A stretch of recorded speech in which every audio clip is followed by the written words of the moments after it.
Welcome to Funfamiliar Territory, an anime and or gaming podcast hosted by two white dudes who've been friends for over 15 years. It's not what you know or what you don't know, it's how you play the game. So come on, get on our level, and transform into our world space.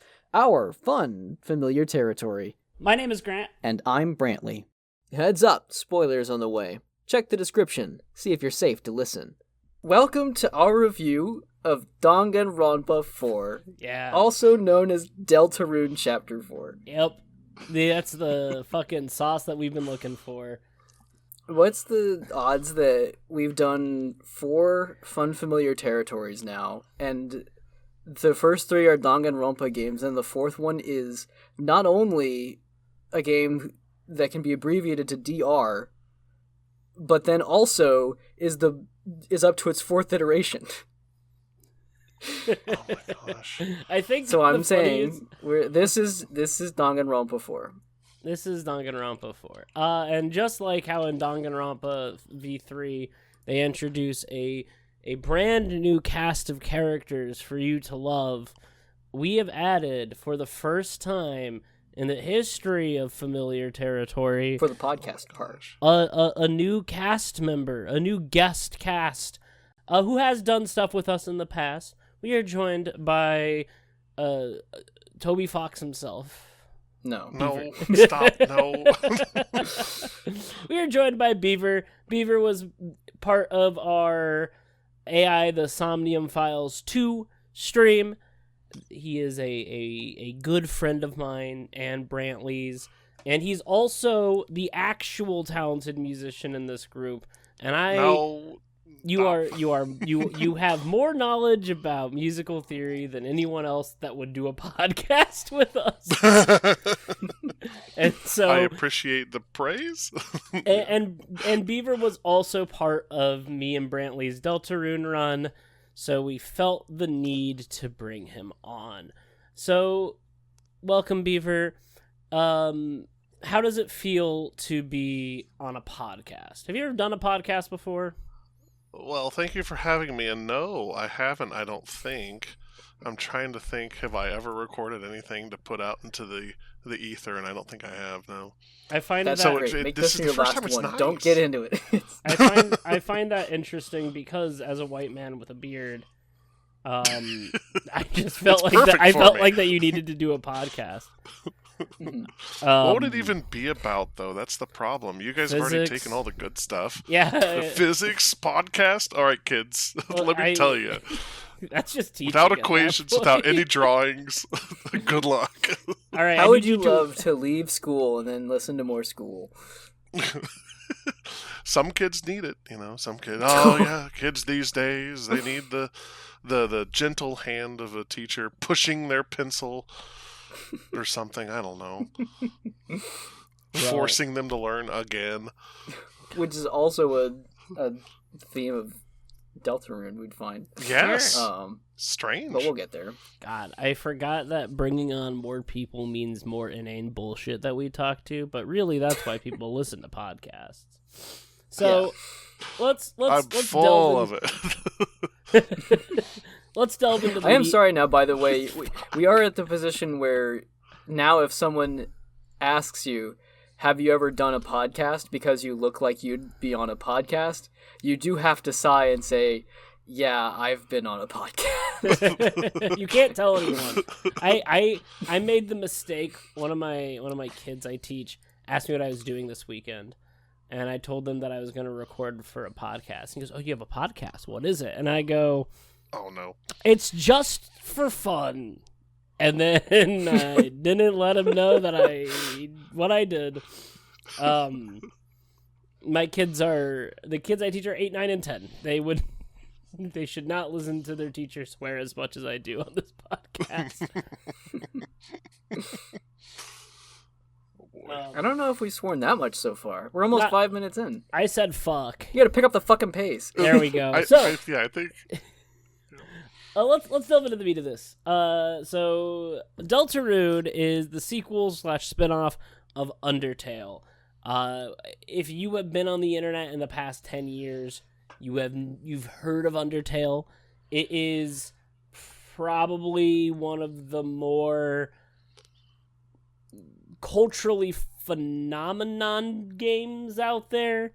It was an indie game made by a dog named Toby Fox, and it was a humorous Toho RPG inspired game that played a lot with metafiction. And like, you all knew that. If you're listening to this, you probably have played it, but I think it's important to talk about it for context.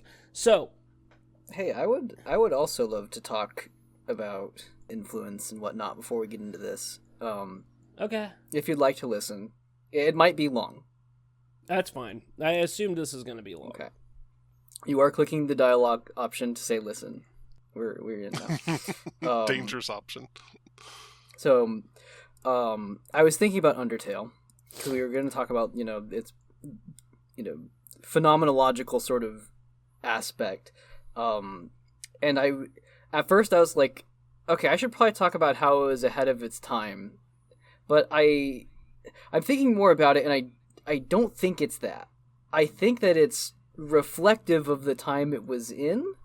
But you couldn't have had Undertale without, like, that condition, I think the profound sort of impact that Undertale had was making game players feel curious in a time where everything kind of felt familiar. But, again, I think that those two things had to sort of coexist. It came out in 2015. That's a time when the gaming collective was sort of well adjusted to the different models, quote unquote, of gameplay we had. It's not as if we were coming up with new things that was like first person shooter. We were having some struggles on defining like action adventure is still a wishy-washy kind of gameplay model, but it's not as if we were readily inventing new ways for gameplay to go about, right? We were kind of neatly sorting things into those categories. However, we're also seeing this time where mainstream, like especially AAA games, were getting more narrow and more heavily tutorialized so that you couldn't go off the beaten path and sort of make a fool of the game, right? And indies were tapping into sort of this like nostalgic era because it was something you could downscale to a small development team. It wouldn't, require a lot of resources, and it's sort of counteracting that heavy tutorialization. They're bringing back these old school techniques of teaching skills in the gameplay, right? And so we have these, this era where things are getting tighter, and, we kind of know what games are, right? We're kind of hitting this period where everybody who's playing games is very savvy with games. And if derivatives were sort of popping up, then we'd sort of immediately start comparing them. That's how we get Far Cry 3 being described as Skyrim with guns. It's how we get the whole, conversation about is Souls-like a genre of game, And I think Undertale was no different. When it was getting marketed, the trailer came out and it had this tagline, the friendly RPG where nobody has to die. And so already it's sort of assigning itself into this box, right? It's an RPG game and it has a gimmick. The gimmick is that you don't have to kill anyone with violence in the game. And I think that the novelty was like, what kind of made Undertale break out in that whole, festive comparison that we're kind of stuck in. Mm-hmm. But I think what really was like important to that was that it was transparent and still surprising, right? That it stuck the landing on that premise that you really didn't have to kill anyone. And that it was still enjoyable and, and surprisingly funny in a time when we really didn't have a lot of like comedic games, and comedy movies are dying off in that time. We're seeing things that maybe aren't like completely unfamiliar to games. Like Undertale's a game where you walk around and NPCs will frequently change their dialogue based on, what your behavior is, and it's calling out what you're doing, right? And, like, we would see that in really dense RPGs like, The Legend of Heroes, where you go and you complete a progress flag and now the town is all talking about something new that happened. But the thing is that was sort of at a world level, right? This is more so an interaction with you, the player. And so it feels very personable. Additionally, while AAA was streamlining and indie was sort of constraining, Undertale sort of like, it's this hidden package where, it's much larger than it first seems to be. And so it sort of separated itself from in that valley of like AAA that's getting bigger, but is also trying to tighten things down, and indie trying to create these little, budget-sized darlings. And it helped that, like, again, the content was fun, right? The writing, felt like it was, talking to you without being, sort of preachy or annoying. And it didn't feel ashamed of itself like other fourth wall breaking stuff. It didn't feel kind of like, it wasn't lampshading like, hey, look at this, aren't we a video game? It's like, it enjoyed the fact that it's a video game that's talking to you. But like, I think it's worth mentioning Undertale didn't do this single-handedly, right? Like you were mentioning, Toby Fox is, someone who takes inspiration from Toho in terms of the, bullet hell style, battles that you're doing. He's coming from, a background in collaborating for Homestuck and creating music for them, and that's a deep well in its own right. One of the most famous tracks in Undertale, Megalovania, was also a Homestuck track before that. And before that, it was a Live Alive track that Toby liked, right? Called Megalomania, and, he sort of, it's not like he copied the song, but he was inspired by it and, put a similar name on. And before Homestuck, it was in his Earthbound Halloween hack, and that was, part of his teenage experience making games. And, all of this is sort of, it's never taking place out of context, right? Undertale is a phenomenon, and, what Toby and the rest of the team have done, it's always sort of situated in what's going on in gaming. Even, some of the character designs we're going to talk about in Deltarune, those were inspired by Canatine, an online, artist, who posted some college work, and Toby was like, that's cool, can I put it in my video game? And then Undertale happened, and then after that Deltarune happened, and that's where they showed up.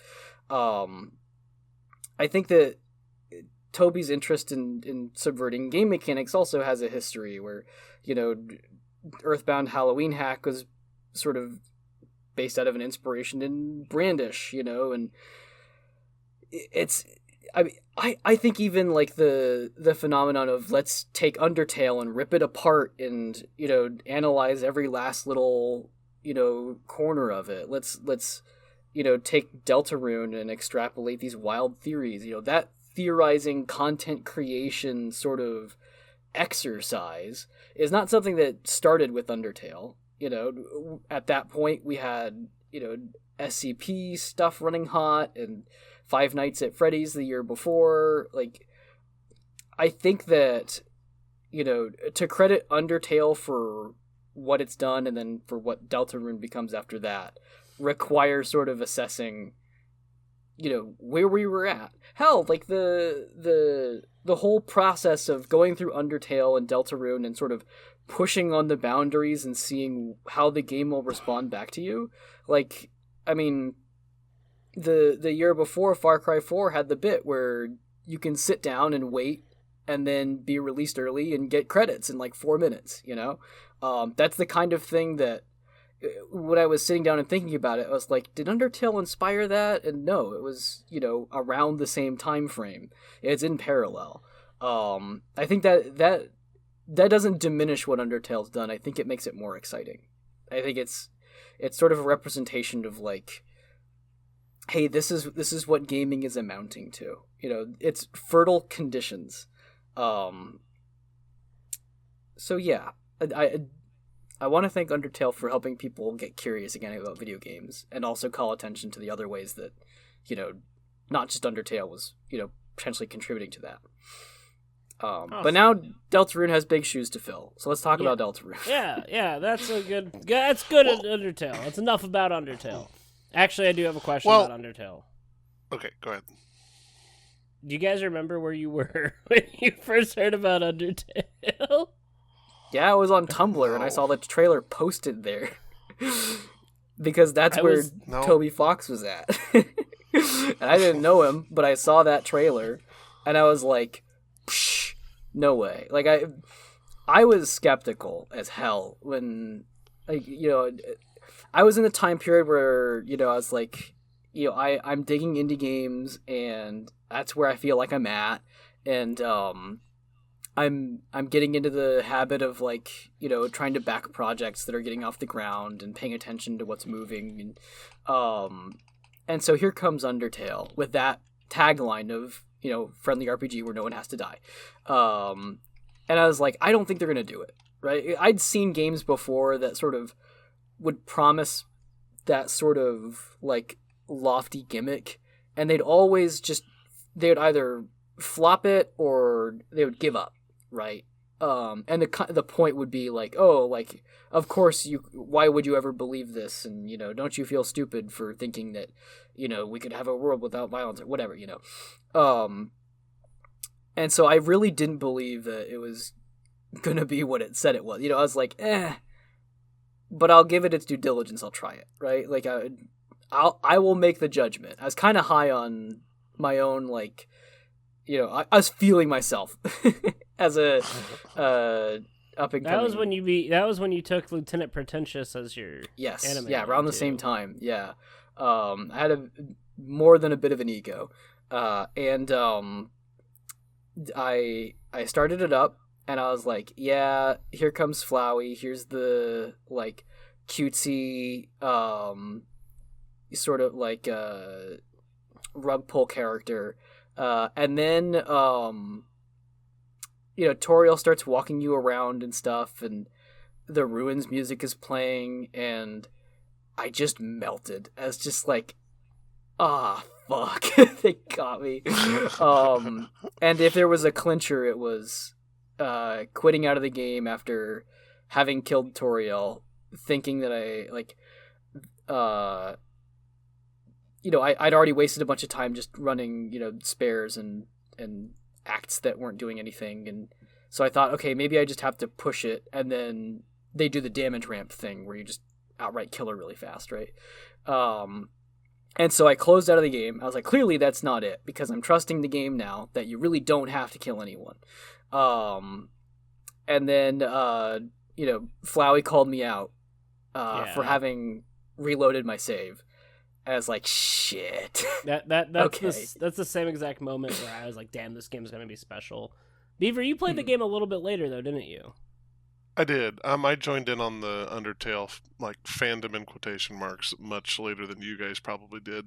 But in a similar vein, Brantley, it was the reloading the game, hearing myself get shit on by a weird little flower, and like, oh my gosh, you figured it out. Yeah.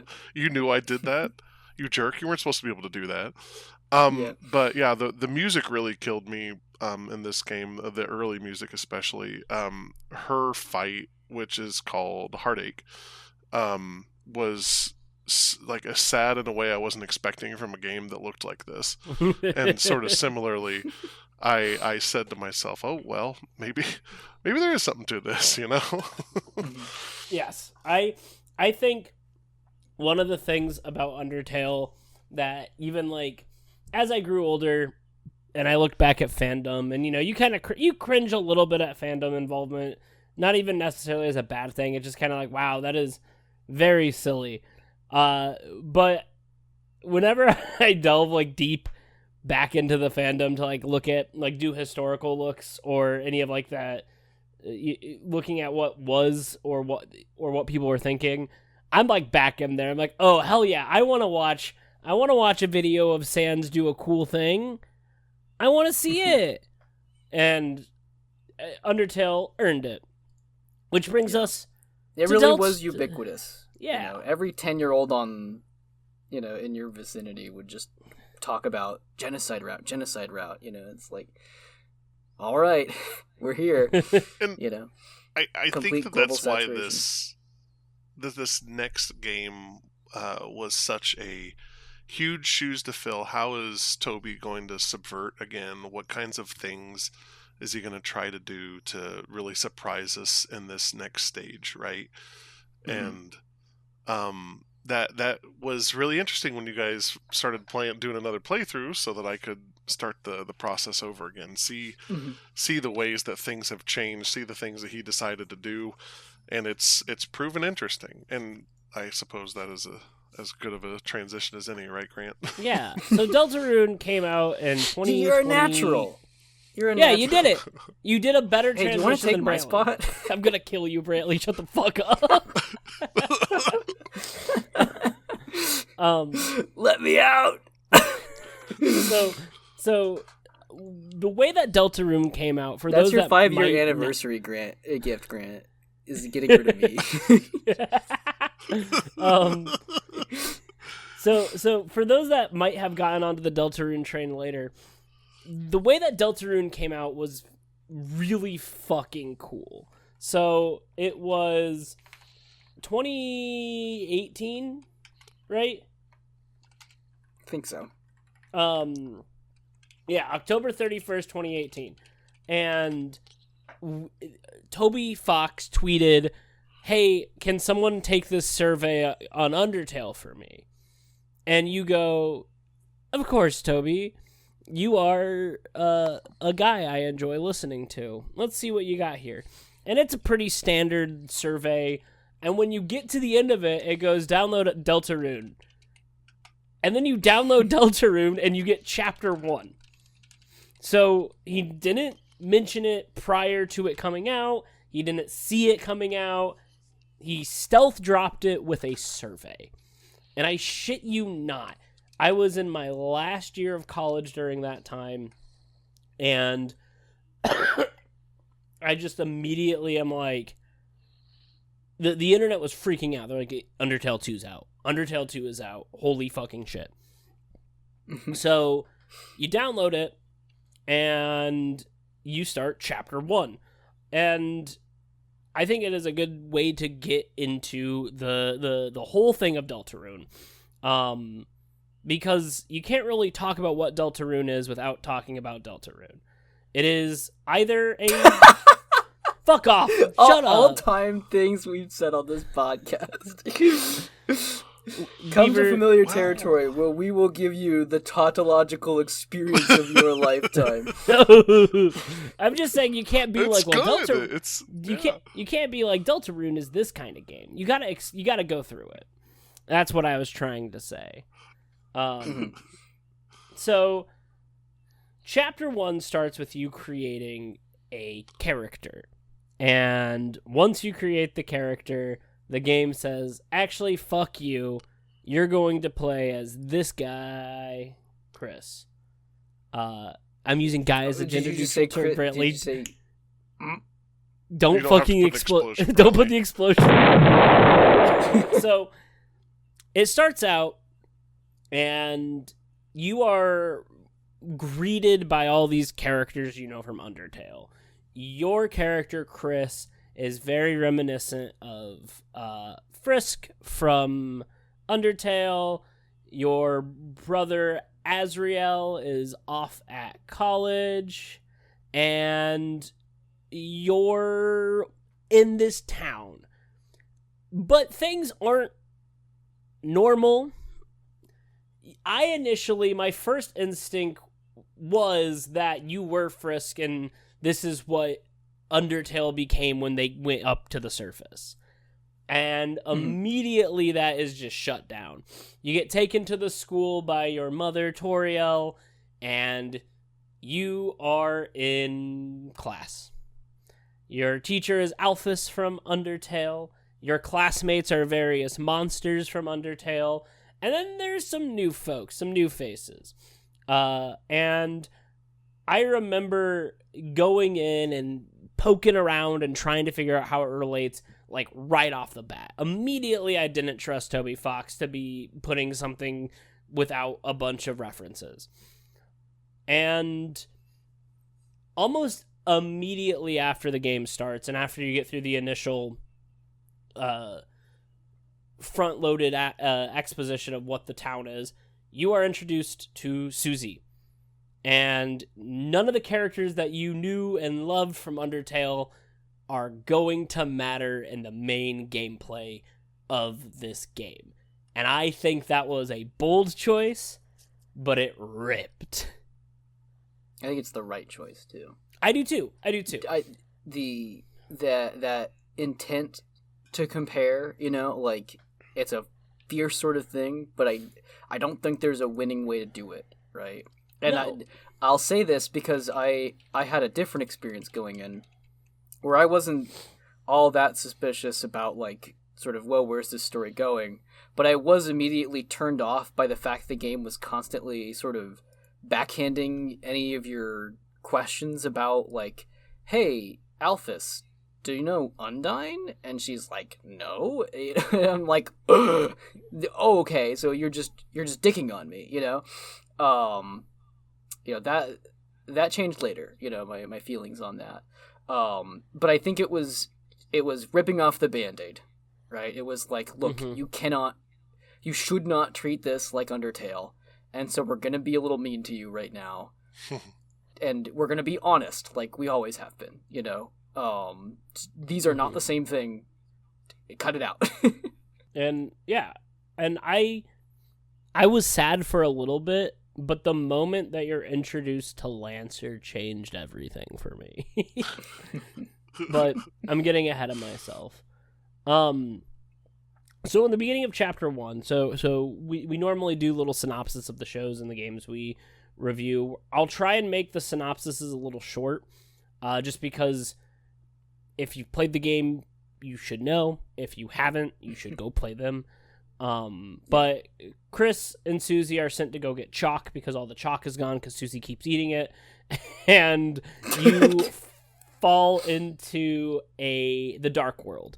And in the dark world, you meet this little wizard boy named Ralsei. Yes. Okay. We talked about pronunciations, and I don't want to get exploded. Got my finger on the button. And Ralsei says, welcome to the dark world. I am your tutorial character. Here is your manual of how to play the game. Please do not kill anyone. So right off the bat, you get a little bit of a different mechanic. You can try and kill people, but they don't die in chapter 1. In fact, I don't believe they die in chapter 2, 3, and 4 either. They just run away. And that makes it so that you aren't killing people even when you're fighting them. It makes it a little less... It immediately shuts down the idea that the genocide route is a possibility. You can be an asshole. You can beat the shit out of these guys, but you can't kill them. And when you get down there, Susie is immediately like, hey, I don't want to do all this nerd shit and be nice to people. I'm going to dip with this guy, Lancer, who is a little spade boy, and we're going to go be evil. And Susie is kind of depicted as this bully character who's really mean to you, and it is... Within the first chapter, you're able to see a minor character arc with her that is incredible. And I really think that kind of shows Toby's writing at its absolute peak. So for the next couple, like the first hour or two, you're running around with just Ralsei, who's showing you that in this game you have a party. You're not just Frisk, you are a team. And you have to go through different act puzzles and defense to do magic. and it adds a lot of that game mechanics that makes it a little bit more RPG-like. Before I continue, does anyone have anything to say with like the initial like first 3 hours of the game? I don't want to go too long by talking myself. Yeah, because that's my thing. Don't step on my shirt. These first hours, this is going to be controversial. I was not that into Deltarune. It took me much longer to sort of get warmed up to it compared to Undertale, because I felt like Undertale happened. So why is this happening? You know, like why does it feel like this story is about Susie going through the same personal development that I had with Undertale? Like, I already had a first-hand experience, so I don't need a second-hand experience. So like as much as I love Susie's character now, at the time it felt kind of unnecessary, and a little bit not necessarily condescending, but maybe kind of patronizing. The new battle mechanics I very much appreciate. It really fleshes things out and gives you more to chew on besides just dodging. And like, you know, as much as when I first started, I kind of felt like, I think this is overhandling a little bit. The further it goes in and realizing like Deltarune is going to be far, far longer than Undertale, it really needs that. It needs that flesh on its bones. I'll get it out of the way now. I don't so much care for sort of the feedback loop you can get stuck in where your party members are dropping and it's hard to use magic to get them back up. But there's really not a solution to that besides get good. You know, it's not that much different from just I'm taking damage and dying and I'm running out of items to use. Yes. I just think there are some boss fights where it feels especially sort of demoralizing, but there's really no way around that. You know, it's again, just you have to, the game is asking you to improve your skills. It's a technical game like that, which actually, Beaver, you might be able to speak to a little bit because you were not the biggest fan of Undertale's like combat dodging sort of thing. It kind of slowed down your progress on the game. How do you feel about seeing that Undertale to Deltarune made this switch, you know, into a different format? Well, I'm a Final Fantasy kid from a long time ago, right? So I do enjoy the party mechanics. I do enjoy the options that are given in battle. So that felt very, very much at home. You know, I'd be very much at home in that style of gameplay. But once again, they have all the dodging nonsense, and my skills are not nearly as good as Grant. So it was good to watch Grant play as opposed to dying as many times as I would have. But at the same time, while I played Undertale, you guys, as a little bit of a backstory, I played this just before we started the Deltarune playthrough, and I played through the what's it called, not the genocide, the other one, the pacifist route. Yeah. And then I went through again and did it again, and I feel like you said, with the growing and getting good, it does, there's a, like you said, gameplay loopish sort of feel to that I started to enjoy. So I think that adding in this extra stuff would have also been fun, you know, like the other ways to interact with your party members, the ways that you can not boss around, but ask everyone to do various tasks in battle. I thought it was a neat addition. I can understand why some would be frustrated, like myself, if I weren't already in that kind of headspace. And just like you said, it's, the game is asking you to engage. The game is asking you to learn how to do all these fights and learn the process, which is why on my second playthrough of the Undertale, you guys, I was like, okay, what's the fastest way to pacify these guys, or how can I spray these guys as quick as possible? Just because I want to see what happens. But it's a really cool way to learn, you know. Brantley, as you were saying earlier, it's how can you teach in these games? What kinds of ways can you teach people how to play these games? And I always think that's a neat thing that Toby does. He teaches you in an interesting way. Yeah. It's, you have these, like, because the fights aren't randomized in this game, I think that's another major improvement. Because he has more control over, like, all right, you're walking into this area, you're first going to get introduced to this type of enemy, which is not so hard to deal with on its own, but then it will become more of a modifier to the next enemies you're fighting. So you're expected to know how to deal with the first one well enough to start adapting to the second one, and you have these learning phases that overlap with each other, and you sort of get this nice little up and down where it gets harder, it gets easier, it gets harder, it gets easier. So in education, that's called the zone of proximal development. Whoa! Hell yeah! Scaffolding. Vygotsky, get in here. We're talking about you. But yeah, so I do think that tutorializing it was a solid choice. So after you chase Susie and Lancer around and they're doing a really bad job at being villains, just because they can't be half-assed to do puzzles, which I think is really funny because your first villainous duo encounter in Undertale is Sans and Papyrus, and one of them can't be half-assed to do anything, and the other one is going all out, and it's so much that it's kind of silly. You eventually get to talk to Lancer, and he's like, damn, you guys are really cool. I want to be your friends. And we'll talk about characters because Lancer is like my favorite from this chapter, but I don't want to get too in depth with that yet. So you, Lancer, Susie, and Chris and Rouse head to the castle. You fight a bunch of guys, and you eventually meet the king of this chapter, and you go to fight him. You do what you're supposed to do, where you're supposed to spare him, and he's like, dang, maybe you're right, maybe being a dick isn't all that fun. And then he's like, haha, fucking psych, you're an asshole, I'm gonna kick your ass. And then, depending on the choices and how you do things, you overthrow the king using all the people you spared, and Lancer's like, we're gonna throw him in Bad Dad jail. And then he makes Rules Card his new dad. We'll talk about Rules Card soon. But I think...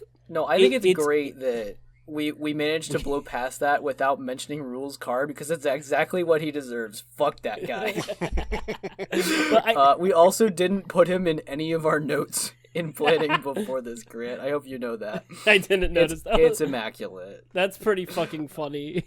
Yeah, we'll talk about it later. But and so I think one of the interesting things is when you talked about Undertale, Brantley, you were like, yeah, all these games try and do it, but it's always like, oh, you actually, you have to fight a guy. Violence is inevitable. And I agree. I feel like if that was an Undertale, it would have done a disservice to the game. But for some reason, making that sort of the subplot of Deltarune kind of rips, in my opinion. It earned this. Yes. We've already seen that Toby can commit, that they've gone and done it. Like, all right, here's your game where you can go completely pacifist or, burn the whole thing down. And the former is very fun and charming and enjoyable, and the latter is a grueling mess that's not fun at all. Debatably, I know people, love fighting Sans.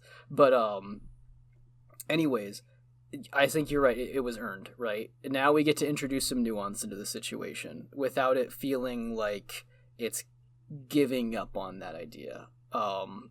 There's some ways where I feel like, because Deltarune was Toby's sort of original concept, and then Undertale's kind of what came up first to the surface, and then now we're coming back to sort of the original concepts and Deltarune actually getting made.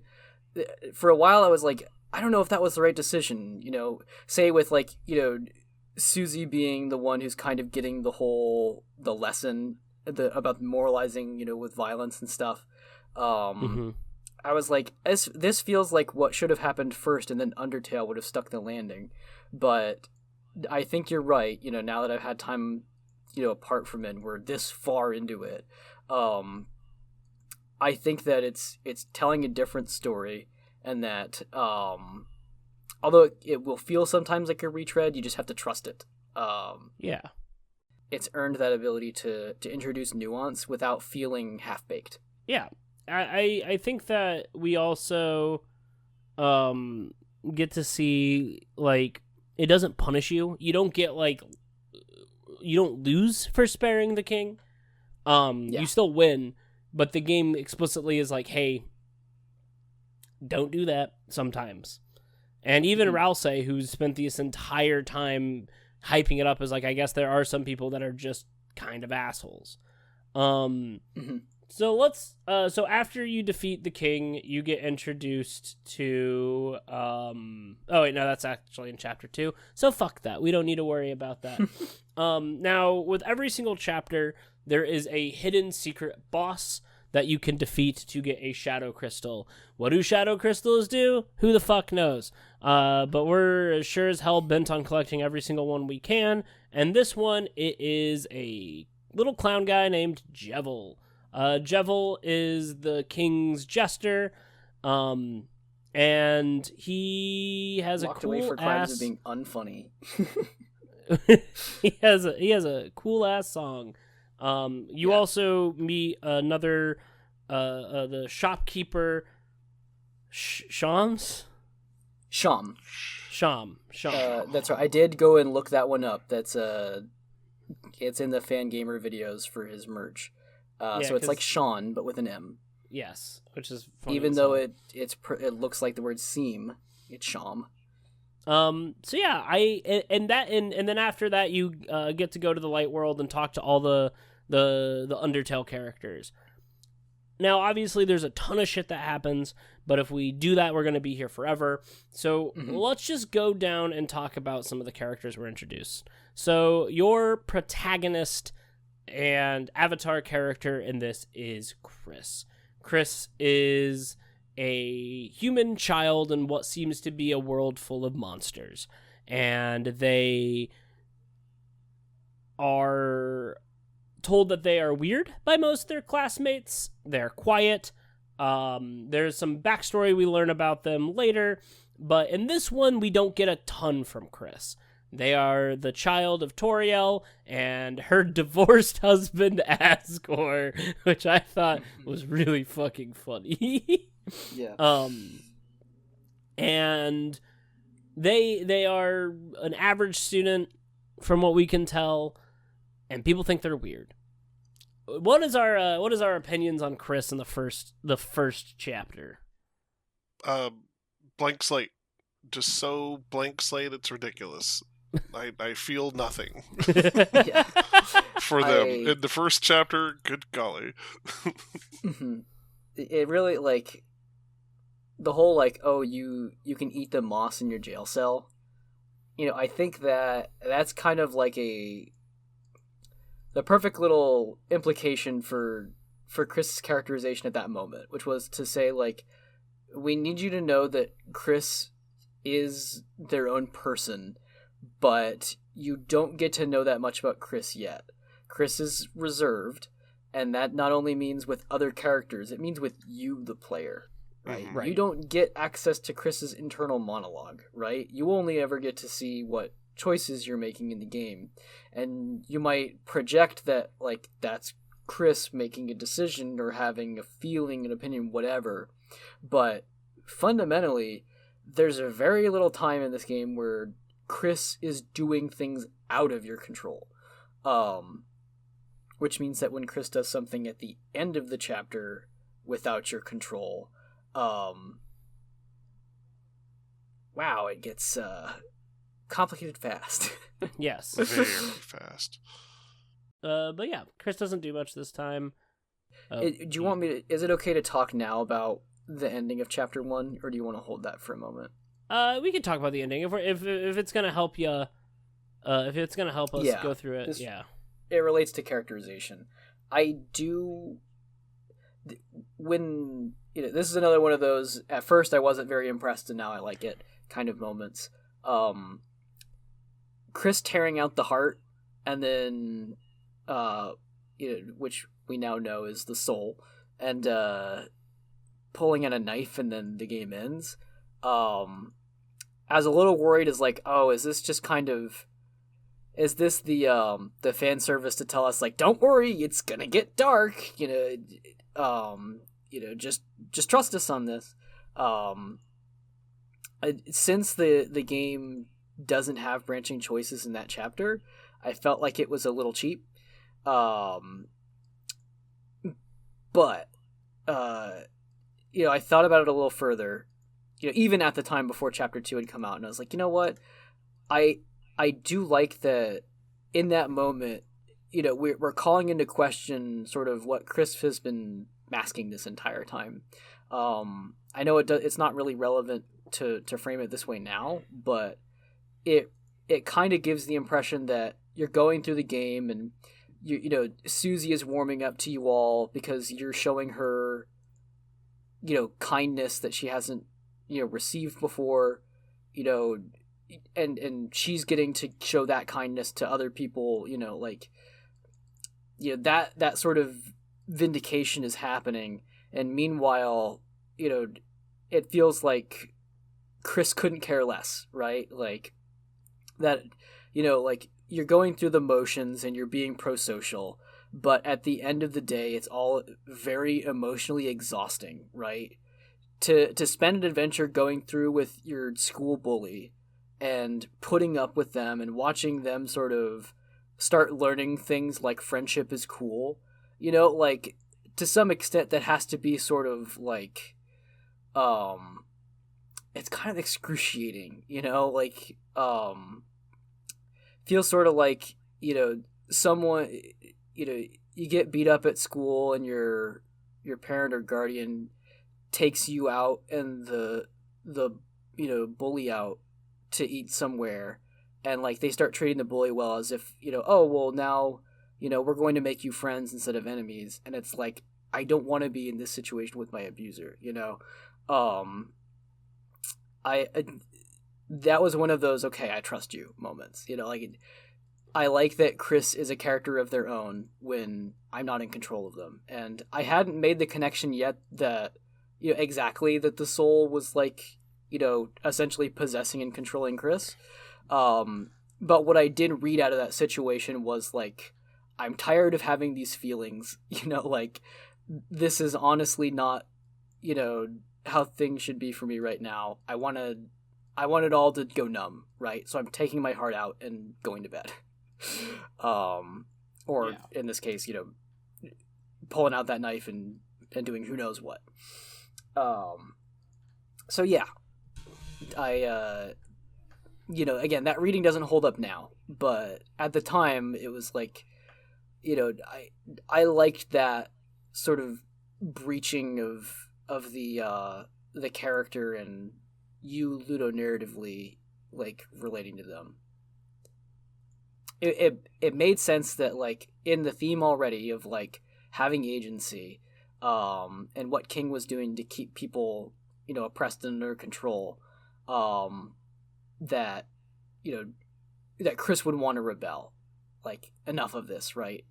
I'm a teenager and shit sucks. I don't want to be putting up with this, Mm-hmm. No, I get you.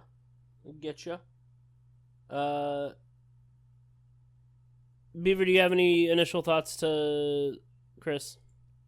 I mean, I already asked you, but with the newfound information that Brantley just said. Well, yeah. I think that upon viewing for the first time, it was a stark contrast to what we had been doing so far. And Brantley, what you're saying makes an awful lot of sense, right?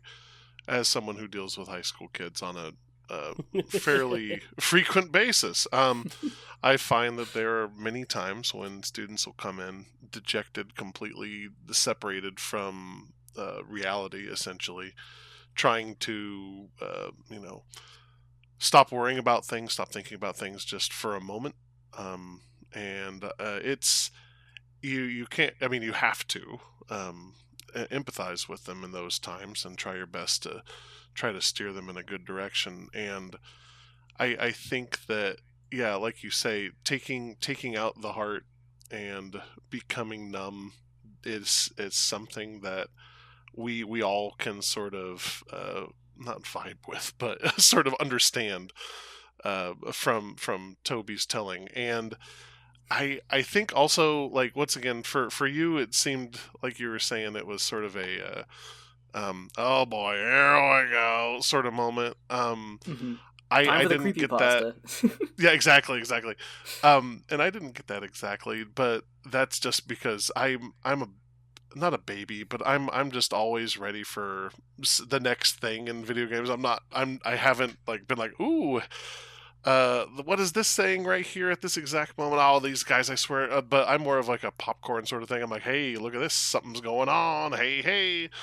And it's neat how much they've used this heart mechanic in this game. Spoilers for later on in the stuff, right? The soul and how it interacts with the world has been a really interesting way to go about it.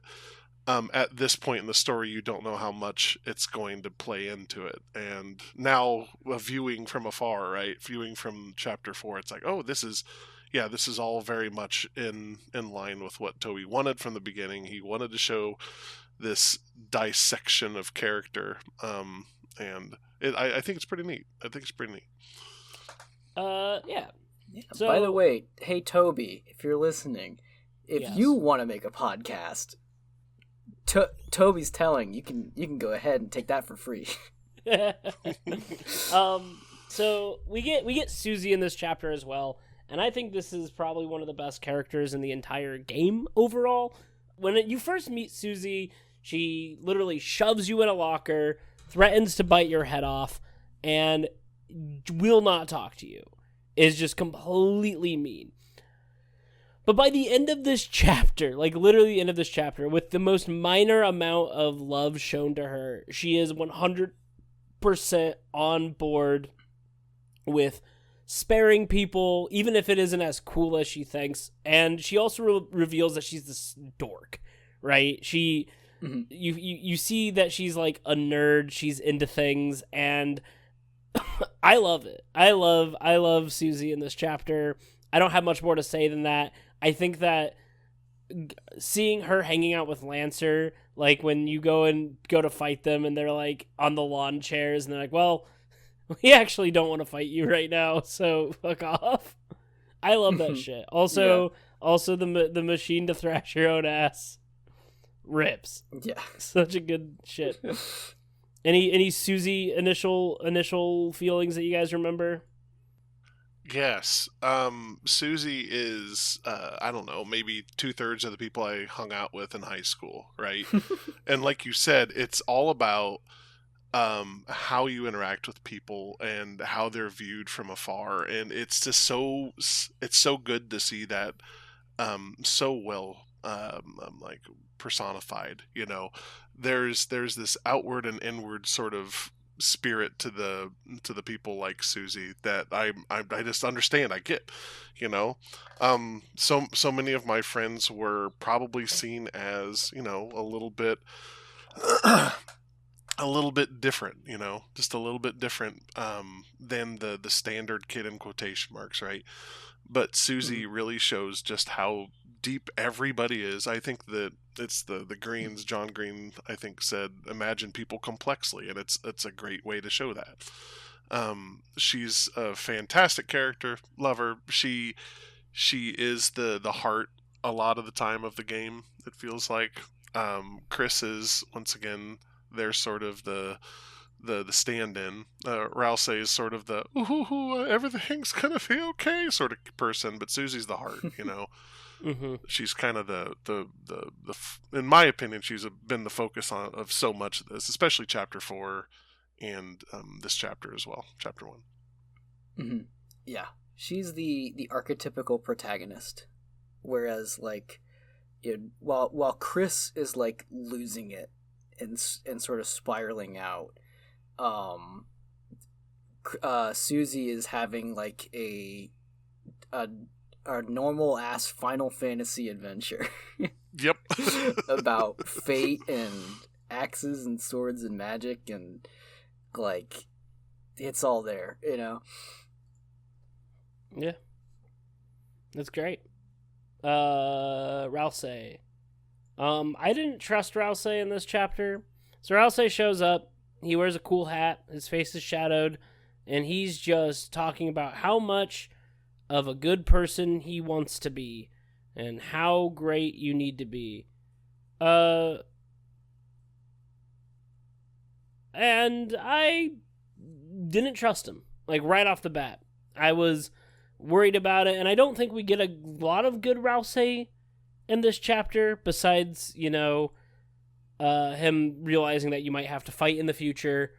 But for the most part, he does just seem to be doing Undertale speedrun. Well, we got a speedrun Undertale.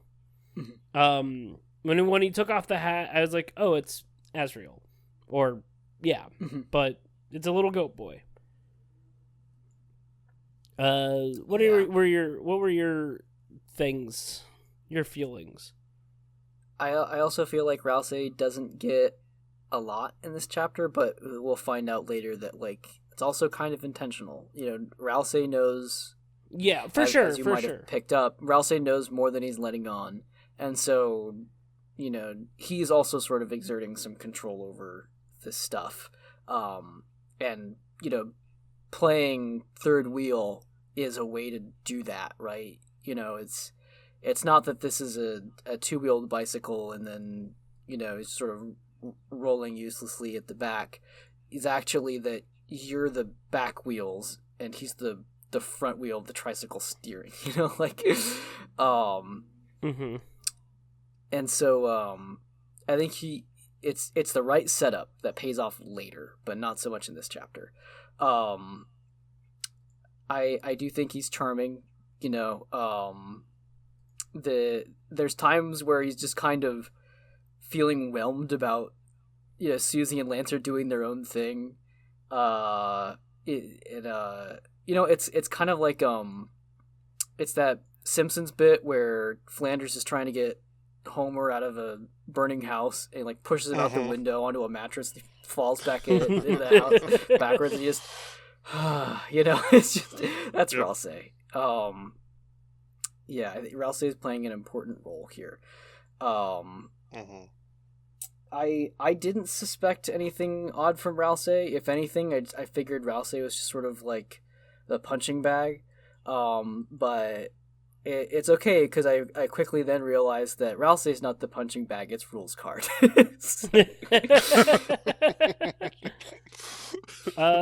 Beaver, I remember when we were playing, you said you didn't trust Rousey either. Yes, I think that upon initial, very, very initial, I was like, okay, yeah, this is the tutorial character, like you had mentioned before. But very soon after that, Rousey started to become more and more concerning to be around. The things he was saying did not seem right. They did not seem like they were for our best interest. It always seemed like it was always for his best interest in some way. And I still think that to an extent, even after chapter 4. But it's, it's gotten down a little bit, I think. But at this stage, yeah, I was a little concerned about how he was sort of, like Brantley, you said, the third wheel manipulating, a weird type of manipulation. It's just, it's a strange type that you don't see often, but it's, once you see, oh, there it is. I think that Rousey's character, though, is very much supposed to be cutesy-wootsy on this first chapter, especially. And the animations are fantastic for Rousey all the time. Everything is great. They're so much fun. Something real quick on Rousey. One last thing. Something that I think separates Rousey in this game differently than sort of Undertale tone, is that this game is more profane than Undertale was, right? They say shit. They're cussing in this game. They say swears. And so I think they always censor shit. But they say damn and hell and piss and I think they say shit. Yeah. Do they? I know there's sometimes, at least they don't say fuck. They will They don't censor say that. fuck. But They rules card, everyone's favorite punching bag, does say Oh. God damn it. yeah. No, they don't. They don't say shit. I looked it up, but they do say ass and damn it a lot. They use PG. They use PG words. Yeah, this game is officially a T rating, whereas I think Undertale cleared with an E10. It was because of the gays. And so That's definitely. Undertale had gays. No, I know that's why it got E10. Oh, that's right. Oh, I see what you mean. But yeah, I think that because it's edged itself up a bit, then don't take that out of context. That Too late. makes Rousey seem even more sort of soft boy by comparison. Mhm. Yeah. Lancer's great. They introduced Lancer. He's on a flaming bike. And he's just having a time of his life. And when you see his room, he has one bed. And you ask him why he doesn't sleep in the bed, and he goes, "The bed is for my bike." And I really fucking like that. I like that Lancer just wanted friends. I think it's really cute that he shows up for the rest of the game. And I dig that. I love Lancer. Lancer's a great silly character. I like when he gets serious and he gets the hot Lancer face. But I also like that when he's talking to his dad, he legitimately is begging for his father to be nicer. It's really sad. And it is revealed later that like King does care about him. And when you bring up the fact that he was about to throw Lancer off the building, he's like, "Well, yeah, but my boy bounces. He's fine." And I think that's great. What are your Lancer opinions? Lancer is the heart of the game. He's the no. I'm not going to say. But Lancer is like you said, his repeated showings in the game have made him just so lovable. All the time, our bouncy little boy. He's never really dangerous, and you know it from the start. At first, they kind of try to paint it, and then it's just like, no, man, this guy's great. He's a good little guy. The fact that he shows up and does a 360 rotation spin, but his animation doesn't change, and you put him in your inventory, and he hangs out there. That's great. It's so good. Brantley, any Lancer opinions? It's amazing that Toby did it twice. In the first game, you have that same sort of just complete disarmament with Papyrus. Yeah. And Sans too, But just we don't have the same feelings about I wonder if Rousey is up to something. I wonder if Lancer is up to something. Never, right? Lancer's just he's a little goodest boy from the get-go. He bounces. He might as well have a propeller beanie and a big old lollipop. He's just, waddling around with. No notes. No notes. Lancer's Here to great. have a good time. What's great is that the Papyrus parallel makes sense, but at the same time, I never really thought of him as a Papyrus parallel. I think the fact that he is, but also it's not immediate that they're just doing Papyrus again, really does show Toby's expert writing in this. Yeah. Let's talk about King They're for a little bit. different characters. King is great because he's the first time that you've ever played a Toby Fox Deltarune Undertale where the character is just sort of an irredeemable asshole. He sucks. He's a jackass. And I like that. And he does have redeeming qualities. He's kind of funny when he's a little hamster guy in prison, but he's just kind of sucks.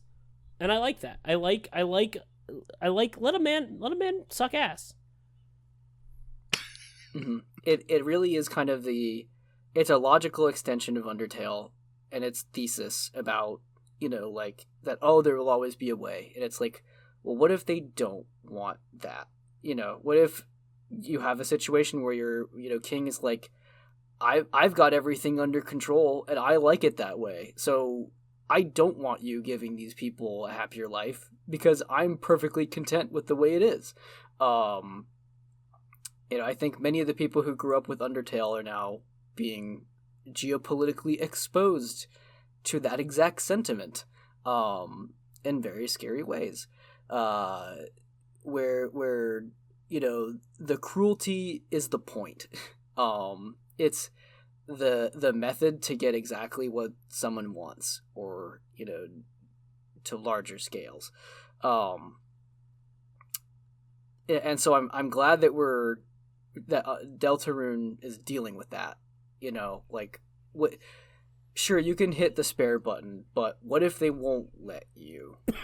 Right, and we hadn't really had that quite yet. And Asgore breaks the spare button in Undertale, but you never believed it, right? And even at the end, you get the chance to do it. And he didn't even want to, you could see he was hesitating, and everyone up to that point is like, oh, he's just a big softy, you go talk to him, there's gonna be no issues. Well, and he before you even fight him, he's like, you can take all the time before we fight. I don't want to do this. And it's good. Yeah. But the fact that the king, you spare the king, and he's like, fucking psych, asshole. That's great. That's great. Beaver, what do you think of King? I just echo anything you guys said. Basically, irredeemable, like you said, sort of in his own sort of mindset, so stuck in a groove that you can't get him, or stuck in a hole that you can't get him out of it. And like you said, it sort of introduces that diversity of character, allows people to be a little bit, well, not a little bit, a lot different. Rouse being the goody two shoe, and King being just this, just the worst, When you go talk to him again in the town, right? He's just still bad. He's just still the worst. He should try to find a way to get out of the prison or something. At least try to fake it. But he's just like, no, I'm gonna be a jerk still. It's wild. Yeah. And I mean, and the only thing you find out is that he cares about his son. He does, genuinely. Even if he would use him, but he does. Anytime that you mentioned Lancer, he's like, I hope he's doing okay, and I think that's good. Let's talk about Jevil, because Jevil is where this game gets weird, and we'll talk about the weird route a little bit. We didn't do it ourselves, but we looked into it enough to talk about it. So Jevil's a little devil guy, a little jester devil, hence the name. And when you find him, he talks about how his body is locked in the prison, but his mind is still free, and everyone outside this prison is the ones that are not free. He also is the first hidden boss, and he introduces the freedom leitmotif that is in all the hidden bosses except for one. And I think that he really kind of put that pin in Deltarune to be like, there's something more here. Don't forget about it. What do you guys? What's your Jevil opinions? Your hot Jevil opinions. Here's my hot Jevil opinion. I don't care for the guy. He kicked the shit out of me. I don't like him. I tried that fight so many times. I got headaches. I think that I did not think about him too much, to be honest, until afterwards. And like you said, watching things and trying to learn things upon further review, going in to hear stuff about what happens to some of the characters later on in the game, and how Jevil has been, crazified in some way.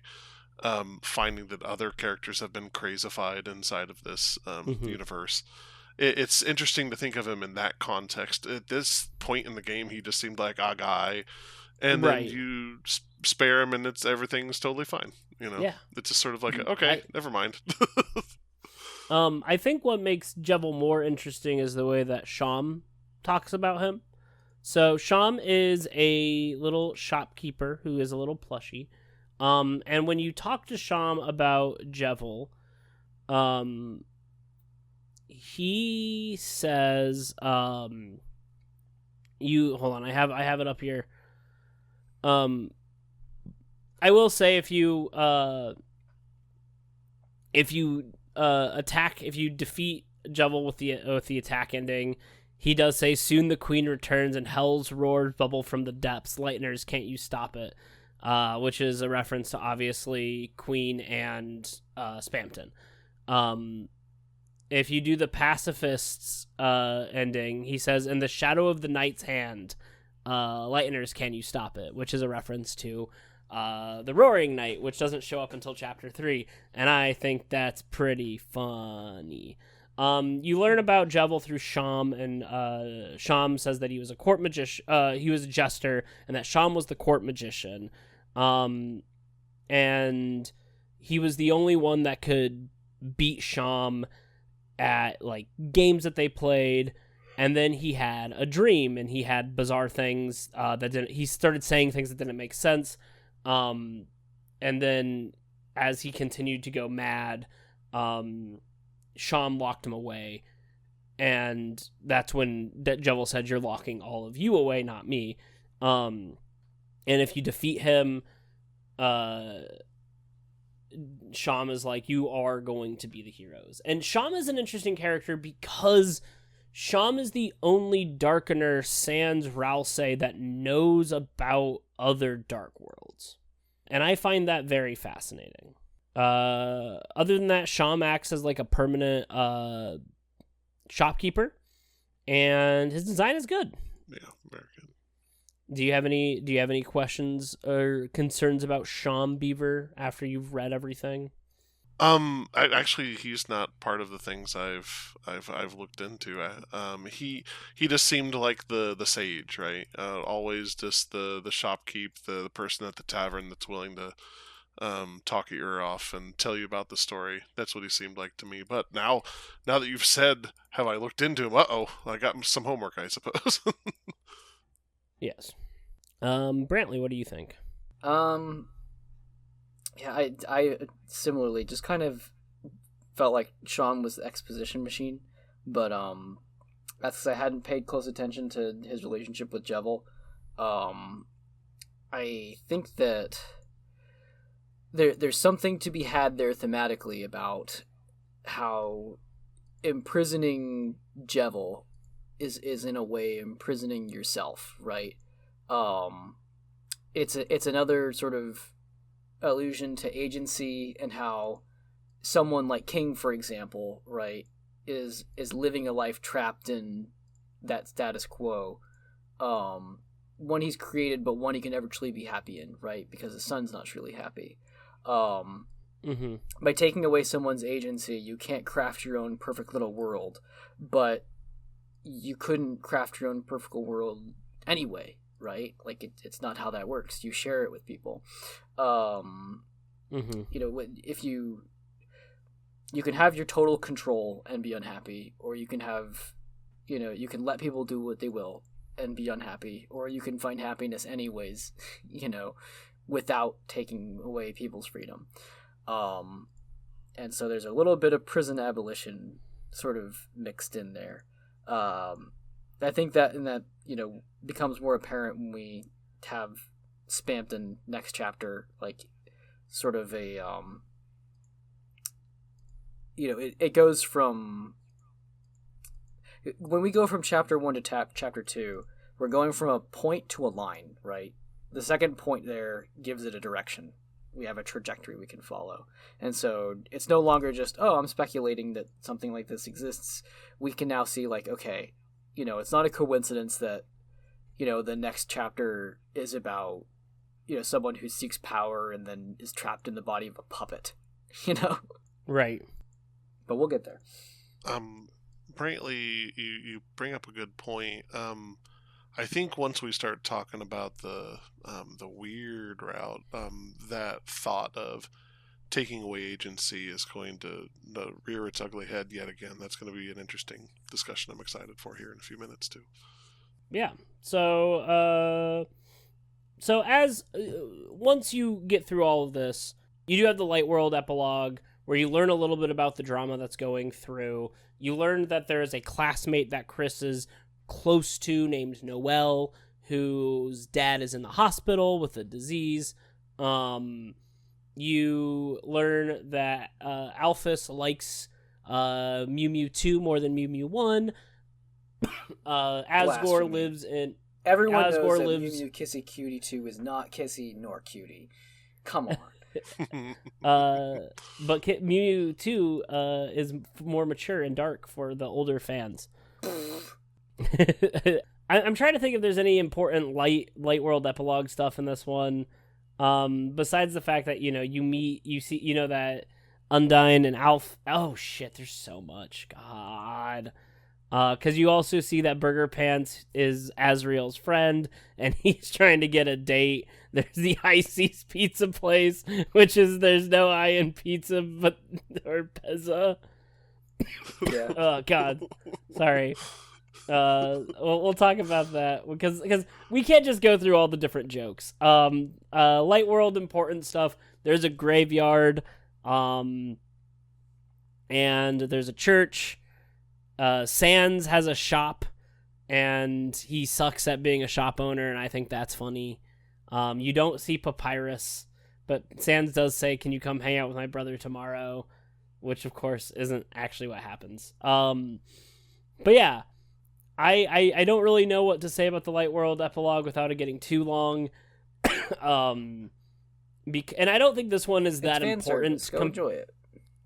It's mostly fan service. There are some more important stuff later, but this one I don't think there is. Let's talk about the music. The music in Deltarune Chapter 1 rips. The main leitmotif throughout the entire game is the Don't Forget leitmotif, which plays when you end the game. So that one's good.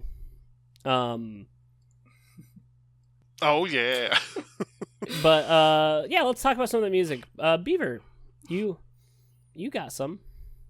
I've got some words to say. Yes. I made a couple of notes. One of them was Lancer appropriate. I think that Toby Fox is as a master of making his music as appropriate as it possibly could be for each character, right? So Lancer, being the person he is like the music for Lancer is just as good as it gets. The world revolving track from the Jevil fight, once again, it sort of implies like a sort of a carousel sort of feel to it. You can feel it when you're playing it. Obviously, you can see the attack animations and stuff acting like it too. He's so good at making the music interact with the gameplay in a meaningful way. The You Can Always Go Home, that track is playing in the town, I think, right? In the home. Yeah, in the home. When you come home from school, it is a mixture of one of the leitmotifs from Undertale, and like you said, Don't Forget is also in there. So it's sort of like you've got this melding of the two like games that are shoved together in home with Chris and their mom, right? And it's wild to me just how obvious he is making some of these things and how unkind he is being and saying like this is all the same thing, but it's not at all. Yes it is.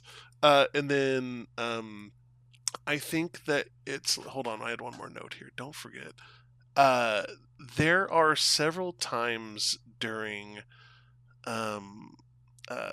these songs where they will sort of quote, where Toby will quote something from Undertale. You can feel the quotes, and it's once again, it's almost disorienting because you see this as its own game, but you know that there's always this sort of undertone that there's something going on that is connecting these two worlds in some absolutely meaningful way, right? Mm-hmm. And it's been a really fun time sort of picking that apart. Originally, I was going to run through all of the soundtrack and look up every single sort of like way that these things connected, right? The leitmotifs. But I forgot that this game's fandom is insane, and it's already been done like 500 times over. It's just so complete. They have such a complete sort of breakdown of everything, and it's wild, absolutely wild. Yeah. But I really like the way that you used how Toby quotes Undertale. Even if it's not like a direct quote, I feel that, especially in like in some of the chapter 2 songs. I feel a lot of Mediton DNA in a lot of the songs later on. Yes. Absolutely. Which I think is important to the theming of this game.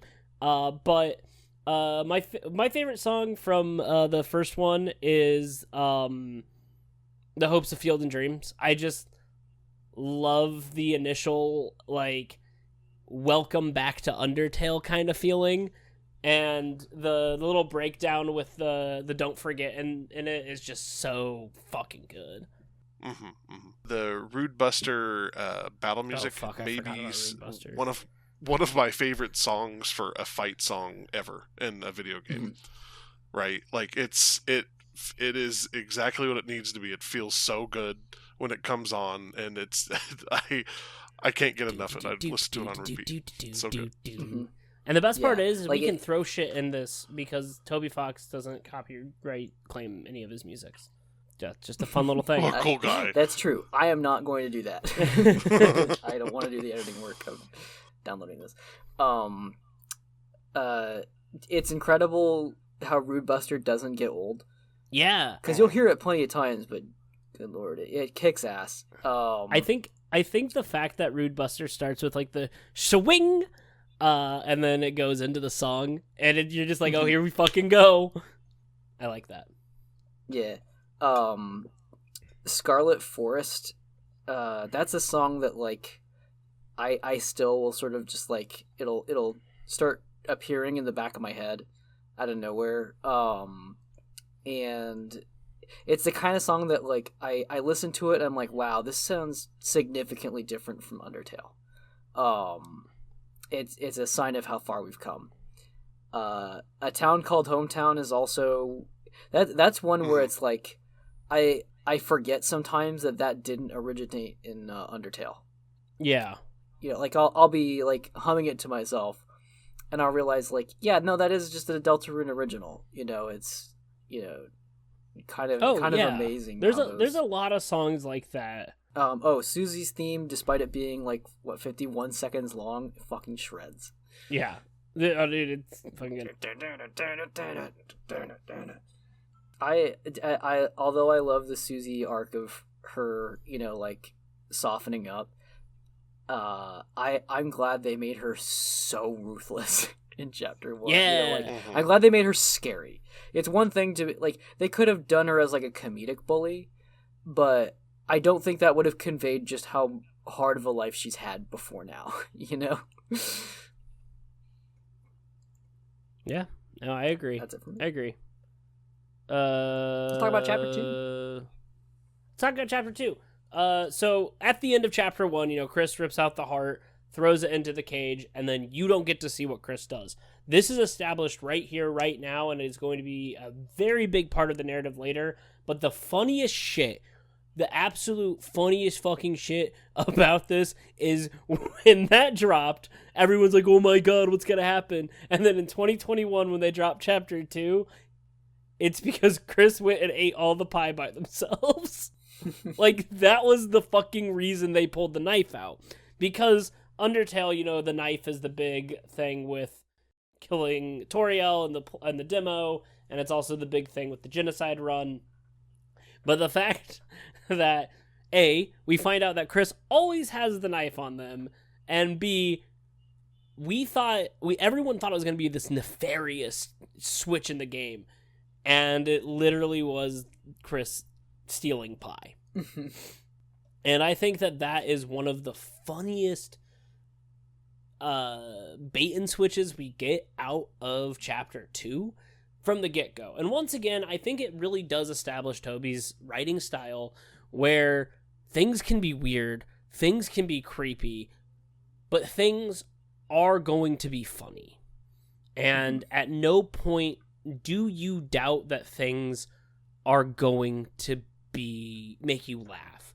And yeah, we get the chapter 2 start, and I think at this point we know that I forgot to mention in chapter 1 the characters were assigned a school project, and Chris was partnered with Susie, and so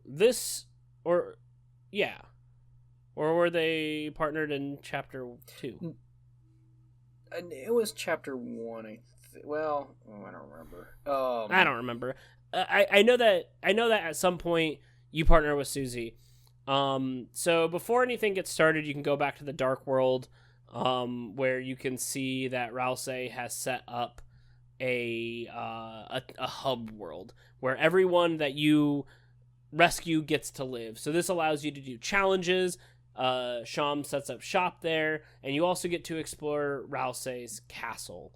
And at this part, we get to see that Rousey made rooms for you, right? That was in chapter 2, yes. And it's just really sweet. And it shows, it's one of those things where we get to see Rousey's not just a little softy because he's a softy, he genuinely does want to help you. And it's a little weird because he's supposed to be the Prince of Darkness, but he is almost subservient to Lighteners. And he makes sure that the rooms are geared towards what you like, and you can go in and out of the hub world at any time when you're in the light world. Not much happens there, except you can meet some of the people. You can see Lancer again, and you're now introduced to a new mechanic where they're tracking your recruited characters. Yes, and it lets you do some double checks, and that's good. Don't miss anything. Yes. The fear of missing out is increasing. To be fair, the fear of missing out did make us have to redo an entire chapter. We'll get there. So Chris and Susie have to do their project, and they are invited to join them with Noelle and Birdley. Noelle is a dear girl who is helplessly gay. And she crushes on Susie so fucking hard. And at no point is it ever in denial. It's just straight up, this is this. Birdley is one of the best written characters in a video game, and I hate him for it because everybody knows a Birdley and everybody can see themselves in Birdley. Birdley is a above average intelligent guy who's a gamer, but he's not that good at video games, or at least he's good, but he's not the best. One of my favorite things he does is you find out that he complains that Chris can wave dash in their Super Smash Brothers like game, and he thinks that wave dashing is bad, and I think that's really funny. I did forget real quick, what was your favorite joke from chapter 1? I totally forgot to ask that question. Mine was just rules card. The goddamn it was just too good for me. Just the way that it was presented. Also, I do need to say that because you guys are voice acting most of the characters, the characterizations you guys have chosen are fantastic, and apparently your rules card has been stuck in my head. I am Rules Card, our greatest adversary. Oh, you flatter me. As well as Queen, who we'll talk about soon. Yeah. But these are just voices that are in my head all the time. Unfortunately, no one else will get to experience Brantley's voice acting the way that we got to experience Brantley's voice acting, but it has given me the de facto voices for a couple characters. And Grant, to be fair, also your Birdly is Birdly. Like, it is so very Birdly, it's absurd. After all, you can't understand Noelle like I can. Yes, you may have been her lifelong neighbor, but I am a master of emotional intelligence. Anytime I read Birdly text, it's your voice in my head. So Brantley, what was your favorite joke? I think it was the rules card. God damn it! It's funny that he breaks character for it. Yeah, I know you two were just talking about us doing character voices.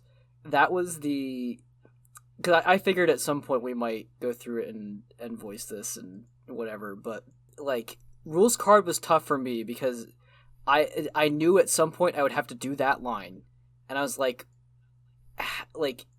how do I go about that? It's clearly him like breaking character because like he's like acting up all the time, right? Like yeah. And I'm like, okay, well then how's it going to sound when that stops and he's just completely frustrated? I think that's why I love that line, is because I still don't know exactly one good way to voice it, right? Like, I can't pick.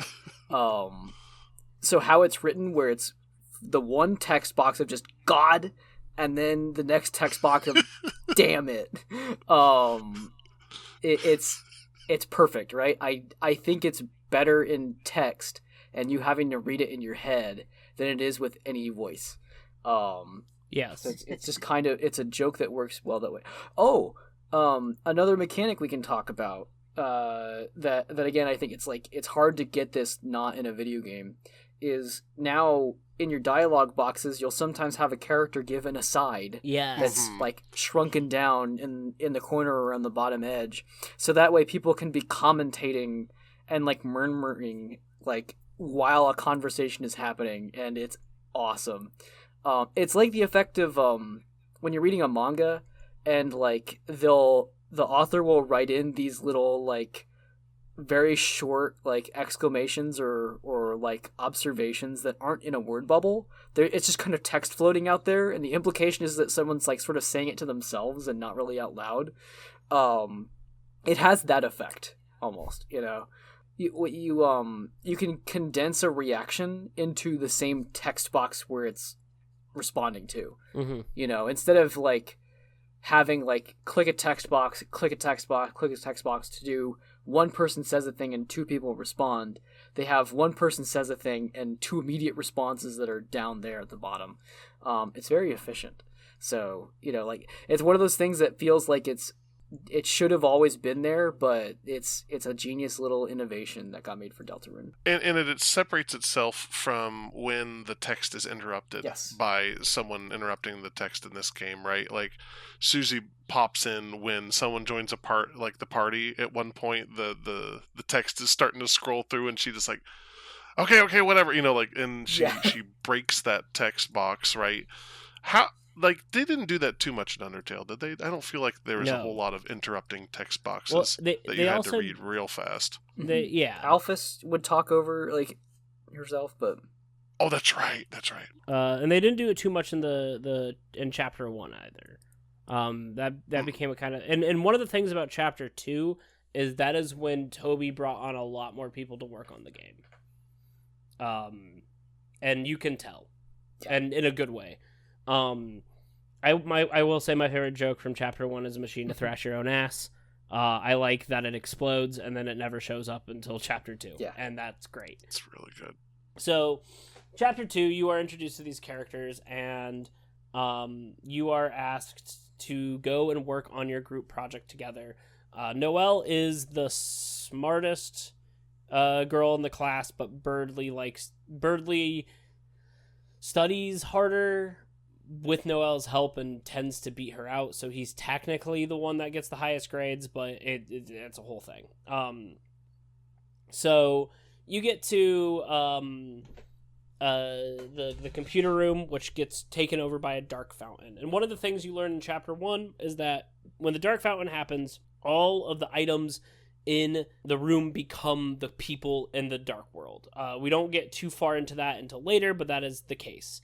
So you guys, you go into the cyber world, which is run by a tyrant queen named Queen. Again, we love our tautology here. Yes. Birdley and Noelle are also in the dark world as lighteners. So you go through it. Chris, Rousey and Susie go off on their own adventure, leaving Chris by themselves, and then Chris runs into Noelle. So for a while you have Noelle in your party, and it changes the way the game plays a little bit, but you also get to explore Chris and Noelle's history. They grew up as neighbors, their families were friends, they hung out a lot. Noelle has an older sister that she mentions once in this chapter, but you do learn that she failed spelling her name in the spelling bee, which was December, and you also spelled December using a puzzle at one point. Noelle is a soft-spoken, shy girl, also another one of Brantley's goated-ass voice line readings. Mm-hmm. Well, maybe I'm a little scared, but, to be honest, I actually like scary things. She's also a huge dork, but she carries herself really well. And so you eventually meet back up with Susie and Rousey, all while Queen is trying to capture Noelle. Queen wants Noelle to turn them into robots, to turn her into give her a cool robot body, a cool robot one, and you sort of explore the cyber's world through this pseudo underground resistance, which are these 3 robots, and halfway through it you meet a weird shopkeeper named Spamton. Spamton is the secret boss of this chapter who sends you on a fetch quest to find a body for him to take over. And Spamton's weird, and we'll get into him when we talk about Spamton. Noelle gets captured, so you, Susie, and Rousey fight Queen, and when you defeat Queen, you realize that Queen was just trying to make everyone happy. She made everyone rooms that were based off their search histories because she assumed that's what everyone wanted to have in their room. And when she finds out that she was going to destroy the world, she's like, oh shit, I did not want to do that. It's pretty good. I'm pretty sure I got most of the synopsis out of the way right there. I forgot, you go through the tunnel of love with Rousey and fight Rules Card. That happens. Yes, that does happen. It's important to note that Queen introduces an extremely important piece of world information about how really any Lightener can create a dark fountain, and that she had picked Noelle to be that person, but, anyone else there was also an option, except Birdley. Birdley was not someone she could control. But that ends up being a critical plot point later. That's easily forgotten, because most of the time everything that Queen's saying is ridiculous jokes. But there's that one moment where you need to pay attention. It could fly right by you. Yes. I don't think I missed any of the important synopsis things. You know what you did miss? What did I miss? The banana! Get the banana! You need the potassium. Get the banana, Chris. Potassium. I looked up what happens if you miss the banana, and she goes, oh no, now you'll die of potassium deficiency. And then if you miss it again, she goes, you fool, I wanted you to miss it so you won't have potassium when you fight me. But yeah, we get a couple of good character stuff here. Chris gets a little bit more because with Noelle, you get to explore who Chris is as a character when they are not being controlled by you. This is also the first time where Rousey says, hey, Chris, let's imagine what Susie's doing. And when you go and see Susie hanging out with Noelle, you don't get to pick what Susie does. It will ask you, But what you pick doesn't change anything because you are not controlling Susie, and I thought that was great. But you learn Chris was kind of a prankster before the soul and them were interlocked. You learn that Chris used to wear horns because since they are a human and a family of goats, they wanted to fit in. And that was really cute. And you learned that Des, Chris, Noelle, and Azriel would hang out after school together. And it was really sweet. I really liked it. This chapter really starts to sell you on you are controlling Chris in more ways than one. Oh, also, we'll talk about the Light World epilogue after this. Anybody have any thoughts on Chris? Just what you said. I really like that Noelle talking to Chris gives you insight into who Chris has been before you entered the picture. Mm-hmm. I like that they have a rapport. It would be easy to just, sort of simplify this and say, well, Noelle is friends with Birdley, and that's the extent of that, right? That those two are friends, and we'll just put all of the storytelling burden on their relationship. But it's not done that way. You have something deeper going on. It is really nice just having like Noelle sort of like Chris and Noelle sort of like are more comfortable ribbing each other than they are with other people, right? Mm-hmm. So like if you're getting Noelle repeatedly to fail a puzzle, if you're running mice at her, then she'll be like, you're doing that on purpose, aren't you?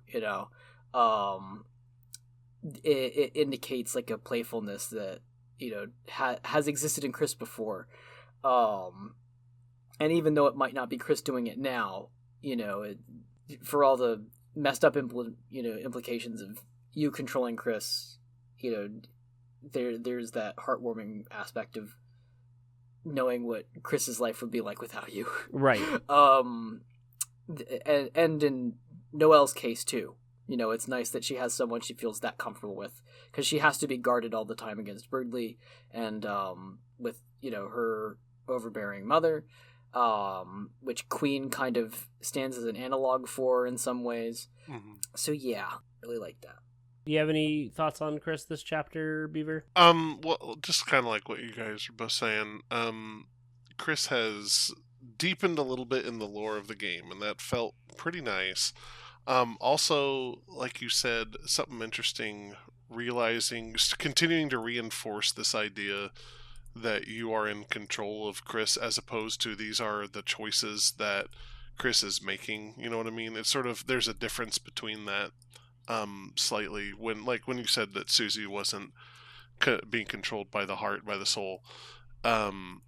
It continues to reinforce, hey, you're in charge of Chris, and it's really strange that you're in charge of Chris, right? Isn't that weird, man? But yeah, like you said, the interaction between Chris and Noelle makes it seem like Chris has more of a personality than they did. Don't blow me up. Than they did in the first chapter. Yeah. Oh, the secret boss of this one too. Also, you get a whole heavy dose of, gee, Chris, what the heck is going on with you? Something does not seem right. Your heart-shaped object. Yeah. Rousey in this chapter is fun. I like that when it goes, who do you want to go with? And you get the choice between Susie and Rousey, but before you can do it, Susie grabs Rousey by the hand and is like, no, I'm taking him. Bye. I like that they get to extend their friendship. Mm-hmm. It's another case of you are not the center of this game's world. Yes. And I like that a lot. I like that Rousey teaches Susie to heal, even if it's bad. But I like that he's willing to teach her, and I think it opens up a lot of interesting stuff later. We don't see a lot of Rousey in this one. This is not Rousey's chapter, and I think that's good. It is not a Susie chapter either. This is Chris and Noelle's chapter. And it is opening the stuff up. You get some character development between Rousey and Susie, but not a ton. And I dig that. Any Rouse thoughts? I do like that there's more banter. Yeah, that is fun. You know, they're like you and Noelle have a rapport. Susie and Rouse are getting more into that, you know, tempo together. Yeah, I think once again that Toby's got a really long history of writing things very well, and I think that, like you said, it's a good way to slowly move our relationships forward in multiple different directions. It's easy to see that things are moving towards a much closer sort of relationship between everyone, and because of that, then later when the third act hits, bam, bam, pow, like everyone gets upset at each other or whatever the hell. But it's good to be able to do that. You know what I mean? In this early stage. No, that makes. I feel the same thing about Susie. I think having Susie be the love interest of Noelle is fun, especially because they're both bad at flirting, and it's really funny to watch them fail miserably. Same. But other than that, I don't have much for Susie here. Noelle, let's talk about Noelle. This is the first time we really get to see Noelle.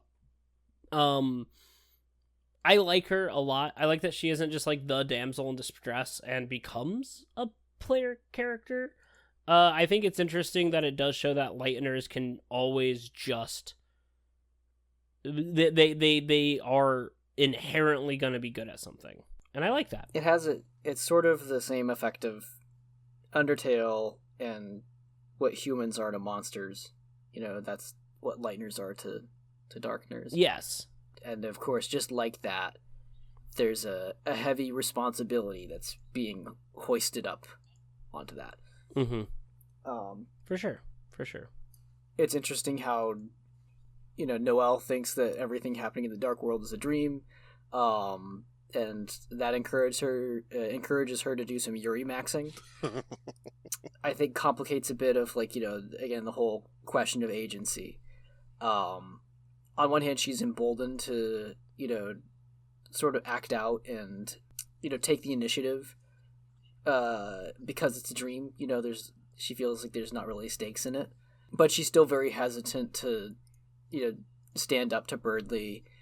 If you take a certain direction in the way that you command Noelle, and, you know, if you're telling her to freeze enemy solid, then that twists around and she starts to rely on you and asserts that you're making her stronger, when in reality, you know, she's giving up herself at her own strength. Mm-hmm. That's tragic. She really is the focal point of the chapter, I think.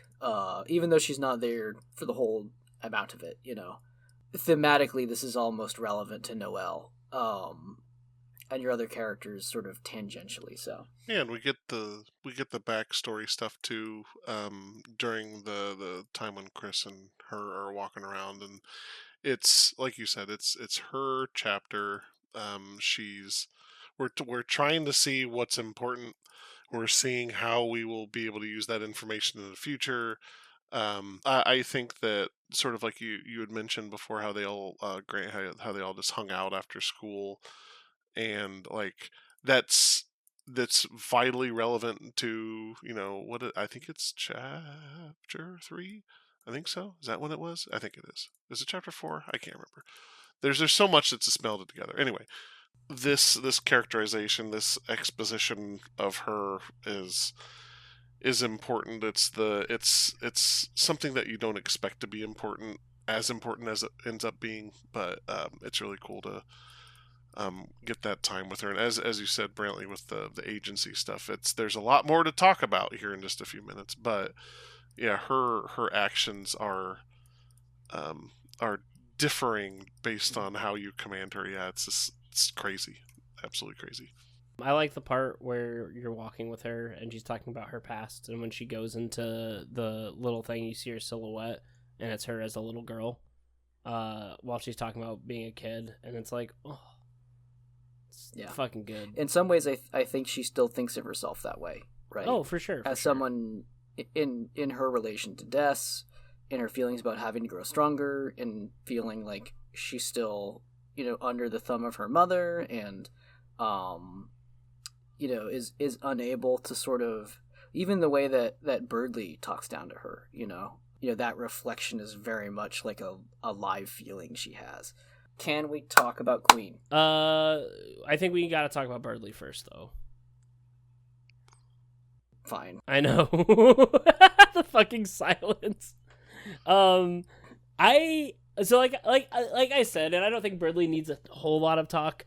But Birdley is very painful to watch because I remember like being mad that I wasn't the best Smash Bros. Player. I remember thinking I was so much smarter than I was. I remember thinking that if only girls would give me a chance, I would woo them completely. He is so well written, and he's so annoying. And my favorite quote about him is from Queen, which is, well, there's nothing really wrong with him, he's just annoying. And it's true. Listen, if we could put Birdley in Revolutionary Girl Utena, it wouldn't fix him, but it would be funny. I think that with Birdley having the little character arc where he realizes that he is not as smart as Noelle is really cute. I like that he does kind of realize that he's been a jackass, but I also like that instead of getting it, he's immediately like, everybody likes me and I need to prepare to be better for them. And he thinks that everyone's competing for his love at the end of it, and I think that's fucking funny. Yeah, a really good, like you said, characterization. It really shows the sort of, what would you call it, like emotional blinders that people in that particular sort of vein have. I mean, once again, those people, I'm talking about myself, of course, as well. We're all talking about ourselves. But it is like that, it do be like that sometimes. Yeah. You just don't get it. I like that Noelle strangled him when he said that he was gonna fall in love with Susie. Yeah. Oh, we love that for her. What? She did the right thing. Kill. Kill. Kill. See, it's not funny if you tell her to do it, but it is funny if she just goes right ahead. Yes, I agree. So we can now talk about Queen. Hey, I wanna really quick, because you forced my hand, I'll talk about Birdley first, I guess. Okay. How curious that the only thing that's capable of stopping Queen in her tracks, with her sort of smothering mother thing going on with Noelle, is Birdley and his toxic masculinity. Could it be a commentary on patriarchy and casual misogyny? But for real, I think Birdley's a well executed, version of this. It's nice that he doesn't just like get fixed, right away. Yeah. And then he has this wandering journey of, as you mentioned, like, oh, like I don't have to worry about my self-esteem. It's okay. These people do care about me.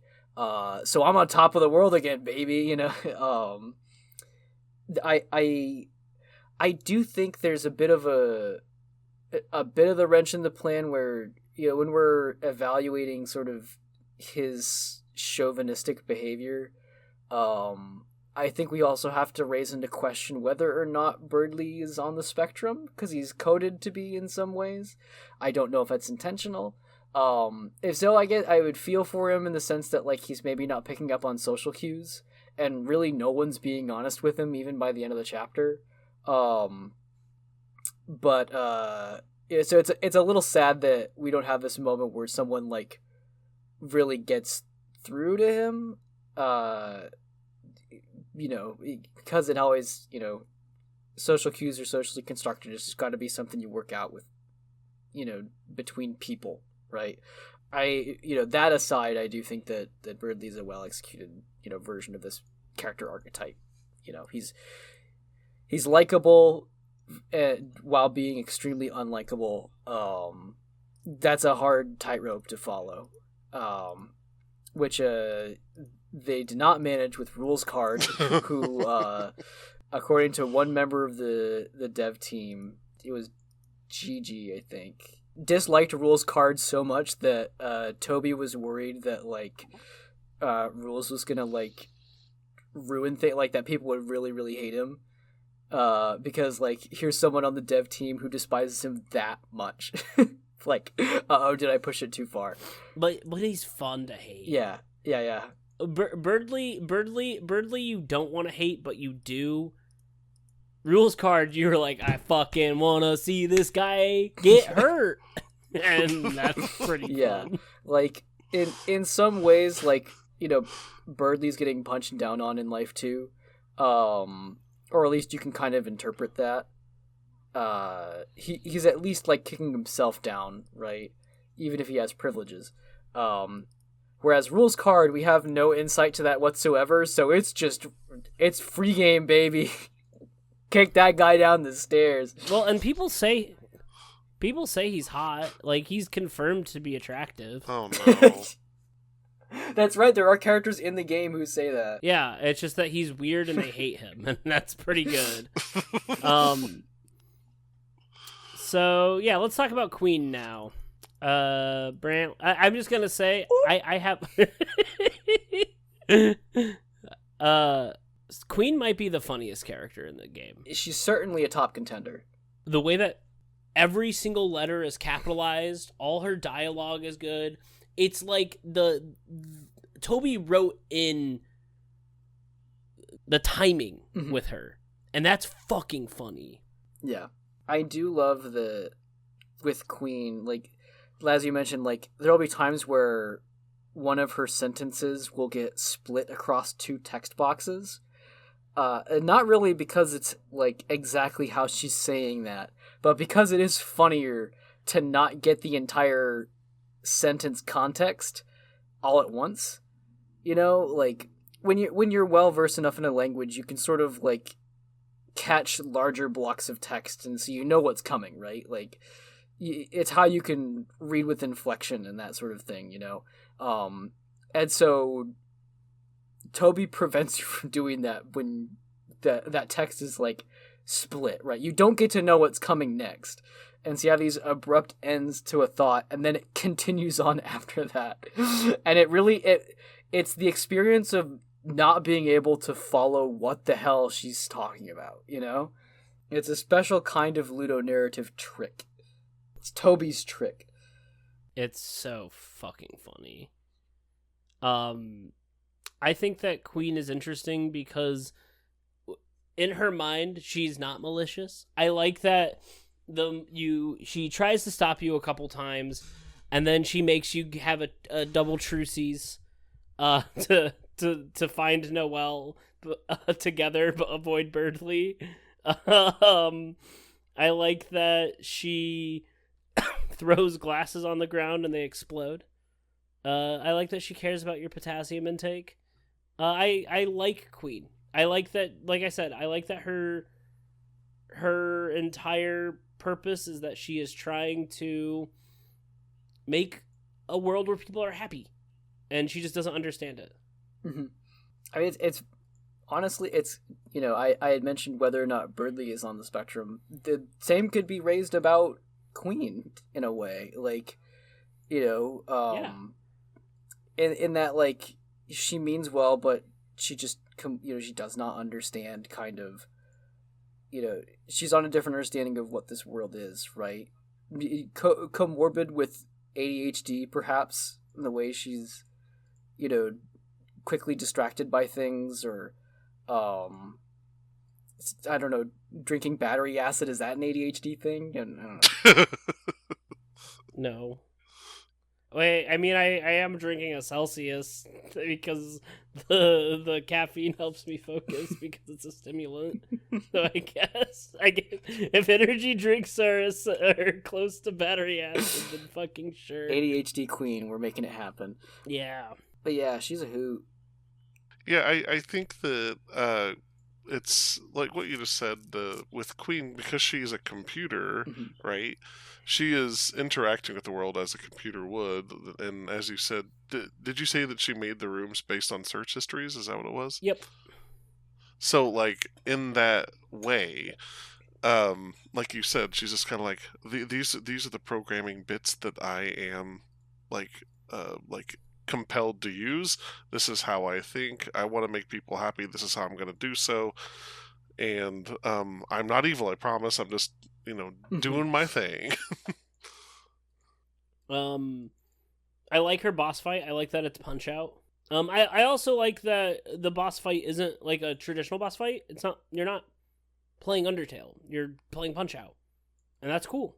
It's minigames, baby. I like it when she's legitimately impressed by your Ultra Form, which is where Susie is moving your hands and you're standing on Ralph's, and she's like, "Oh my god, I can't believe it! Yep, You're doing it." I like that her face says "true." yes. True. So good. Lamau. She's great. I love her. I like that at the end of it, she becomes Lancer's mom because she's like, "I'm going to become your mom." It's good. Brantley does a better Queen voice. So much traffic, isn't it wonderful? Liners love traffic. They look it up all the time. You flatter me. Spamton. Spamton. That little freak. Boy, oh boy, did Spamton just take the internet by storm. Everybody loves this weird little guy, for good reasons. For really good reasons. He talks, like a spam bot from the 90s. He asks you for things. And he's obsessed with an ever-changing cryptocurrency. Would you say that Spamton is the Nagito Komide of Deltarune? Yeah. Yeah. Oh no. Yeah. I like Big Shot a lot. I think it's a fun song. But when you first meet Spamton and he's like, "Chris, come talk to me and just me alone in my shop in the dumpster." It's great. I like the weirdness he brings to it. I like the kind of horror edge that he brings to it. He's good. He's good. I like hyperlinked block. I like that he talks in parentheses. I love everything about Spamton. Yeah. We talked about how Queen has a sort of esoteric way of producing text. The way you read her kind of is unique. Spamton has that too. And my god, it works. Like from his very first line of "Hey, and like there's like some space there and the exclamation marks and he cuts himself off. He's saying spam and then says it again, Spamton, G Spamton, like Spamton, yeah, G Spamton. Yeah. The little like commercial bits that are sort of spliced together, which are just ridiculously funny. Grab life by the silly strings, like come on, man. Oh, it's hysterical. He's endlessly quotable. Your $4.99. He also has like. Yeah, well, and he says some weirdly profound shit with it too, and that's kind of the thing about, once again, with Toby, is he's able to do these funny bits that are way deeper. And it's not just surface level nonsense. It can be, sure, but it's good. Like, too many excess vacation days? Take a goddamn vacation straight to hell. Great line. You think making frozen chicken with your side chick is gonna let you drink up that sweet, sweet freedom sauce? Well, you're it's censored, right. But don't blame me when you're crying in a broken home wishing you let your old pal Spamton kill you. Like, God. It's so good. Yeah. And, we have to extrapolate. It's like, okay, Spamton is a down-and-out businessman who's tied up in scams and cons. He's living in a garbage can. He has no connections, but people definitely know him. So for all intents and purposes, Spamton is a character who, lost his job, is now homeless, potentially schizophrenic, and is looking for a way to get back on his feet. And then, as it plays out, it turns out that the power he seeks, he's still just, someone else's toy. He's still being played. Yeah. Well, and it goes into the final boss with him, where he's like, I can become free, you just have to help me. And you get him into the body he wants, and he still is with strings, right? Mm-hmm. And he's like, these fucking strings. And then he's like, I need your heart-shaped object, which is wild because it's the first time that anyone in the game refers to the soul. And that's pretty good. Also ironic in a dramatic sense, because if he had your heart-shaped object, he wouldn't be in control of himself either. Nope. You would be in control of him. And that's great. Do you have any Spamton talks, Beaver? No more than what you guys had said. I think that the like you said, the strings attached and freedom and others controlling everything is sort of that constant running side narrative. I know that I think, is it this next chapter? I think it is revealed that his crazifying was happened after like a phone call or something like that, and it's just like, once again, people constantly pushing others in certain directions, forcing others to be certain ways. I think that was in this chapter. Oh, it was? Oh. Because he talks about Mike, and he's like, I used to be the email guy. And now I'm living in a goddamn garbage can. Yeah. And we know he's connected to Tenna. We know he's connected to Chapter 3.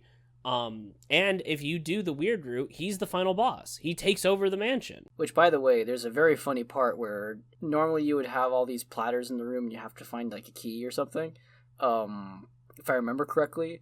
And instead, when you go to that room, it's just filled with peepus, the little blue like circle sphere things. And if you touch it, it starts an encounter with it. Yes. And the room's just littered with them. So it's just a maze where if you are just one pixel off and walk in the wrong direction, then you start a fight. It's hilarious how miserable they make it, Well, I mean, yeah, it's supposed to be. It's good. We'll talk about the weird route in a bit. Or at least the start of the weird route. Yeah, Spamton's great. And Spamton is also another one of those things where you get to see Toby do horror, and he makes it kind of scary. And that's good.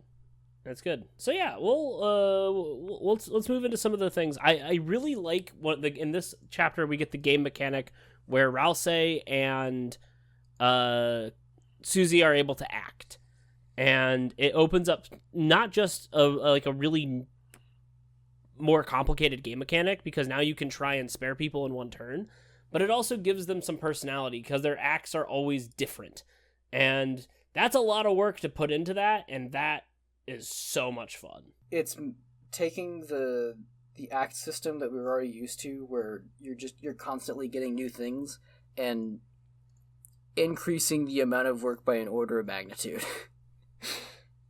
I don't envy that, but we sure benefit from it.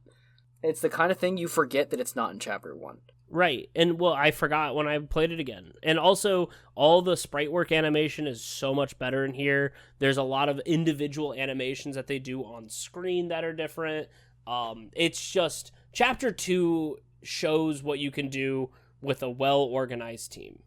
And they did it without taking away Toby's vision, and I think that's good. So, when I played Chapter 2... I was like immediately like, this is it. This is what an Undertale sequel should be. Deltarune Chapter 1's fun, but the set design, the set pieces in Chapter 2, like when you play Chapter 1 again, there's a lot of just like paths with empty space in the background. But when you play Chapter 2 and you have this big cyber city, it's so good. It's such a not breath of fresh air, but it's like awe-inspiring about how much more work went into this, and I really, really enjoy it. Also, you can hit the cars and go, wow. It's hitting on all cylinders the entire way through. Yes. It's impressive. Beaver, do you have anything to say about characters before we move on? Once again, not any more than what you have said. I always enjoy all of his character designs. His characters, the way that he's built everything is fantastic. And as you say, the game does feel way more complete, I suppose, or more fleshed out in Chapter 2 than it did in Chapter 1, certainly. So what were some of your favorite jokes from this chapter? You already said my favorite joke, and that was when they did the magical girl transformation or whatever. Oh, and yeah. Then, it's just everyone standing on Rousey. It's really good. I think the whole entire triple crossing scene is incredible. Oh god, that fucking gets me every time. Truces. Because Noelle comes, Queen's there, and she's like, you gotta hide me from Queen. And Queen comes, yeah, and then Birdley comes, and Queen's like, you gotta hide me from Birdley. And then you make triple truces. I like that you can tell people no. I don't think it changes anything, but I do like that you can say, I don't do triple truces to Noelle. I think that's the funniest thing, where it's like, you can say we're gonna do double truces with Queen, but then you can tell Noelle that triple truces is just too much. Shout out to It Means Titty.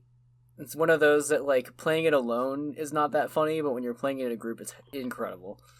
Because it's like, because she's asking you, or you can come to my sweet embrace in my bosom, and if you click bosom, and Rousey's like, bosom means titty. It's so I know what it means. Funny. It's so good. I like when she's capturing people and she's like, I'm all out of cages. That's all I had.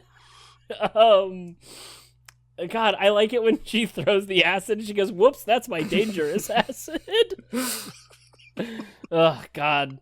You could everything that Queen says is just amazing. The part where before she throws the acid down and does the stock explosion, she does this incredibly long wind up where she kicks her leg all the way up in the air, only to just spike it into the ground. That's it's so really good. The music in this is also great. I love Cyber's World. The da da da da da da da. Well, and the fucking once Don't Forget comes into that one, you're just like, oh, I'm here, I'm here, and I'm having a good time. Yeah, it's hard not to smile when you're listening to A Cyber's World and Welcome to the City. Do you have any musical things you want to share out, Beaver? So one thing that I thought about while we were preparing for this was, like you said, when Don't Forget shows up, it's an important thing that Toby does with his music. He's just like, I think of Outer Wilds a lot when I think of the way that music should be done in a video game and how you reuse leitmotifs basically wherever you need to get that feeling of home, get that feeling of connection to the video game world. And I think that Toby is just so good at that. There's so many things where he quotes Don't Forget in it. If it's not in its entirety, he's quoting bits of it, little tiny pieces of it. And like you say, if you hear it in something, he's doing this on purpose to make us feel that way, right? That's the whole point of the leitmotif. But like, I think it's neat how he does it. He's really a master of it. He's done such a great job in this game. I think that how would you describe this particular game music? Is this like 16-bit, 32? Like, what's it supposed to emulate here? Yeah, I don't know that you could describe it to just one to like bits, because like there's instruments that you would not get on that kind of hardware. So right, and I think that's sort of like his style. Of course, is like that's the way it was with Undertale. Is that it's mostly supposed to simulate that sort of 8-bitty sort of sound, but then instruments start showing up that you're like, that's not right. That's not part of that sound font, if you will. But one of the sound font choices he makes in here is that Queen has a harpsichord, and it's obviously a harpsichord during her theme. Mm-hmm. And it's just, it works so well. Everything. Well, once again, everything he does works so well. I should never have to say any of that. But the harpsichord is such a good choice for her and her silly regality that she has. Very, I don't know, almost feels vampire-y, but then again, that's just It's sort so of, unserious. Just royalty, right? Yeah, Yeah. royalty. Yeah. Another thing that I have to mention is that when I get mad, I dance like this. During that tune, it is a reference to Homestar Runner. I had to look it up just to make sure. I knew it was, but at the same time, I want to double check. And so what happens in Homestar is that one of the characters gets upset, and then when they do, they play the demo. And that's essentially what that song is it's the demo for like an old Casio keyboard. And it's very silly. That's pretty good. It's really good. Also, the name of that band is Sweet Cap'n Cakes, which is a reference. Yeah, and that's their name, Sweet Cap'n, and then KK. Yeah, and so something funny is that's from the episode of Homestar Runner where they are in the Sweet Cup and Cakes land is the name of that. So once again, the musicians shouting out some of their influences, very fun. One of my favorite tracks is the one that is related to Noelle or Des or whichever one it's Lost Girl. Oh yeah. It's really pretty, really sad, super sad, and I love me some sad music. So when it's playing I think it plays during the time when they're walking through that scene, right, Grant? What you were describing earlier, where she shows up as a little kid. Yeah. Isn't that right? Yeah. Yeah. Fantastic work. It shows up later on in the game too. I have some notes on that as well, which raises concerns and things, obviously. But yeah, it's great. Fantastic. I like that we do get to understand the freedom motif in this one. Which is the it's in Jevel's song, and it's the dun dun dun dun dun dun that one. It shows up in Big Shot, not the first time, but the second time. And Spamton has the same sort of thing that Jevel has with wanting freedom, with wanting to be free from whatever is going on. And 3 of the 4 hidden bosses have it, and all 3 of them have their own kind of sense of freedom in it, and I love the freedom motif. I think it fucking rips. That's all I have to say of music. I love the music in this game. Yeah. Pretty good. My Castletown in this chapter is quintessential to me. It's another one of those where, like, when I'm just going about my day and my brain is trying to fill in music to occupy my thoughts, that's something that will just surface, right? I think it kicked out Secunda from Skyrim, by Jeremy Soule who does that. That for a while was like my reading music,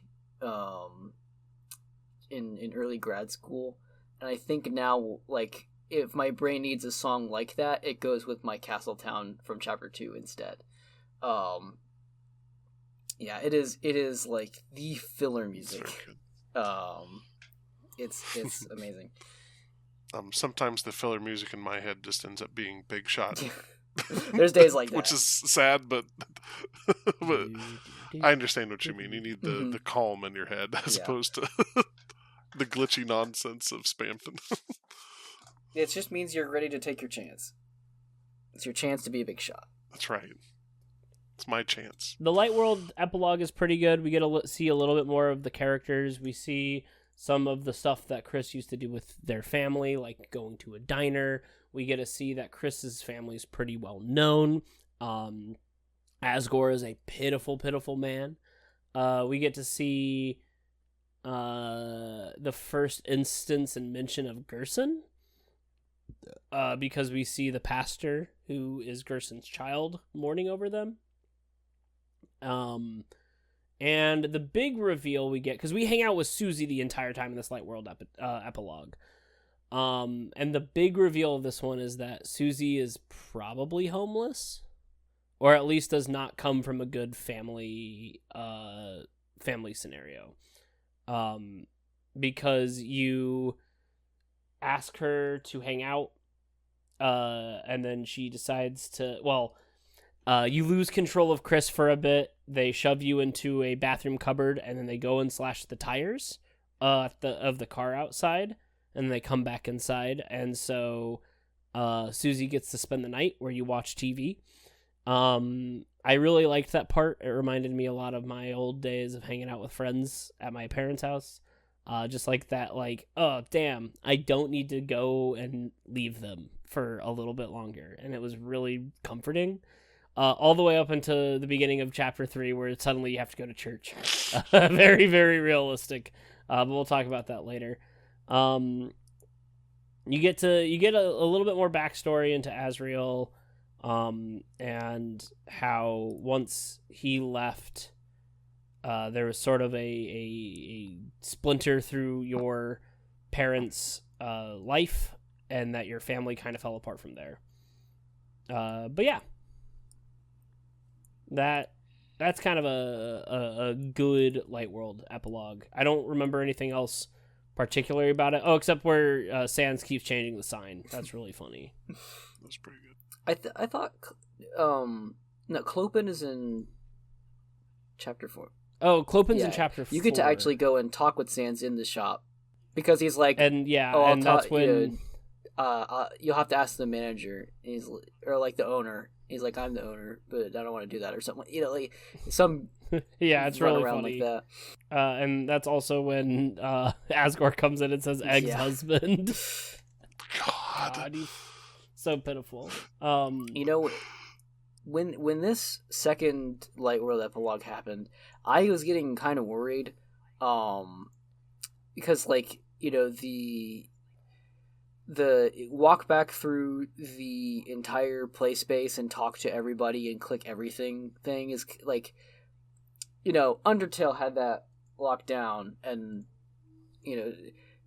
it was exhausting, but it was gratifying, because it was like the last thing you're doing in the game. It's your victory lap, the mother of all victory laps. And so realizing that every chapter was going to have one was like, oh fuck.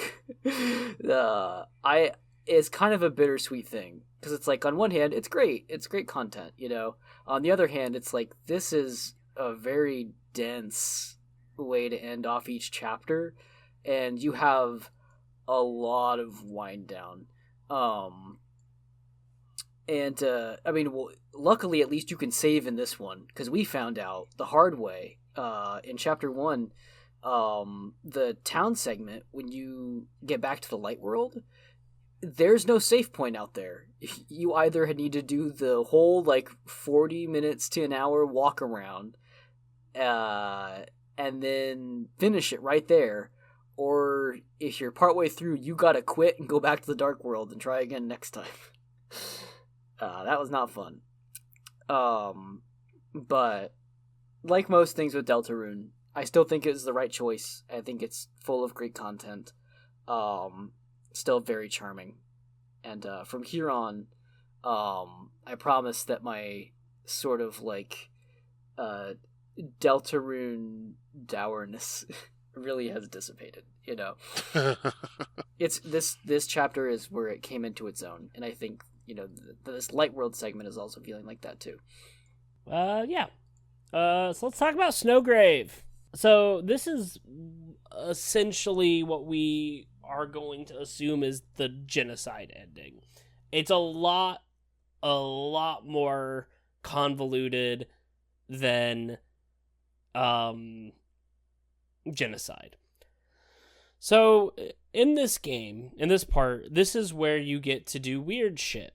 So when you take control of Noelle, if you have her keep attacking people with frost magic, they will actually die. So just like in the previous games, they will run away. But in this case, they will start to freeze.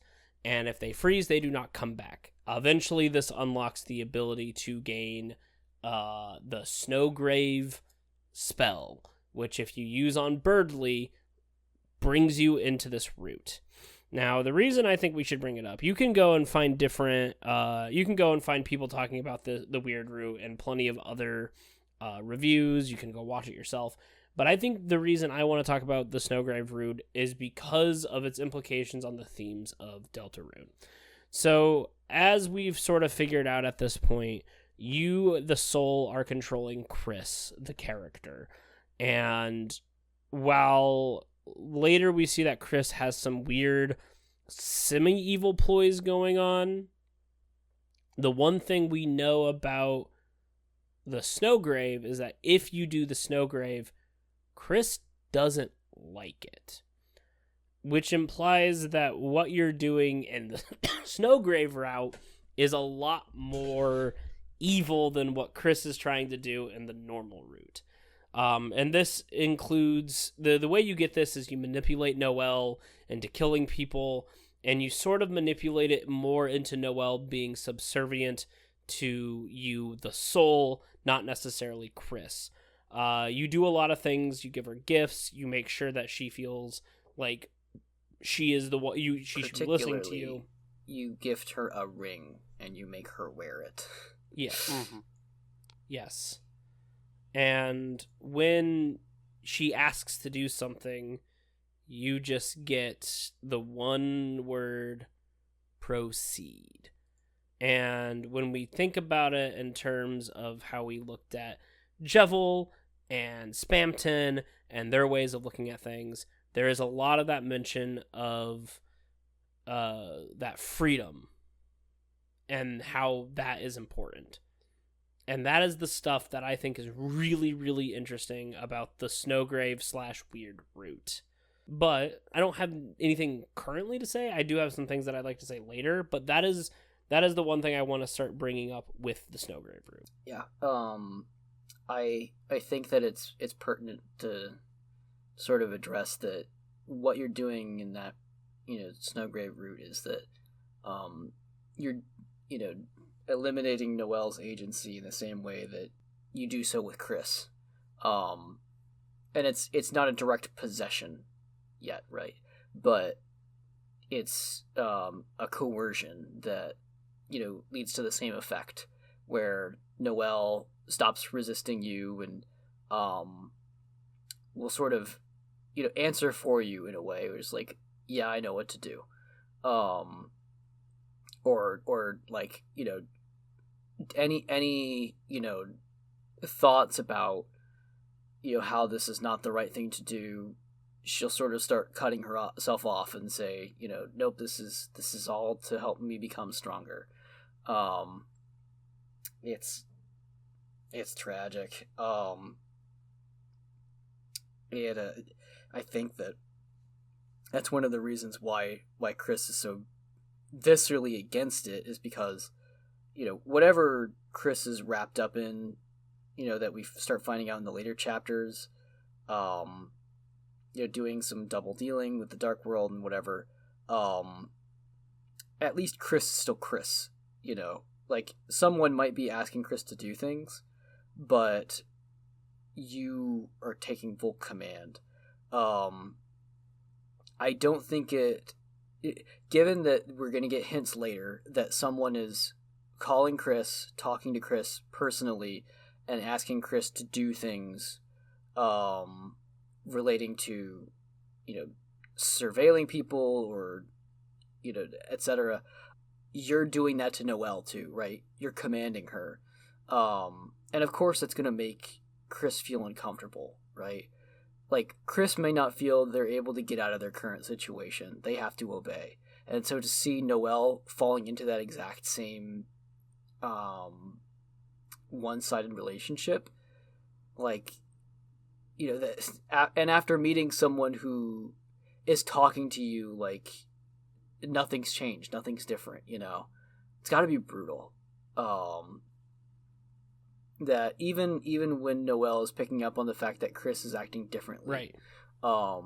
She still treats you like you're the same that Chris is the same person they've always been, right? I think it goes to show that even if you're doing the normal route with the soul controlling Chris, what you're doing isn't out of the realm of possibility of what Chris could do. And it still makes you feel weird, but less invasive, I guess. Yeah, like you said, Brantley, her noticing this is probably the most, I don't know, it feels the most unkind thing that you could possibly do to her, is that, like, you're using this person that she trusts and loves to, take away what she has of her agency, take away her autonomy, through coercion, and it's just, it feels real bad, yeah. It just feels good. It feels bad. It and I think because of how normal it is, not normal in the sense, but how easily parallel it is to just like abusive relationships in general, it feels bad. And I appreciate that it's there. I don't want to do it, but I appreciate that it's there. So yeah, does anyone have any follow-ups for chapter 2? Anything they want to say before we move on? The last thing I want to say is that even though that we collected the various dark crystals and stuff, we did not get all of the eggs in this playthrough, but we tried to get the last ones. Which makes me feel like I should go back and get the eggs. Collectibles! Ah! That's one damning criticism I have against Deltarune, is that as much as these things present themselves as optional, the internet zeitgeist and the spirit of these games is that they really are required. You're missing out if you're not doing these things. And that does make it feel significant and triumphant, but goddamn, you're going to be left out if you don't go through it all. Yeah. And that was easier when Undertale was like, you might take like 10 hours the first time, like 5 to 7 hours the next or whatever. Deltarune, you don't have that luxury. This is a whole last game we're getting. And it's only going to get longer from here. Quick shout-outs to Beaver, because I think it was Grant who was like, hey, Sweet Cap and Cakes are on screen. You voiced them. And you had to do all 3 of them at once.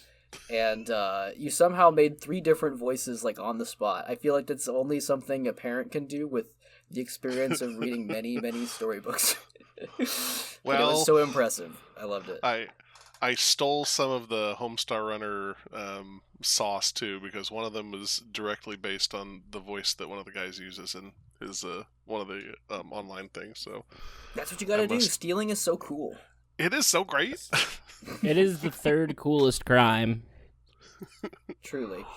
I had forgotten to mention my favorite joke in Chapter 2. I completely missed the first time I played it because I was being a little goody two-shoes.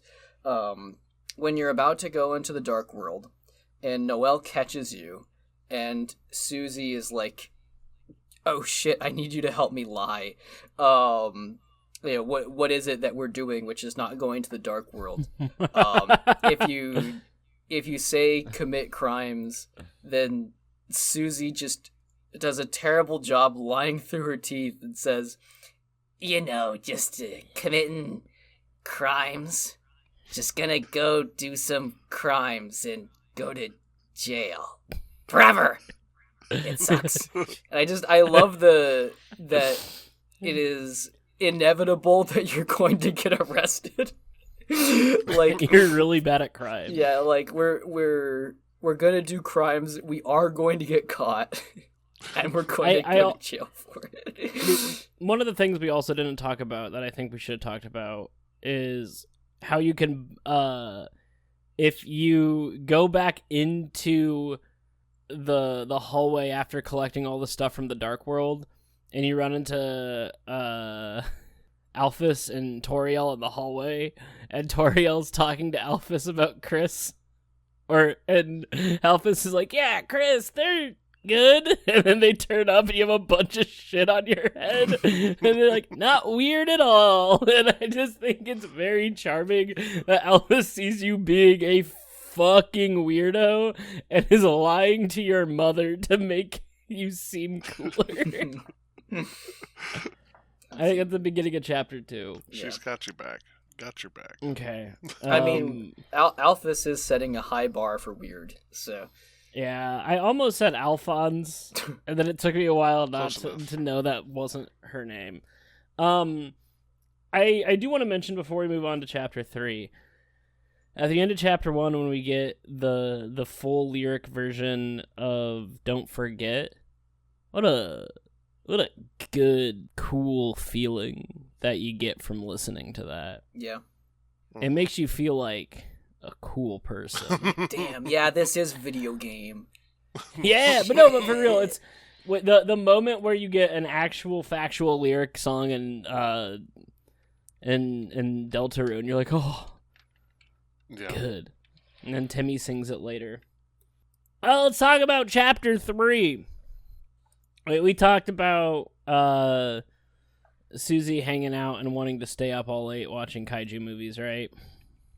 I think so. And if we didn't, then we did now.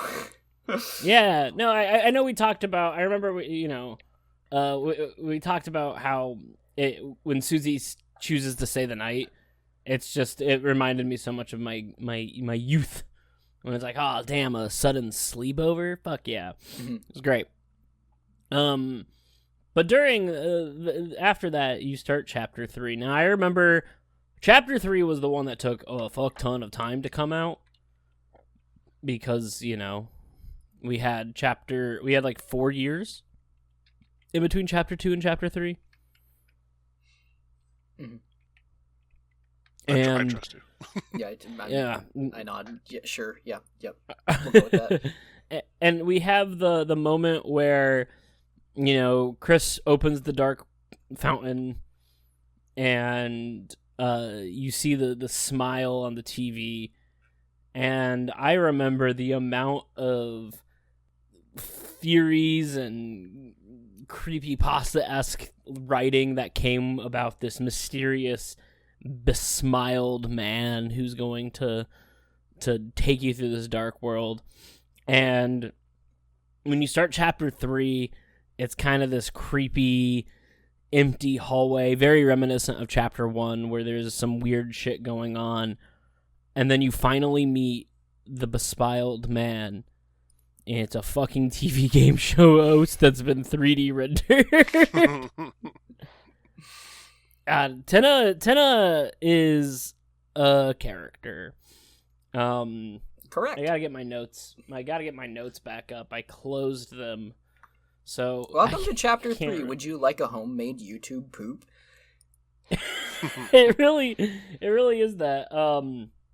So chapter 3 starts with you entering the TV, and you meet Tenna, who is your Chris's TV, who feels sad that no one wants to watch him anymore. And when you get in, he just bombards you with advertisements, including the Rousey plush and all this fun shit. And it's really good. So he basically recruits you to be on this game show, and you solve the game show, and then he's like, well, I guess we're done. And then you decide to do more. It was a good time. Brantley, what was your feelings about the initial impact of chapter 3 Deltarune? Game sucks, I go to bed. No, I'm kidding. Chapter 3 is a weird one because we had a bad time trying to do the secret stuff. Yes. And so it's kind of hard to separate our feelings on chapter 3 from that. It's a very cute chapter. It definitely feels like a transition period from chapter, 2 to chapter 4. But instead of sort of this gradual blend, from sort of the goofy antics of chapter 2 into the more like solemn tone of chapter 4, we get this ridiculous like spike of energy and just a hard crash It's very like emotionally severe. And it's and the characters are going through that too, right? Like they're getting fed up with the antics, and eventually it just all gets interrupted when the Roaring Night comes in. But in the meantime, I can acknowledge this is a fun chapter. It's seemingly deliberately exhausting, and that's a choice. But I think it was a better choice than just sort of letting it middle out somewhere in there and not actually going the full way. And I'm more glad that I was annoyed than if I was just whelmed, Yeah. I think when I look back at chapter 3, I think some of the moments were definitely highs. I liked the mini games. I liked the rhythm games. I liked the 8-bit parts where you're doing some Zelda-esque adventure stuff. I did dig that shit, but I think about some of the other things that I felt were a bit sluggish, and weirdly enough, it has some of the most charming moments. But like once you're done with the game show and you're roaming around the backstage, doing the quick sneak is really funny, but I felt constantly forced to do fights I didn't want to. Like the rat that chases you out of the garbage can. I wanted to run more in that chapter than I had in previous chapters. Mm-hmm. Yeah, it is. It's fatiguing. I think chapter 3 is the kind of chapter that feels like this is good one time. And we did play it twice. We did play it twice. And I think there are, like I said, I think there are some good moments. So I think El Nina and La Nino are funny. Yeah, by the way, I know we know they're spelled like La Nina and El Nino, but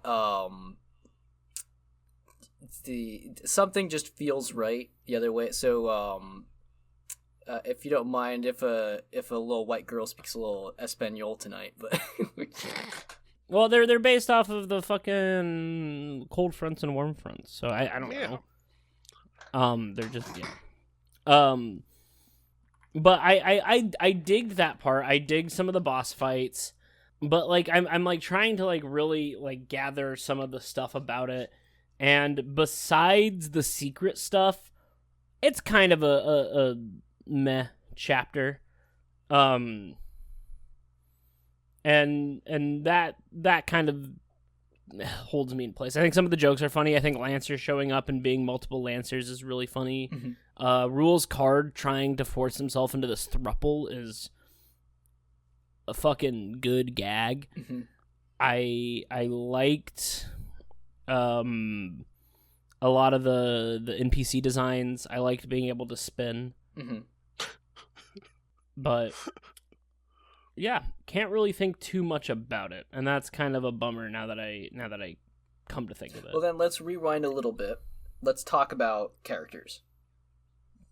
All right. So what do you think of Tenna? I like Tenna. I didn't like him too much at first, just because I was kind of annoyed with him. But I liked seeing him do some more stuff. I like his animations. His boss fight's fun with all the mini games and the different outfit changes. I love Gangster, Susie, Chris, and Rousey with the finger guns and stuff. I think that's really fucking funny. I like how much character you get from the characters in this. Mm-hmm. Them hanging out on the TV and playing video games and talking is great. I like that Rousey gets into video games. I like Tenna's desire to be wanted, and at no point does Tenna become a bad person. I never felt villainous intent, and I think that's nice. I mean, there's the part where he, like, traps you against your will, and it starts hurting you. Yeah, but he's not. He doesn't feel as evil as like King or even Queen to an extent. He's closer to Queen than King for sure. He's pathetic. He's a pathetic little cockroach, or he's supposed to be an ant. And I think that's good. I think you pity him more than you despise him. Mm-hmm. Yeah. I like Tenna. I don't love Tenna. I know many people on the internet love Tenna. I'm sorry it can't be me. I think the connection between Tenna and Spamton is a cute little thing that happens. I think it's somewhat overstated. It feels like in an odd sort of way, the game did a hard read where it's like, okay, if we connect Tenna and Spamton together, then people are gonna go fucking wild over it. And so we're just gonna shut it down immediately. But that couldn't stop the world's strongest Fujoshis. So congratulations to all of you for your hard work. I salute you. I can't exactly relate, but you do you. But yeah, Beaver, what'd you think of Tenna? I thought that he was a good plot mover, very good at just, giving us the push forward. And as you guys say, I'm not sure there's a whole lot to despise about him in terms of a villainous sort of thing. It's like you said, Grant, sort of pity. He's as small as an ant in that one part where he continues to shrink, and it's very funny. But I mean, he was fine. He was a good character, I suppose, in that he was doing his job.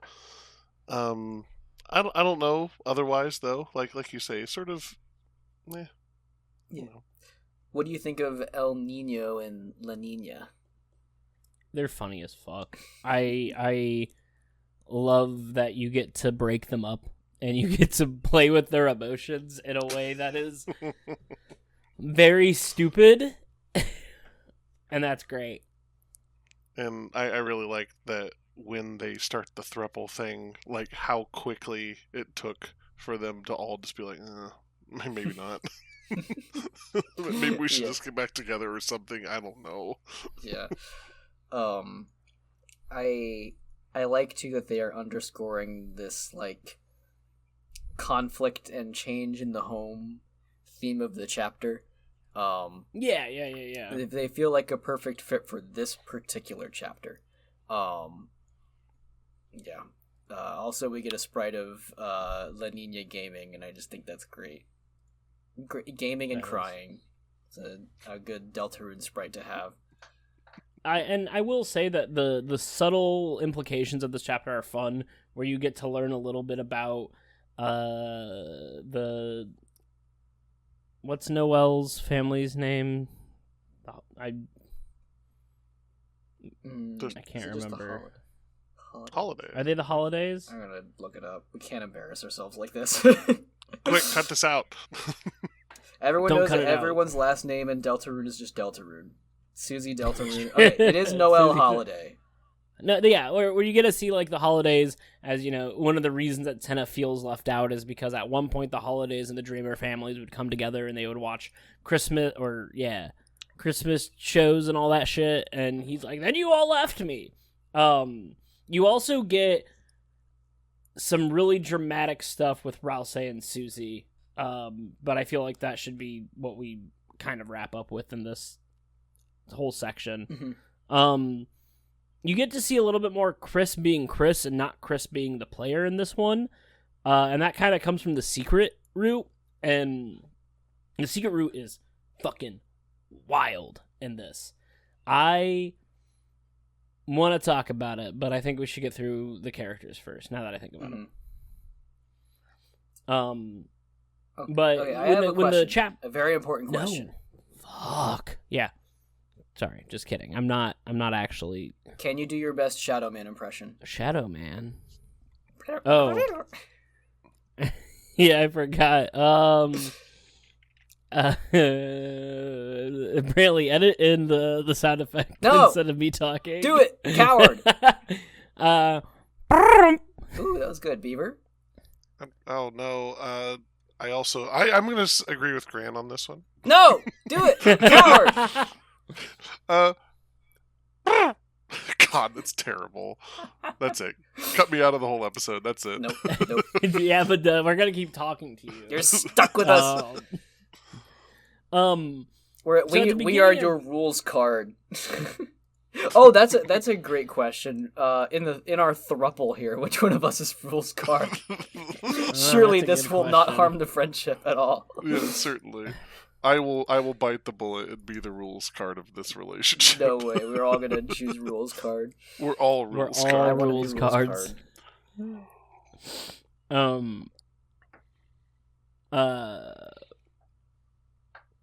So yeah, plot. Rouse and Susie talk about what it means to be online friends.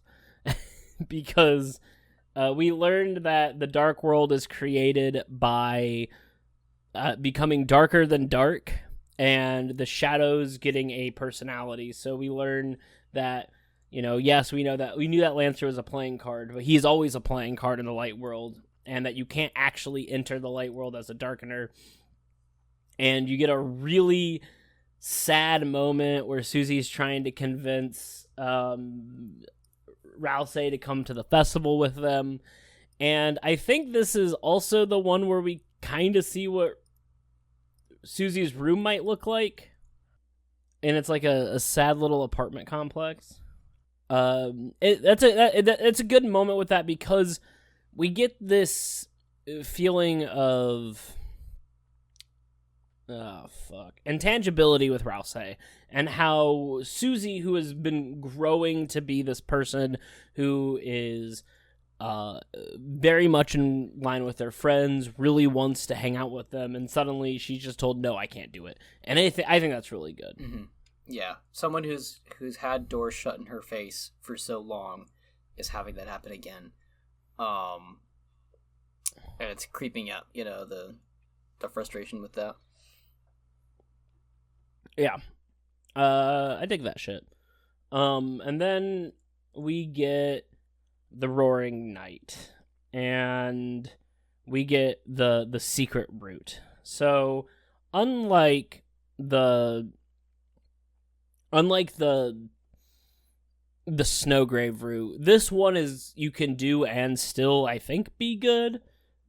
No one actually dies, and this is how you can get the Shadow Crystal and the Shadow Mantle, which you were told by Shams to get previously.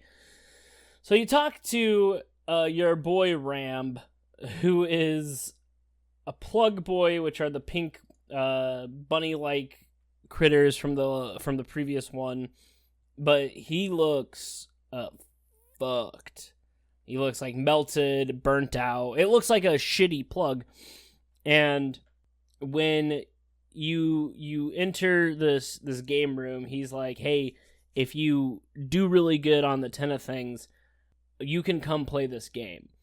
And you get this really creepy sort of it's just Chris, sort of like how you talk to Spamton, playing the game, and it sort of follows the genocide route of Undertale, where you have to kill a bunch of guys on the board to get stronger, and once you do that, you get some weird shit. So on board 1, it's pretty normal. You just do a big old genocide on the in the video game, and you get the ice key. But then when you do board 2, you get to go to one of the hidden islands that you might have found on the original board when you were exploring, and you find a white cloaked figure, and the white cloaked figure freezes enemies, just like Noelle does in the Snowgrave route. And that is the only way to deal with the blue bird enemy, who is a reference to Birdly, to get past this. And when you do that, you get the phrase, the ice key is used up, and then she is used up, kind of referring to Noelle no longer being useful to whatever route Chris this is. And then you get the shelter key, and then you can do board 3. Now, board 3 looks like the Cyber City, and you start off, and you need to grind up your levels to break through things, just like the previous boards. But the only two people in it are the Ralsei and the Susie avatar sprites. And when you kill them to level up, Chris visibly reacts to it. And I remember seeing that, and I was like, oh, fucking shit. What the hell? And you find a Tina version talking about Spamton, and you kill him, and you get the shelter key. Now, one of the things about this is in the shelter key, when you get it, it's pink, and when you put it in, it's yellow, which matches Spamton's eyes, and also the eyes of the creepy cat that keeps popping up everywhere, who you could see in Chapter 2. That's a whole other thing. I think it's named, like, Image Friend is what they call it. I don't know. It's one of those secret Gaster-like shits. And we'll talk about it at the end of the podcast. And then you fight Eram, who is the Shadow Mantle holder. And he fucking sucks. Fighting him sucked ass. I hated that part. I did not have fun with it. I did not feel like I was progressing. I was just really, really pissed. But when you fight the Shadow Mantle, you get the Shadow Mantle, and when you get the shelter key, you start heading towards the shelter key, Chris will control the avatar in the game. If you don't touch it, Chris will push away, because Chris does not want to go to the shelter. We don't know why, but they don't. Chris does not want to. And I think that's really fucking interesting. You also get the part where after you beat it, the Chris avatar will walk off the screen and stab at them. And I don't know what that means. But that happened. Have a Chekhov's Chris just wandering around. Gotta use that, Chris. Yes. But that part I thought ripped. That was in my opinion the best part about Chapter 3. Mm-hmm. I thought it was plenty creepy. It had plenty of sort of mysterious weight that I like, and I thought that was a super interesting part of the game. Also, Susie finding you afterwards, and you're like questioning you about what you're doing, and like you answer sort of that you're playing a game but you don't like it, and so she just takes the controller from you and is like, then don't play it. And it's just like, oh shit. It's another one of those things where it's boiling up towards the surface. It's, the lid's not popping off yet, but you can feel the tensions rising. Yeah. Also another thing that I really liked, Grant, you had mentioned that the little Chris pops off the screen, but I believe do you have to get the Shadow Mantle, don't you have to walk onto the screen? Like, actual Chris needs to walk onto the TV screen? Yeah. So, like, there's this wild, dark world logic that's happening all throughout, and we start to get introduced to how weird it can get, right? Like, super, like you said before, just like it was a moment, it was a moment that kind of leaves you sitting there. Well, that's also the one where you can enter the Gachapon machine. Oh, right. Yeah, that too. Yes. And you find it, and it's... it says something weird. The triangle fell through your hand, and you can't find it, and it's your hand that you can't find. Yeah, you can't find your hand. It's weird, and we don't know what it means, but it's really interesting. And then so the entire purpose of this is you're trying to do it to save Toriel, who's been trapped in the dark world. You fight Tenno one last time, and then you get the secret boss, which is a boss you are supposed to fight and also lose to. And boy, oh boy, was the Roaring Knight a tough one. You fought Sans. How would you compare it to the Sans fight? It took me a little less time to beat the Roaring Knight than it did to beat Sans, and I think that overall Roaring Knight's easier. I think once you learn the patterns for a lot of the stuff, it's not nearly as bad. But this is also happening seemingly less than halfway through the total game experience of Deltarune. Right. Which is nutty. Right. And the Roaring Knight begs to be the most mysterious character in our game. So this is the first time we've seen the Roaring Knight, but we've talked about the Roaring Knight's been mentioned. Jevil implies that the Roaring Knight was the one that told him some information. Sham refers to the knight as a strange knight and talks about how that has led to the king's kingdom. Sham is the one that talks the most about the Roaring Knight.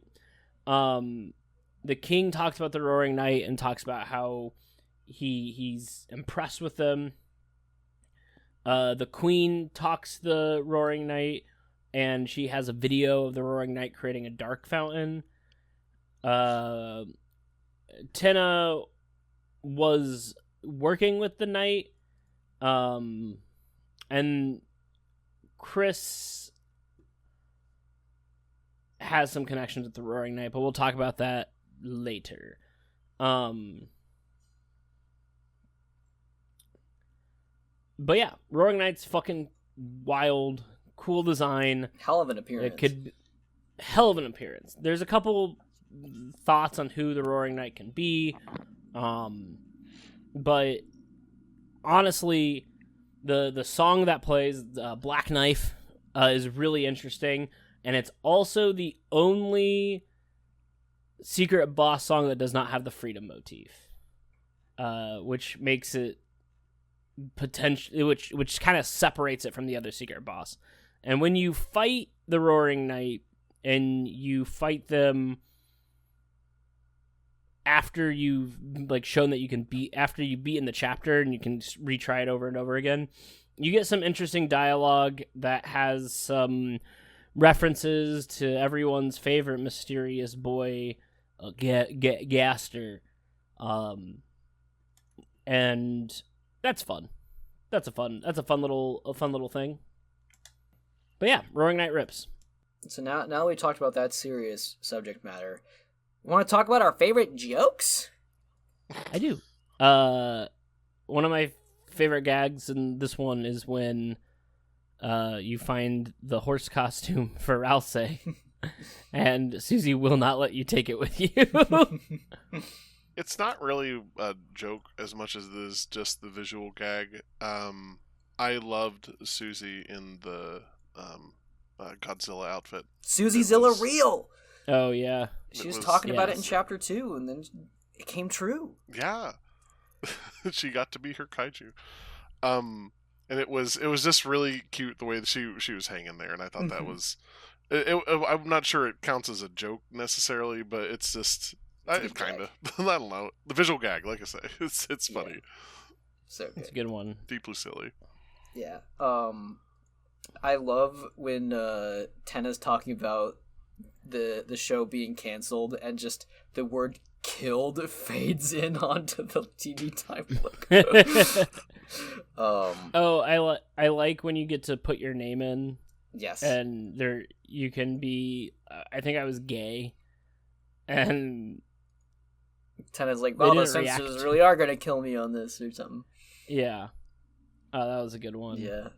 Susie appreciates if you also input ass, because that's the go-to for most people. I love the fucked up remix of Rude Buster they do for fighting the water cooler. Vapor Buster. Yes. It has this horseshoe effect of being as ominous as it is hilarious. It really works.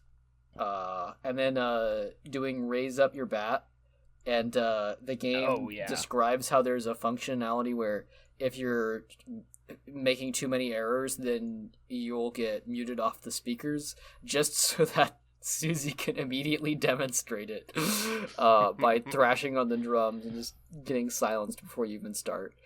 That function exists only for Susie to have that joke happen. It's great. It's exactly what should have happened. Well, and I also think that it's interesting because at first when you're playing, Susie's going fucking to town, just hitting the drums as wild as she can. But as things get more serious and more like battle focused, Susie starts to lock in, and I think that rips. Mm-hmm. Yeah. So yeah, at the end of chapter 3, Undyne comes in, throws some spears at the Roaring Knight, and saves you. But gets taken away in the process. Yeah. Yeah, taken into the shelter, and then we are told to figure out what the shelter key is, and we are given the hint that the holidays know one of the codes, the cops know one of the codes, and either the church or the dreamers know one of the codes, probably closer to the church. And you don't get a light world epilogue in this one. The moment that this happens and it ends, you go and shit's done. Which I really appreciated. I feel like it was the right time to Yes. end it, and breaking consistency on that, I think, was a good move. It showed that the game was committing, the narrative was dedicated to making that moment work, rather than just being like, well, these games always end in town so that you can talk to everybody, so we have to give you that fan service, Yes. I will say, and there's definitely some weird shit that comes with the shelter later, but defeating the Roaring Knight gets you your 3rd Shadow Crystal. But yeah. Yeah. Any notes on mechanics in this chapter? Like I said, I think the Zelda thing is kind of annoying. It's cool for the first part, and then afterwards it's not as fun. Well, just so much time has to be taken to do the secret stuff in there, so I can understand why that could be a little frustrating. Mm-hmm. Yeah. Especially because you got to get it right the first time. Or else you have to play through the whole chapter again. Yeah, this one, to get the secret ending, you need to get S ranks, and there's missable ways to... there's ways to get it without having to get it, but if you fuck it up, you're fucked, and that's annoying. Mm-hmm. Especially because it doesn't feel like Chapter 1 and 2 had this issue. And then Chapter 4 will definitely not have this issue because it has... Well, actually... It's just more careful about it, about making you progress on. I'll say too that on a more particular level, the battle mechanics with Shudda might be some of my favorite. It might just be my favorite mechanics so far. Yeah. There's a sub-boss, mini-boss, who takes a picture and then rotates it while you're moving, and that changes the way the bullets go, and that part rips. And what's really cool is if you encounter Shudda with other enemies, Shudda's affects all the other bullets too. And I think that's really, really fun. On the note of the mini games too, I think that in some ways they feel kind of unnecessary or ancillary, where they're kind of... It almost feels like they're being pushed away into the corner. They're like, hey, there's some extra content you can go play, but you really don't have to. You have to go out of your way to find it. But bringing them back for the Tenna fight, I'll agree, is absolutely spectacular. Mm-hmm. It really makes them work. I love how they flip certain things too, like Tenna is shooting at you instead of you shooting at the set, It's a really cute moment. Yeah. Do we want to talk about music? Yeah. Beaver, what did you think of the music of Chapter 3? Chapter 3 is good. I would say that's it. That's all I have to say. Brantley, you already touched on Vapor Buster, the Vaporwave reimagining of Rude Buster, and I loved that moment when the the slowing effect happened, and it just really, like you said, it sort of made you lock in a way that's a little different than usual. You see all these projectiles coming at you from all sides in that fight, and you're just like, "Ugh!" And there's this slow music just sort of maniacally playing in the background. I love that song. It's really, really fun. Yeah, it's the real world equivalent of like being at a water cooler and nervously laughing as you try to navigate a coworker conversation. Yeah. I never thought of that, but you're absolutely right. The next one, of course, the It's TV Time. Oh, the fuck, tennis yeah. fight theme is fantastic. There at the very beginning, the melodic spacing is almost exactly the same as Death by Glamour. Not necessarily the notes per se, but the way that the song starts, the bow bow bow bow bow, right? Yeah. Very, very similar. So I think that once again we're connecting back to Undertale as much as we can to try to remind folk that the games are the same game. I mean, they are not related at all. Don't forget about Undertale. Don't forget about Undertale. It's there. Let's see. I think that one thing I really liked about Tina's fight song is how much it felt like that TV game show vibe from around, like, mid to late 90s sort of era, right? Mm-hmm. And right, it's just like, it feels very TV. Toby really nailed it. And one of the things you guys said while we were discussing this is that those scenes always seem really high energy, and that kind of gets that theme going there too. And then like the sort of malaise of the in between the green room scenes, right? So once again, just reiterating the high energy stuff there. Let's see, Black Knife. Just because, well, I mean, not just because the boss is very unforgiving. This song gives lots of that kind of vibe too. It's a very malicious song. You can feel it in your bones. There is a portion near the end in the second half of the song where it kind of has, it doesn't quote any of Girl Next Door. That's in just a second. But it has sort of like what sounded to me very snowy sorts of sounds, right? So if you listen to the second half of that song, I feel like they're once again Toby is once again alluding to who the black, not the Black Knife, who the Roaring Knight is supposed to be, right? Mm-hmm. Very much related, or so it seems, to the Holiday family. Let's see. I had one more note here. Raise Up Your Bat, the song that you and I, Brantley, were trying to say the words to as it was going on screen. Yeah.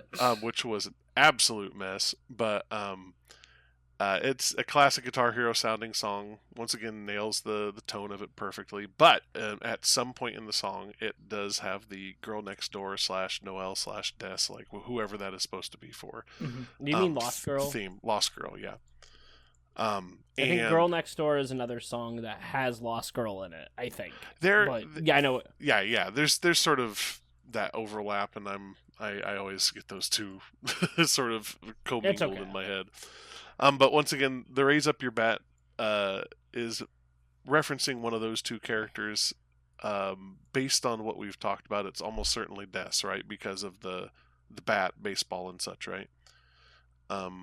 Was that she played baseball, right? I'm not misremembering, right?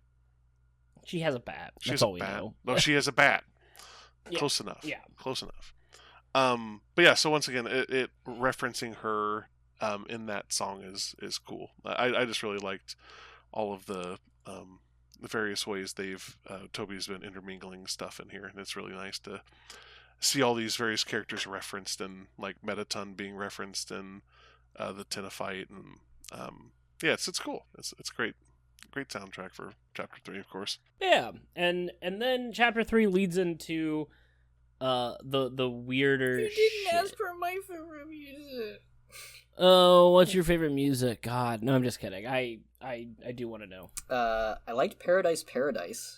That made some of the minigaming, in the sort of Zelda overworld thing sort of feel a little better. there was this moment where we're kind of just like slogging through. We're all kind of pissed off, I think, and then but then that song just kind of like helped melt some of that frustration down. And we hadn't mentioned, but Rude Buster gets its own little swan song here before it's changed out in Chapter 4, because we get Ruder Buster, which is sort of an arranged version of that. And I really like it. It doesn't just feel like they tacked on some extra instruments and called it a day, you know. It does feel like a little bit of a reimagined version of Rude Buster, and it still kicks ass. So, yeah. I'm so glad it's in there. Yeah. Good shit. So we get Chapter 4. And Chapter 4, I think, is the reason why Chapter 4 Deltarune got as... Like, obviously it's going to be fucking popular. Everyone knew it was coming. But the amount of shit that sort of comes from this chapter collection is mainly Chapter 4. Or at least I feel that a lot of that comes from Chapter 4. So after Chapter 3 ends and you try and go save Undyne from the shelter, you are told that you can't. You don't know the shelter code. And because you don't know the shelter code, you decide that with Susie, you are going to try and solve it. And you get some really fun, goofy stuff, from this scene. Because you can't get in there now, so you decide, all right, we gotta go do normal shit.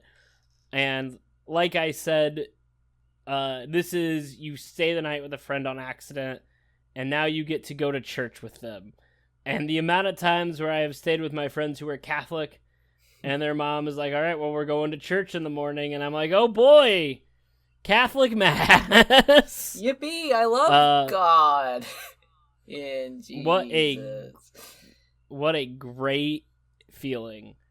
You know what? As someone who was raised Catholic, in retrospect, I should have known a storm was coming, because whenever I would have to go with anyone else, you know, in their family to whatever Christian mass was happening, I wasn't like, oh yeah, that's normal. I was like, oh, I had to go to church. And I ain't Catholic no more, so. But yeah, I love this part. And so you go to mass, where you learn of the Deltarune religion, and all of that fun shit. You get a little bit of the prophecy, you get a little bit of the reason that all this is happening, and you get to drink juice. And I love that part. Mm-hmm. You and Susie feed each other juice, and you fuck around by like trying to stick stickers on each other. And that's really fun. Once again, a very common thing in church, the kids sticking around, and it's very nice. Yes. Yeah, no, it was great. It was great. I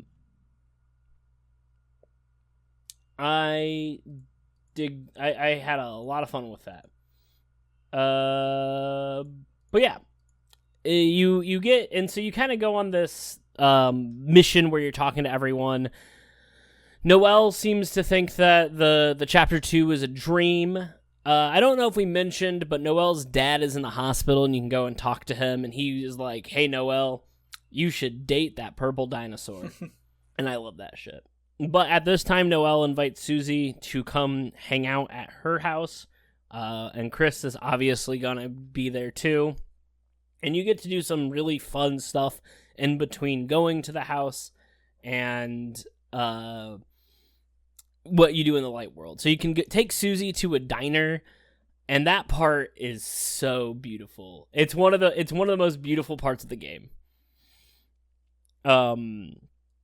Where you're enjoying, you get $5 that you can steal from your brother, and you get to take Susie to get some lunch, and you doodle on the window and you eat a sundae.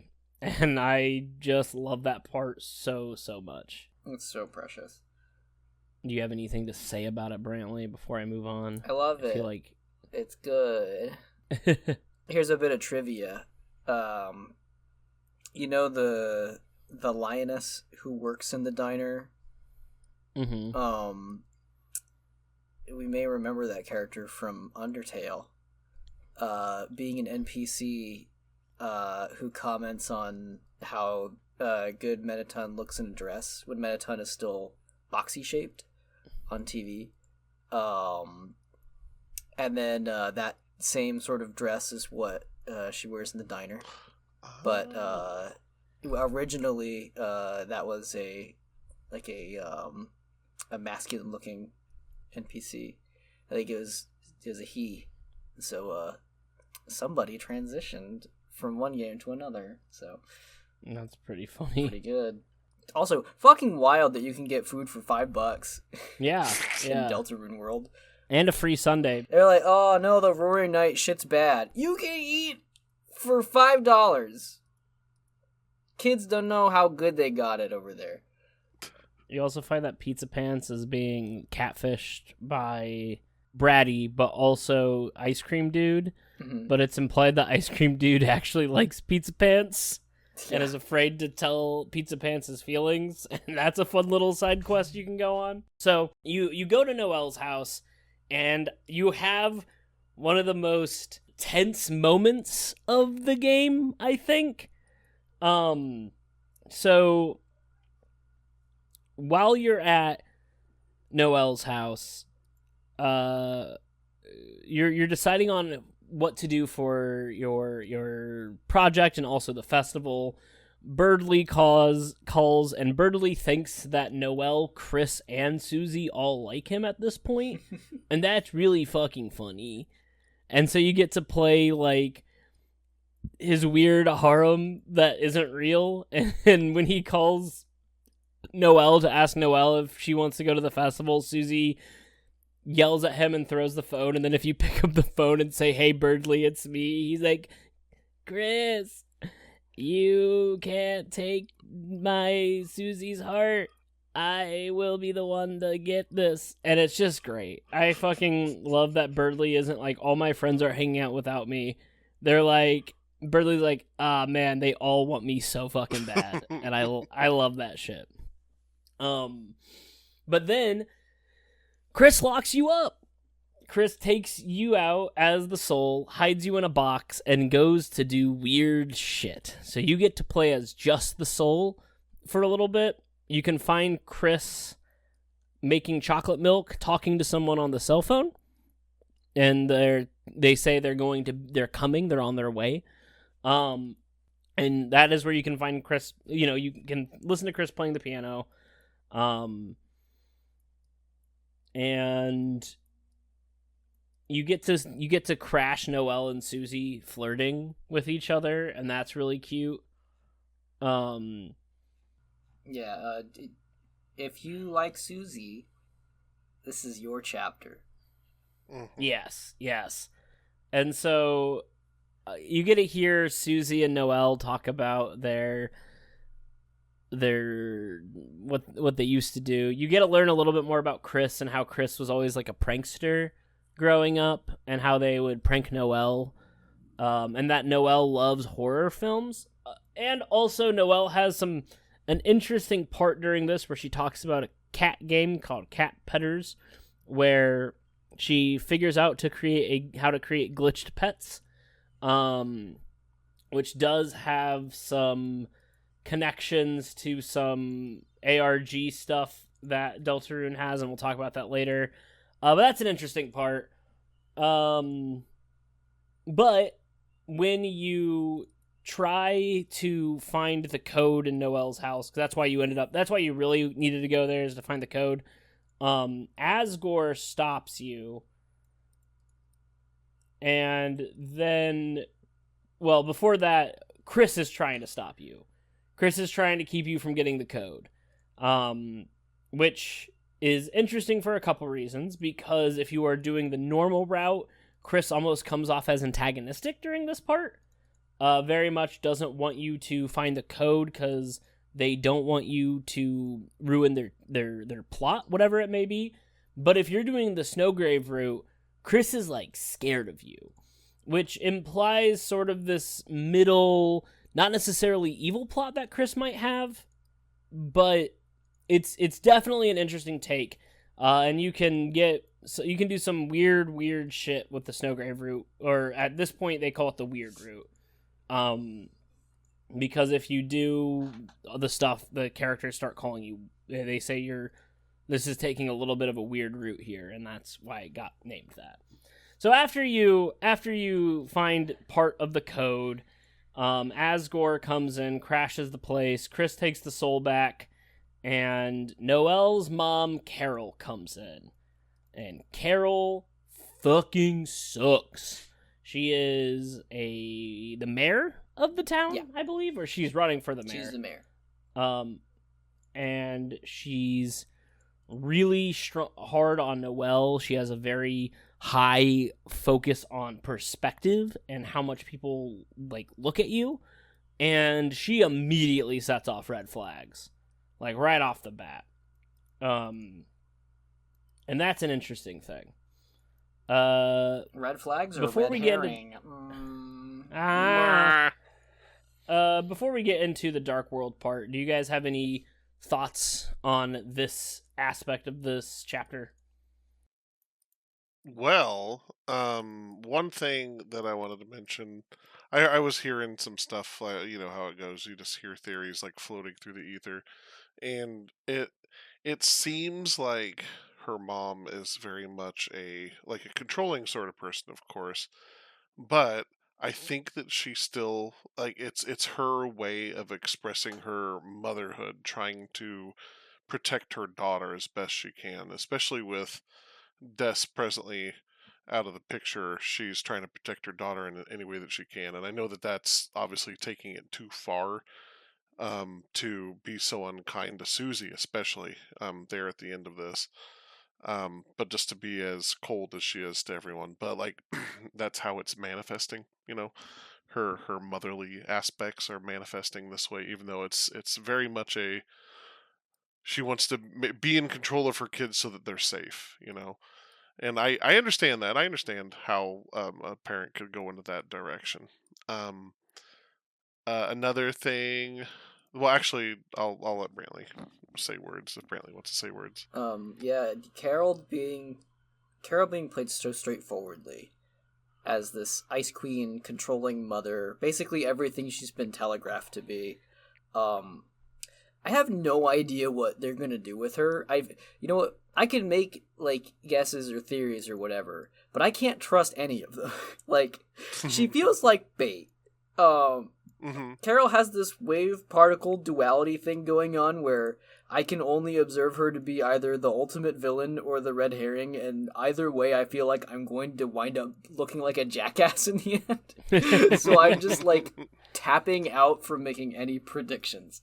I'll see it when it happens, and you can't ask me to figure that out. I refuse. Right. No, I abstain. When I first saw her, I was like, oh, she's absolutely the Roaring Knight. She has a katana in her kitchen. When she enters, all the characters mention how much colder it's gotten, and when you're fighting the Roaring Knight, you get the phrase like, "Oh, cold wind blows in from the north." While you're fighting her, you're coughing constantly, and her husband is currently dying by some cough-related death, like sickness. But I do understand where Beaver's coming from, because one of the things we haven't really talked about is Noelle's older sister, December, is missing, or dead, or gone. But because of that, they don't want anyone to go in Dessa's room. There's a lot of, like, hush-hush around Des, and I can see the idea of, like, hey, this is a character who's trying so desperately hard to protect her one daughter that she has at this point, after potentially losing her first daughter. Which I'll jump in really quick. would make sense if, Carol speaks so favorably of Chris and basically is like, Chris, you can come over whenever you'd like. You're always welcome here, etc. No wonder, because they grew up together. Chris might be the one person that Carol trusts can be normal with her daughter. Right. And so this sort of like, it's seeming like it, on one hand could be this sort of scheming, where, Carol is exerting pressure and control over Chris as well, could also be something like just a more maladaptive method of trying to keep Noelle safe. Right. And I think that once again goes back to what you had said before about taking away agency. You can't craft her own perfect world. She's trying to craft her own perfect world by removing the agency of the people around her. Not necessarily her husband. I mean, that seems a bit rough. She has put him in the hospital. No, but trying to control movements, trying to make sure that it's only people she knows, only people she can trust. Yeah, that all kind of fits really well with that theme.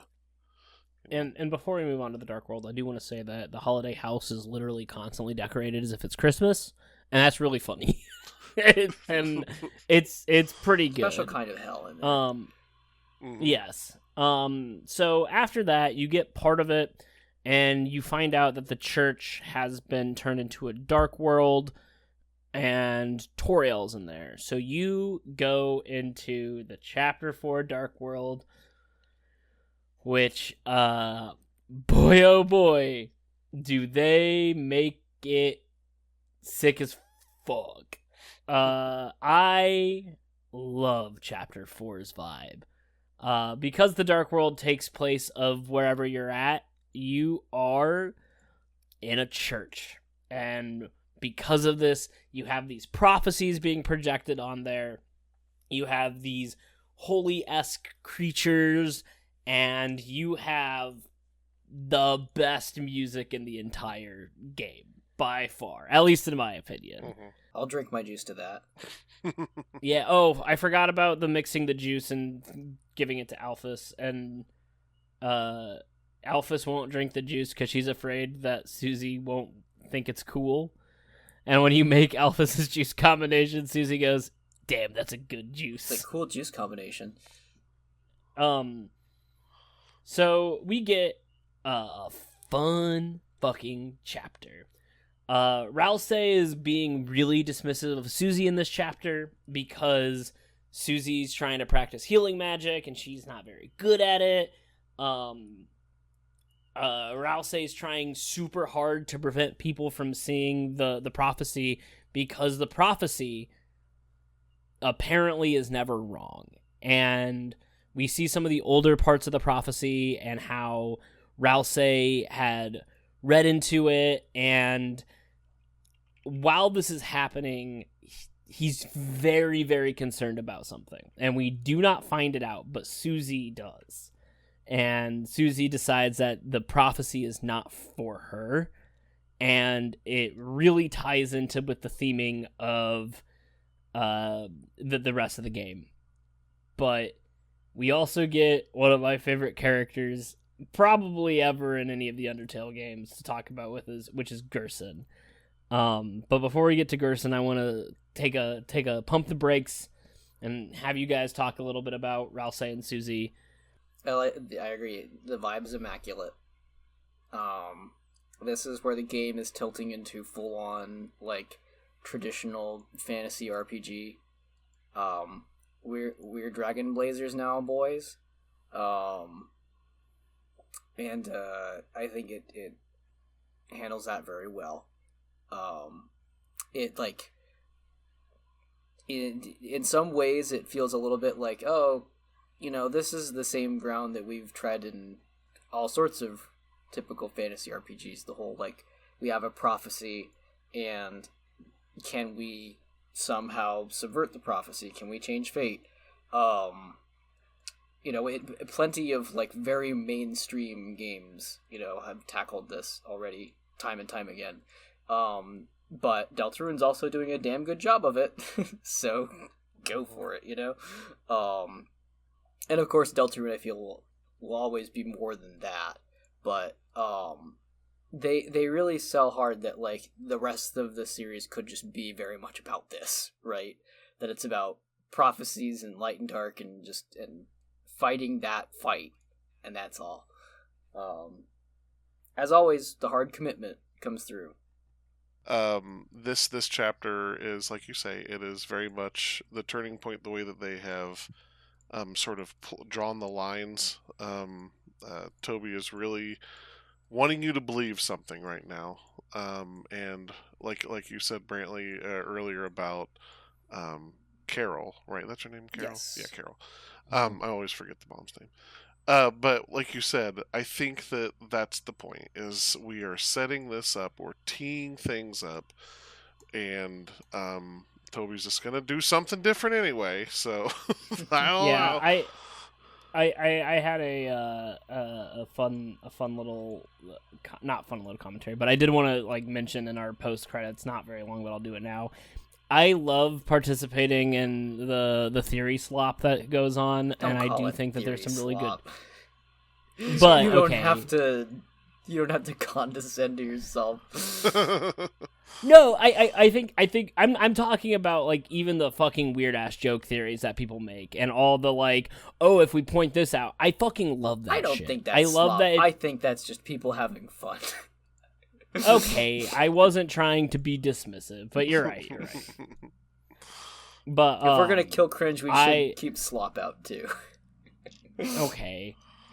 I don't know. I just been calling. I call like. I know the everything's slop called games. slop now. If you play a multiplayer game with friends, it's friend slop. Jesus Christ. I think that's funny as shit. But the like. Any time that anyone starts going on theories, I'm like, yeah, this is totally possible, but also Toby Fox is fucking nuts sometimes, and I don't think we're ever going to be able to exactly point out what's going on. But it is fun. I'm sick of this slop. Slop. But yeah, and that's all I was gonna say. But so we get the rest of this chapter where we are going through the dark world, trying to figure out how to save the people that are in the church, and we get Old Man Gerson, who we believe is a lightener, and Gerson becomes a party member that you can sort of do acts with. And whenever you do an act with him, something really silly happens, like everyone gets candy. Except Susie, because Susie said she didn't want any. Yes, and then she's like, hey, did anyone have any extras? And nobody even does. the enemies got candy, because Gerson is an old man. I love him. He also recruits people, and then you don't get the recruit. They say recruited by the old man, and you're like, son of a bitch. But when you you leave the dark world halfway through, and they're like, well, we can't get through this door because we don't know the combination. And so he's like, what if I make a dark world? And then Chris pulls out the knife and gives it to Susie. And it's really funny because, once again, the knife being so synonymous with like the dark parts of Undertale, and they just give it to Susie to make a dark fountain. It's pretty good. And you find out that Gerson, the old man turtle, is actually the priest's dad who died. And so we're getting like a shadow of him from his glory days. It's pretty interesting. This is also a moment where we officially tip into some more nuance in terms of dark fountains and the dark world, where we've already been, milling around in the realization that, like, yeah, just in the same Undertale sense, like, dark and light are really not like a good and evil indicator, right? Like, just as monsters were not evil, darkners are not. In fact, like, in terms of like opposition, like characters that are malicious towards you, it's a fraction of all the darkners you'll meet. And so Susie then wielding the power to make a dark fountain for pragmatic purposes really kind of is like sort of sinking that nail in deeper on sort of the dark world as sort of a neutral thing, that it's another world, but it's not necessarily,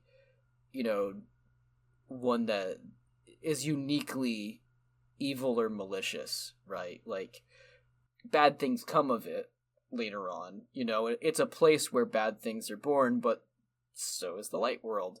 In the light world, we, get told stories from Susie about, how she's been kicked down and abused and neglected, and Chris certainly is roughing it for various reasons, and we've seen Carol's mean streak. It's clear that the strife born in the dark world reflecting the light world is not just sort of like, oh, it's all manifesting over there and then it comes here or whatever, it's a much more even-keeled sort of premise there, and I'm very happy about that. Mm-hmm. We also missed talking about what's the Jackenstein. Bop alert right there. Mm-hmm. I do want to point out another moment before we move on.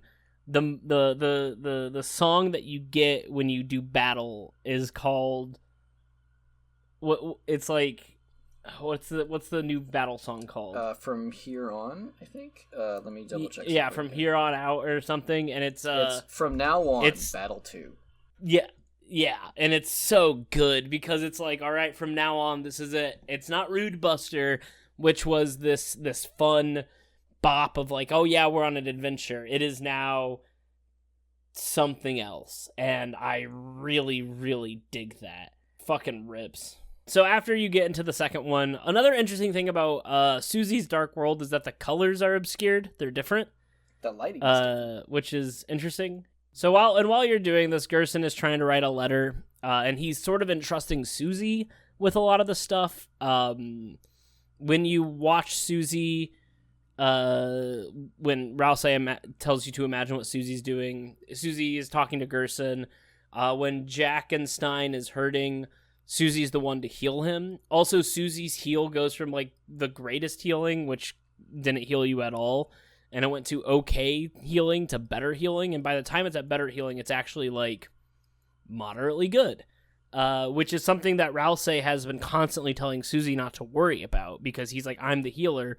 The prophecy says that, and it shows that Rouse, despite truly wanting to be friends with you, doesn't know how to react with that. We also, when we explore the castle town, Rousey's room is empty because he's like, I don't need furniture. I exist to help you. And you and Susie decide to start putting furniture in there, and that's a fun time. Once again, during this time, the Roaring Knights chilling around, fucking up shit. And to get the Gerson secret ending, you have to find all these notes, and you have the fight with Gerson as the secret ending, or the secret boss, is just Susie, and all he needs Susie to do is give him a haircut. But he doesn't let Susie hit him, and you get into this long battle with a fucking banger of a song. Hammer of Justice absolutely rips. And Gerson has some of the best lines. I don't want to talk about that later, but honestly, the whole Susie arc of her trying to be a better person for Gerson is really good. So after we we'll talk a little bit more about the Gerson shit. Let's get through this synopsis.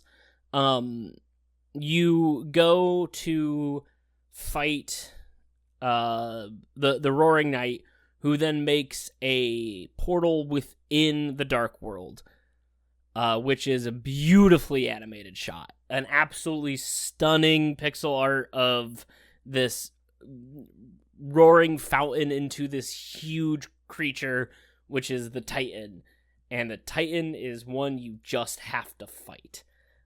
He is otherworldly. He is incredibly detailed. And as you fight him, things seem hopeless. Then Gerson comes in, and you body the Titan, and you get to dunk on him. And it's legitimately like, she's like, I have an idea. And if you do Susie's idea, she's like, I'm going to throw you, Chris. And she goes, actually, fuck that. Dunks on him. Big explosion. And then you find out that the prophecy is something bad. And that they want to change it. And Rouse cries. And then you wake up, and the congregation, you don't have any information on the code, and you find out that Toriel was never in the church. And she was partying with Sans the skeleton, which pisses off Susie. And while you're going to sleep, you get a voicemail, and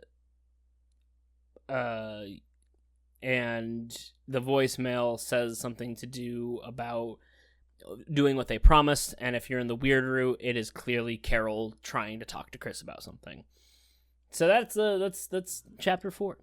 Chapter 4 blew me away. Chapter 4 was an incredible gaming experience from the get-go. The Light World prologue was funny. It was full of life. It was full of charm. I liked hanging out at Noelle's house. I liked the fights. I liked the NPC fights. I liked Gerson. And we also got to see the soul actually be a character. Clearly the soul is the player, but what does the player want? Who the fuck knows? Some YouTubers, probably. Yeah, Not us. Yeah. The weird route in this one mostly has to do with the prologue, where you kind of get Noelle to, let me go over the weird route differences. Like, you show Noelle that it was not a dream. Yes. Put that ring back on her. And you get to give her the thorn ring, and you have once again the proceed. Chris did take Birdley to the hospital, and I think that's an interesting thing, because that means that when the soul was not controlling Chris went back and took Birdley from the computer room to the hospital, which means that they care about Birdley enough to try and keep him alive. Because in the previous game, if you do the weird route, you shove him in a closet. I think that's fascinating. And it's one of the things that I really want to talk to about once we finish off our chapter stuff. There are some slight differences throughout the chapter after that. Also, Chris tries to beat the fucking shit out of the soul if you are doing the weird route. Like, throws it in a trash can, kicks it furiously. Just a lot of hatred towards the soul. When you are when Rouse asks to think about Susie, you can think about Noelle. And you get a single red pixel on a black screen and text that says, "Thank you," narrated by Noelle's voice, Spite. You can pray for Noelle. You can try to pray for Noelle, and if you do, Chris kicks the candle stand. Normally, when you get a choice to pray, you can pray for Susie, Toriel, and I can't remember, there's a third one. But if you try and pray for Noelle, Chris gets pissed. And you also get some weird lines during this part. There's a part where Chris can play the piano, and if you are doing the weird route, you can try and have Chris say that they're not going to play the piano during the normal route, but it leads to like some jokey shit. But if you do it during the weird route, it's like really serious. There's also a part at the end where you can tell Rouse it's okay not to smile. And normally this is portrayed in a really healthy mindset on the normal route. But in the weird route, if you tell Rouse it's okay not to smile, Rouse is very pessimistic about it. He's like really depressed about it. And then of course we get Carol's full-on voice narration on the voice message. So that's our weird route differences. And once again, if you want to, there's definitely more information you can find out there. There's one more thing that happens in the weird route that doesn't happen in the normal route. And when you're having a tea party with Gerson, Gerson notices Chris being weird, and Gerson says, "I bet it all feels pointless, don't it? It's almost an insult that the earth's still turning. But don't give up, even if you just gotta go through the motions. Trying to find something, anything in them, that means a little something." And holy fucking shit, that line is so good. Mm-hmm. It is just a true marvel of an optimistic line and presented in a way that makes the weird route seem like there is definitely some forces fighting against it. And I love that shit. That's Gerson's moment to tell you, back out. Yeah.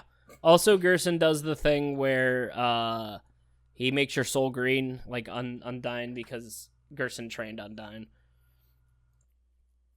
Pretty sick. Pretty fucking sick. Mm-hmm. You guys got any things you want to say about Chapter 4? Weird root stuff that I was watching and checking out, because we didn't participate, thank God, because there's some pretty deep and heavy shit in there. But at the beginning of the scene with Noelle and Chris in her room in the weird root, there's a part where it seems as though Chris is almost able to speak, right? Like it says proceed, and then the other option is please don't. And that's a really neat one more nail in the coffin of everything is us fighting against Chris in the weird route, right? It's messed up. It just feels real crazy. You get closer and closer to her. You like, I think you stab her, right? I think that even though you're giving her the thorn ring, right? It's like, Yeah. It's presented as stabbing. And it's like screwed up. It's fantastic. It's like such good storytelling that's terrible, you know? I love that shit. We've already talked about most of our predictions to this. I don't think we need to go through it. I think that Dust is definitely either the Roaring Knight or related to the Roaring Knight. I just don't see... I kind of don't buy that Carol's the Roaring Knight anymore. I kind of thought about that for a while, but I'm not sure about it. You guys have any predictions? You can't make me. Okay, don't fucking make a prediction. No, I get that. I know that for popular theories that we have going on in Deltarune, besides the fact that the Roaring Knight is Death, that's like the most popular one. There's some feelings that ERAM, which is the Shadow Mantle, has some interesting connections to Death. Because the boss fight's called Burning Eyes, and there's a lot of reference to Death setting like the eyes of pizza boxes on fire and shit like that, which once again is one of those wild out there theories that people will pick up, and who knows if it means anything, but it is interesting. And then there's also connection to Image Friend. Image Friend is the cat with yellow and pink eyes. Image Friend shows up in Chapter 2 hanging out in a corner. He's in Chapter 3 while talking to Tenna. There's a reference to Image Friend with a lot of the blog ARG stuff, because there's like a special little thing that Noelle talks about getting a rare cat egg, and if you to get to that you have to do a little ARG where you click on cats, and once you finish you get a picture of Image Friend. So there's just some interesting things that I think are interesting. And Image Friend is listed as device in the category of the files of the game, which has connections to the meta side, because Gaster is all part of this.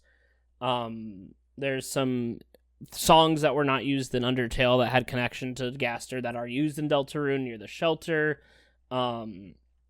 You can find there's the Goners, which are the gray dudes, and they're the gray dudes from Undertale that show up, including like Clam Girl, who only shows up as a Goner in Undertale, but she is not that in Deltarune. And the Goners are like the pale. So there's a hidden value in Undertale that makes these NPCs appear. And one of them is the guy that's in the library in Deltarune, but he once again does not appear in Undertale officially, but he appears in Deltarune. But yeah, so there's a thing called the fun value in Undertale, and depending on the fun value, there's different events that you can get, including Gaster's followers. There's a sound test room, there's the fake hallway, and then the rarest one is the Mysteria Man room, where we get the idea of who Gaster is, right? That is like the big one. I am wrong. Clam Girl appears in Quiet Area as a normal NPC, but if the fun value is exactly 81 on the Nintendo Switch and Xbox version, there's a Goner version of her. And the other thing that people think is because in the files, all of the avatar pieces that you create in the beginning of the game are labeled as Goner stuff. They're labeled that way. And then the other thing that people are interested about is that Jockington, as you talk to him throughout the game in the overworld, slowly starts speaking like a Goner from Undertale, with that weird mishmash things. And then there's the one NPC in the castle town that's slowly becoming more pale, that people think might be a Goner. Lots of interesting Toby Foxisms. There's also the other thing is that in the Gaster room, the Wingding translation that you get from Gaster in the original Undertale is dark, darker, yet darker. The darkness keeps growing. The shadows cutting deeper. Photon readings negative. The next experiment seems very, very interesting. What do you think? And that is pretty interesting based off of what we know about how darkners are created. And that is with, if you go darker than dark, what happens? You get a dark world. And that's when you get some of the weird shit that people are really connecting Deltarune to Gaster. There's some other stuff too, like at the beginning of the game when you're making the character, the song's called Another Hymn, and it uses the Gaster's theme leitmotif during that time period. And if you name the character something special, I believe that the person says either very interesting or very, very interesting to mimic what you said with that Wingdings thing. So it's all... Well, and also when you almost beat the Roaring Knight, you get the same thing. Very interesting. Right. And so, honestly, it makes the most sense coming from a story perspective of why they would do this, of why Toby would do this, because Gaster was always the big mystery of Undertale, right? And Deltarune is an Undertale sequel, whether or not it's a direct sequel or what. I see why it's a popular theory. On one hand, I do like it. I love ARGs. I love this kind of shit. On the other hand, I do like Deltarune enough as its own story that I don't want it to be bogged down to make the Gaster thing the main plot line. And I'm a little worried that because of how obvious some of this stuff is, that this is the main plot line. And I would rather not get like a direct confirmation in this game. I would like theories. I would like a lot of the hidden stuff, but I'm a little worried about it from this. Not in like a super worried way. I think it's going to be great no matter what. But that is my potential critique. Now you say like directly, but like we got people peeling into the video game and like data mining and things. Like I think we have to remember that the average audience has access to these things now because people will share it, but there's very little textually here that would like yeah, it's on one hand, it's like when we're talking about like is Carol or is Des the Roaring Knight, then that's what I think of as like, oh, are we getting, is this just good writing or is this something that's about to be subverted? When it comes to stuff like Gaster, I think we've just become desensitized to how that information will get out there. That is, it's only surface level because it's been pulled up to the surface, not that Toby's laying it within the regular gameplay. I hope that it stays sunk deep. Yeah. We also have the eggs, which have some weird shit. So to access Noelle's blog, you have to play a cat game, and you can click on some cats, and you can go into a room full of stained glass windows that look like the stained glass windows from Chapter 4. And if you click on the one that has the egg on it, you get to a room with a red tree. And the thing is called DELTARUNE.com, the poor children. And clicking on that will link to Noelle's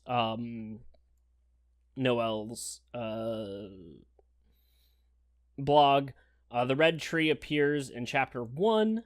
And when you do that, you can get an egg from there. And then if you find the egg room in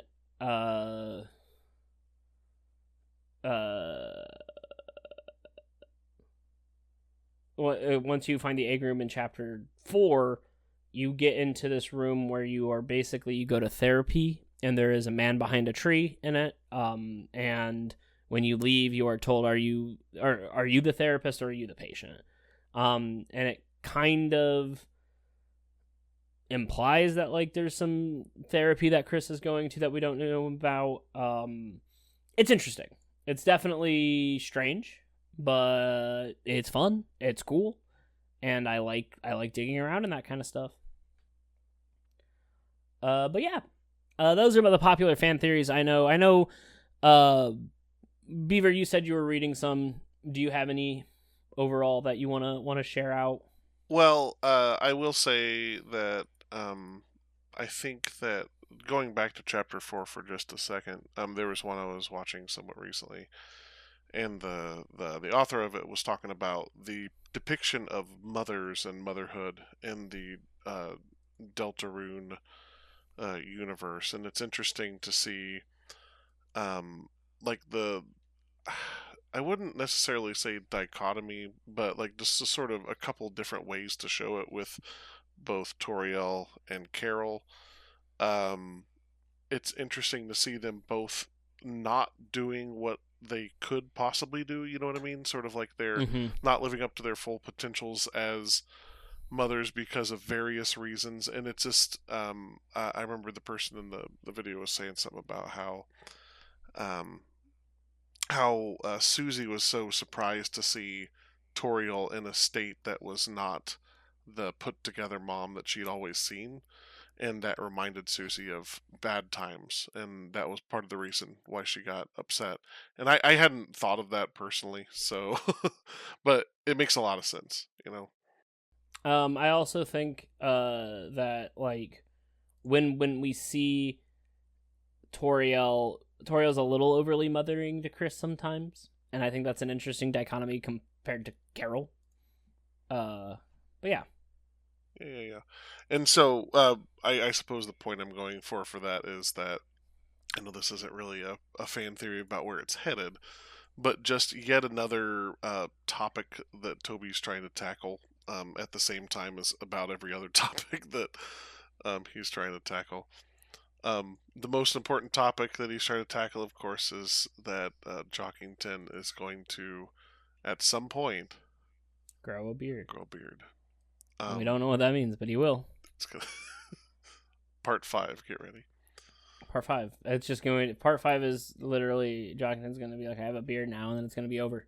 Chapter Part 6. Let's go. I will say that it is interesting because we know that there's 8 chapters, but Sham did say we only needed, I think, 6 shadow crystals. which makes me either think that the Roaring Night Shadow Crystal is optional to get whatever Sham's doing. I thought it was going to be Or- 6 chapters. Nope, it's 8. I know that it says that you've reached the halfway point at the end of chapter 4, but I figured that was just in terms of, like, amount of content. I remember. Let me launch Deltarune. Okay, so if you look at Deltarune, there's 7 chapters. There's chapter 1, 2, 3, Yeah. 4, 5, 6, 7.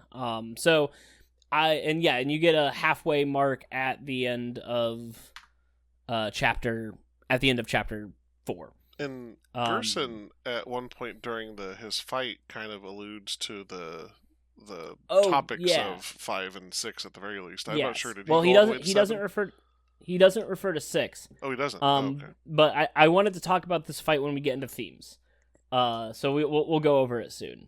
So I wanna go over character recaps. Mainly just the main 4. Susie, Ralsei, Chris, and Noelle. I know Noelle's not technically in the fun gang, but let's be real. I think Chris is a very interesting protagonist. I think having a protagonist that is not exactly friends with the player is a unique take. I don't know. I'm sure it's been done before, but I cannot be totally sure. Brantley, you know game history. All of it. Is that ever a thing? I'm sure, yeah. I mean, like The Sims. Yeah. Like simulator type games where you have like an avatar, but you're not really, or, I mean, play a game with Deadpool in it, and he's gonna make some snarky ass comment about that, so the unsatisfying answer is yes, definitely. but I feel like this like one's it good hasn't though. been- It feels good. It's good. That's what really matters, right? Is that they're doing it. We like it. Yes, and I think it's done in an interesting way. It's done in a way where you're not entirely sure what's going on. You're not entirely sure how the game is going to be played. It's not immediately apparent, and the more you learn about it, the more fucked up it gets. Even if you're doing the good route, and I think that's phenomenal. Okay, I can. There are games that do what you described. I can't spoil them here. Oh damn. Oh, that's fair. Okay. That's fair.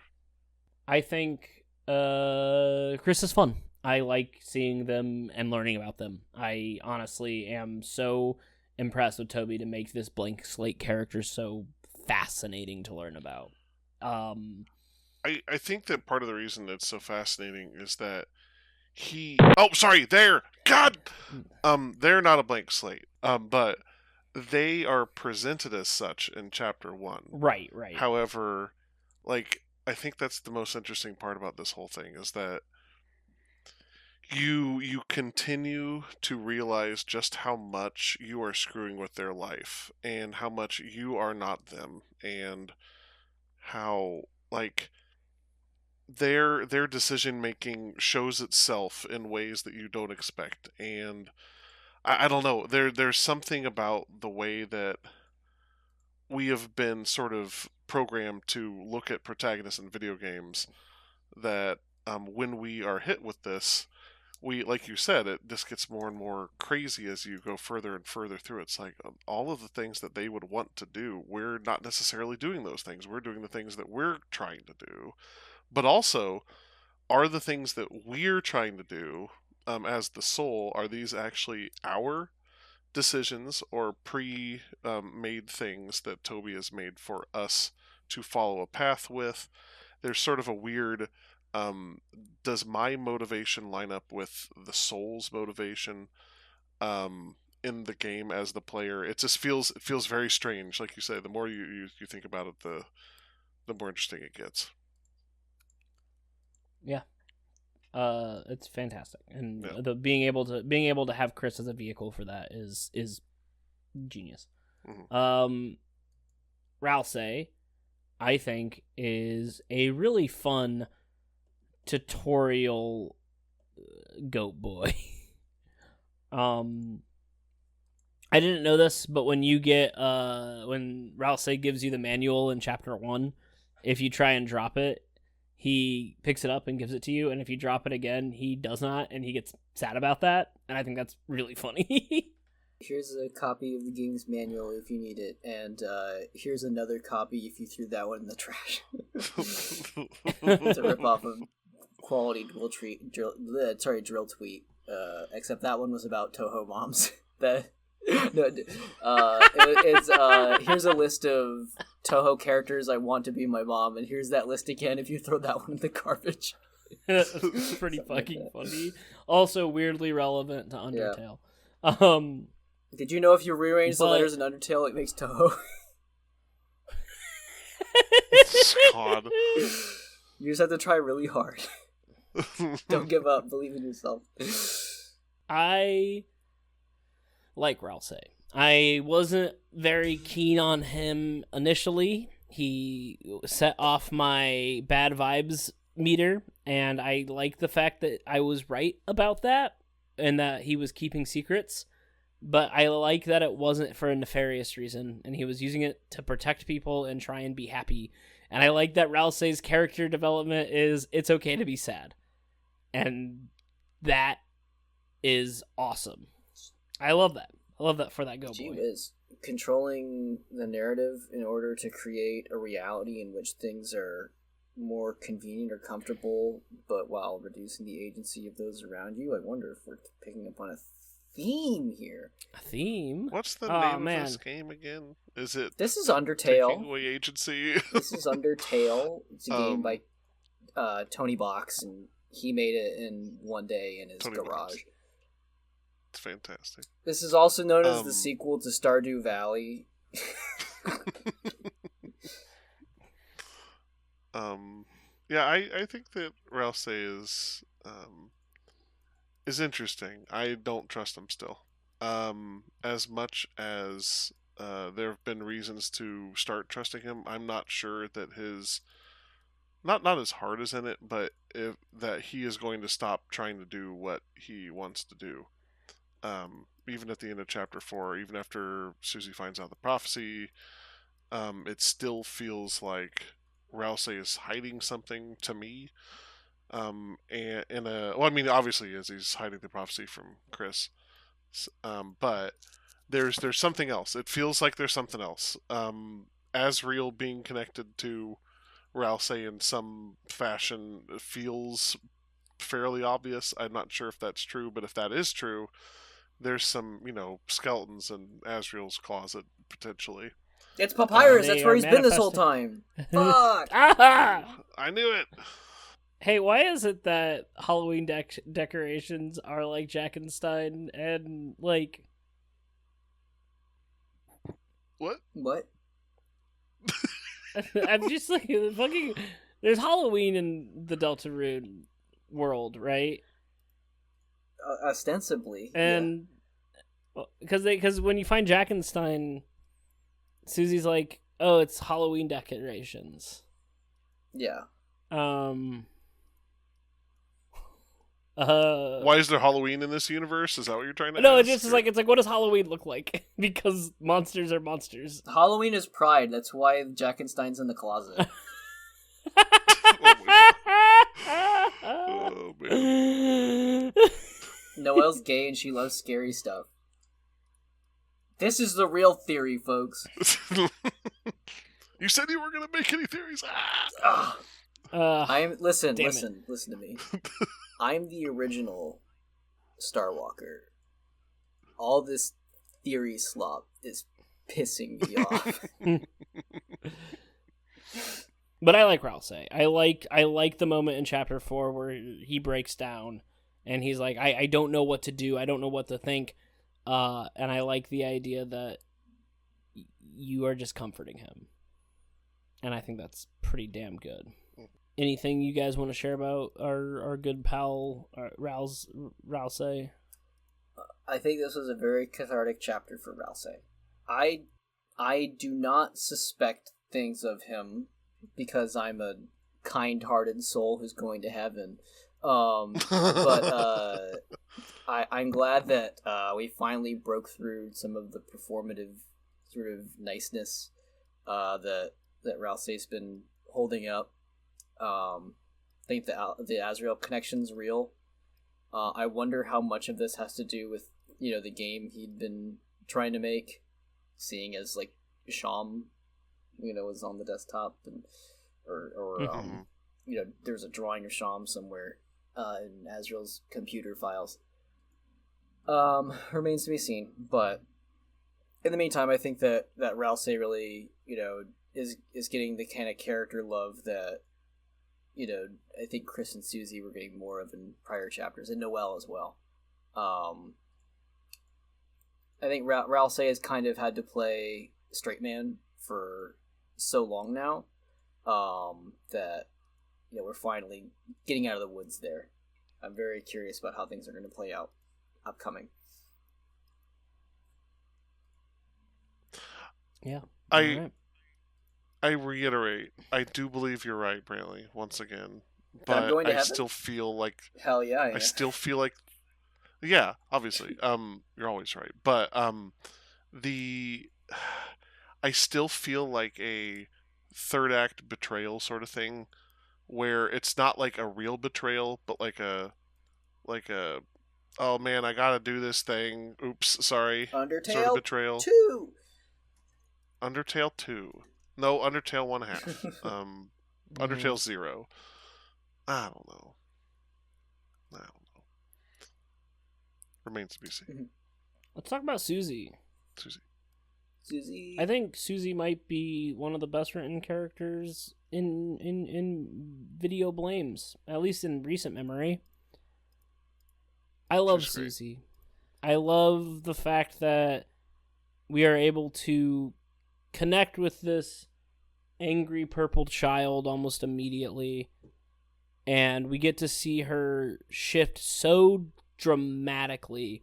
And I like one of the things I read about and people pointed this out is Susie and Rousey sort of have this push and pull going on where Susie is becoming more cooperative and working together and being more open, while Rousey is getting more hardened and focusing more on pragmatism. And during the Titan fight, if you keep trying to spare the Titan, Rousey will eventually say, "Chris, what are you doing? We have to fight."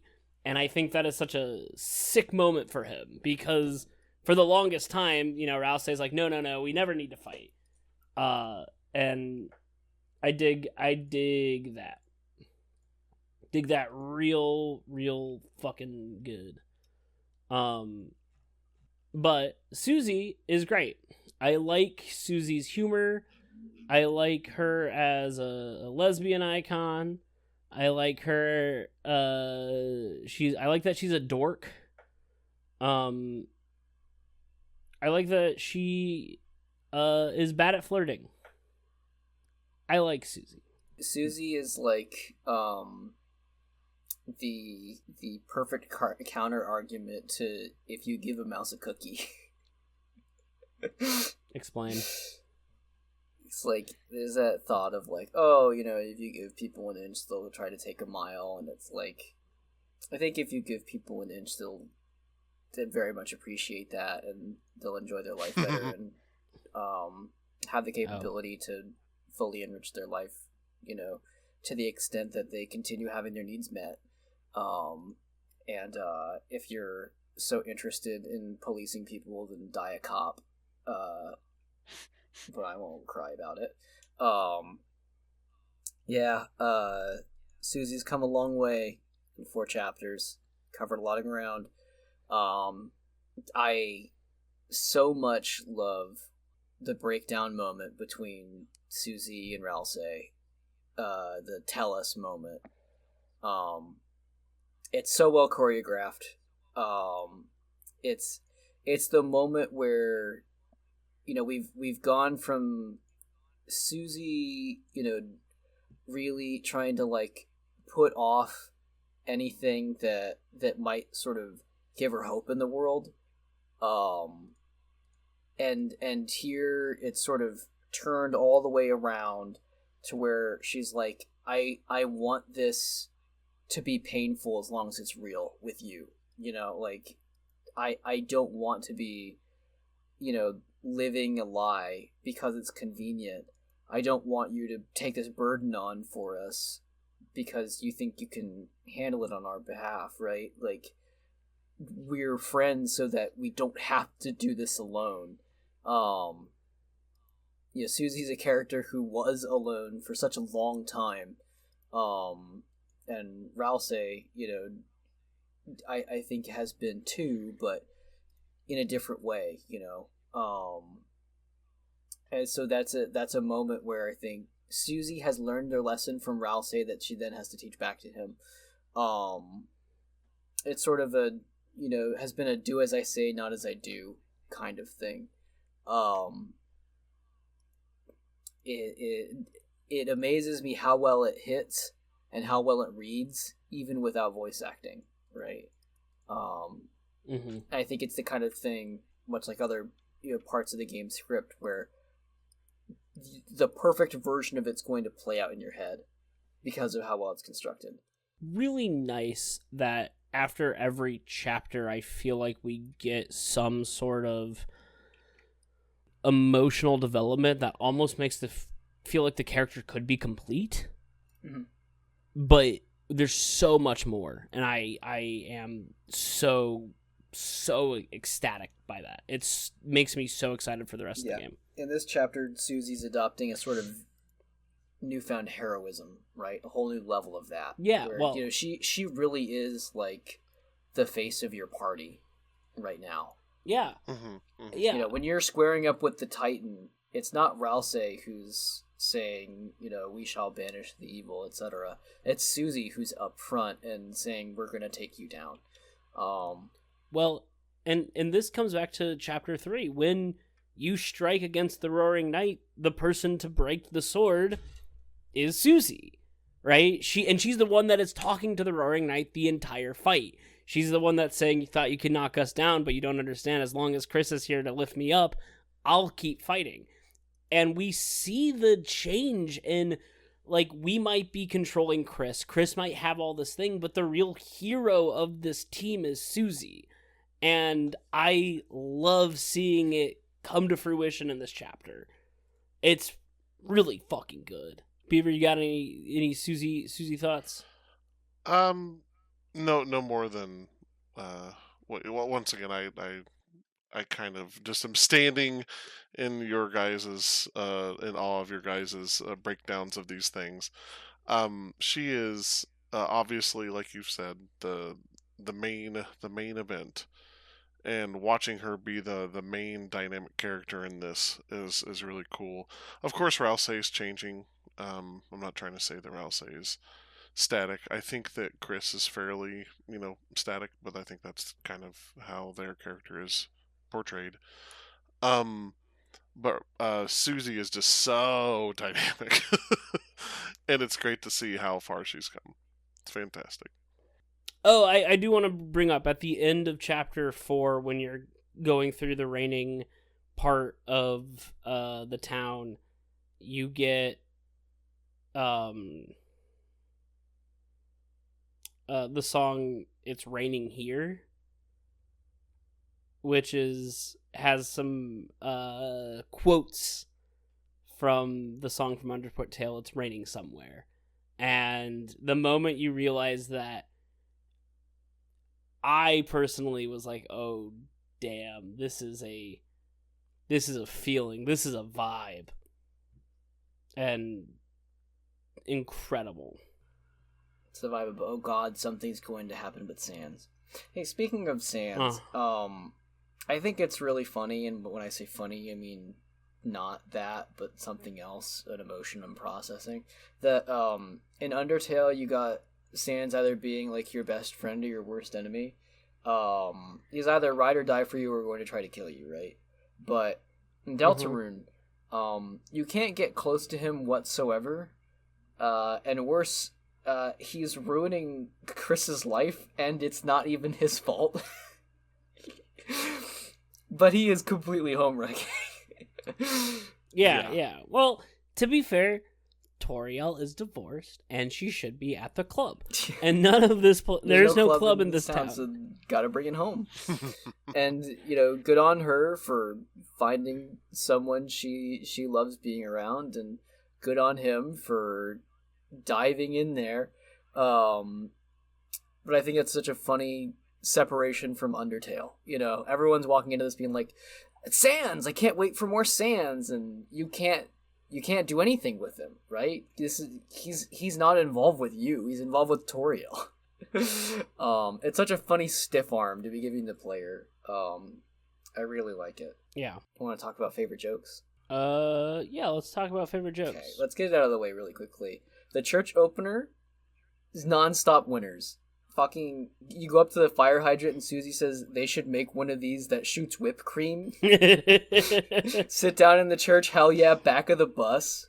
Talk to Alvin, banging sermon, my man. Oh my god. Banging sermon, my man is so fucking good. Susie tries to say clues, but she says it like juice, and so she says clues. Like, return the juice to the cycle of Susie. You mix Alphys's drink and you can drink it in front of her and throw the cup on the ground, and when she asks if you need anything you can say no. Like, and then if you go and talk to her anyways and she's like, what do you need to know about the shelter, you'd be like, put hay inside new house for Susie. And then there's the end of the church sermon, and you can go talk to Caddy's family, and we are feminists. And and then, maybe Chris can swing in the choir, and Toriel, Rudy, and Noelle all at the same time think to themselves, Chris will sing swears. Oh, that's... Susie says the red juice looks like blood, and so Noelle says, definitely, haha, that's why I'm always drinking it.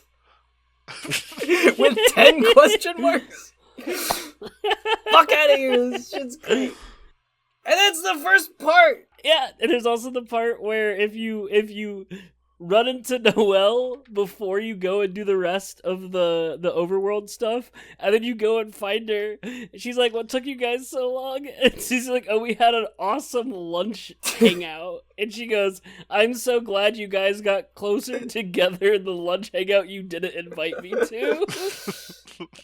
While I was waiting for you to come inside. Yeah. God, it's so good.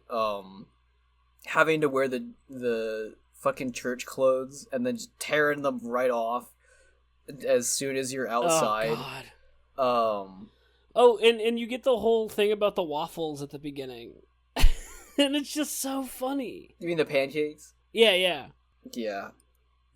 Chris and Susie, like, pouring juice into each other's mouths. Yeah.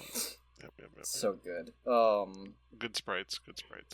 It just keeps coming, and even when the tone mellows out, there's still really good jokes all the way through it. Like, I mean, Jack Einstein too. Like, I know Grant mentioned before, but like, I think Jack Einstein is evidence that standardized spelling and grammar has stunted comedy. You're long. And now Deltarune figured that out and is having all the fun in the world with it and leaving us behind. I would like to see the Japanese version of that part to see what they did to mess with it, because I'm sure it's got to be,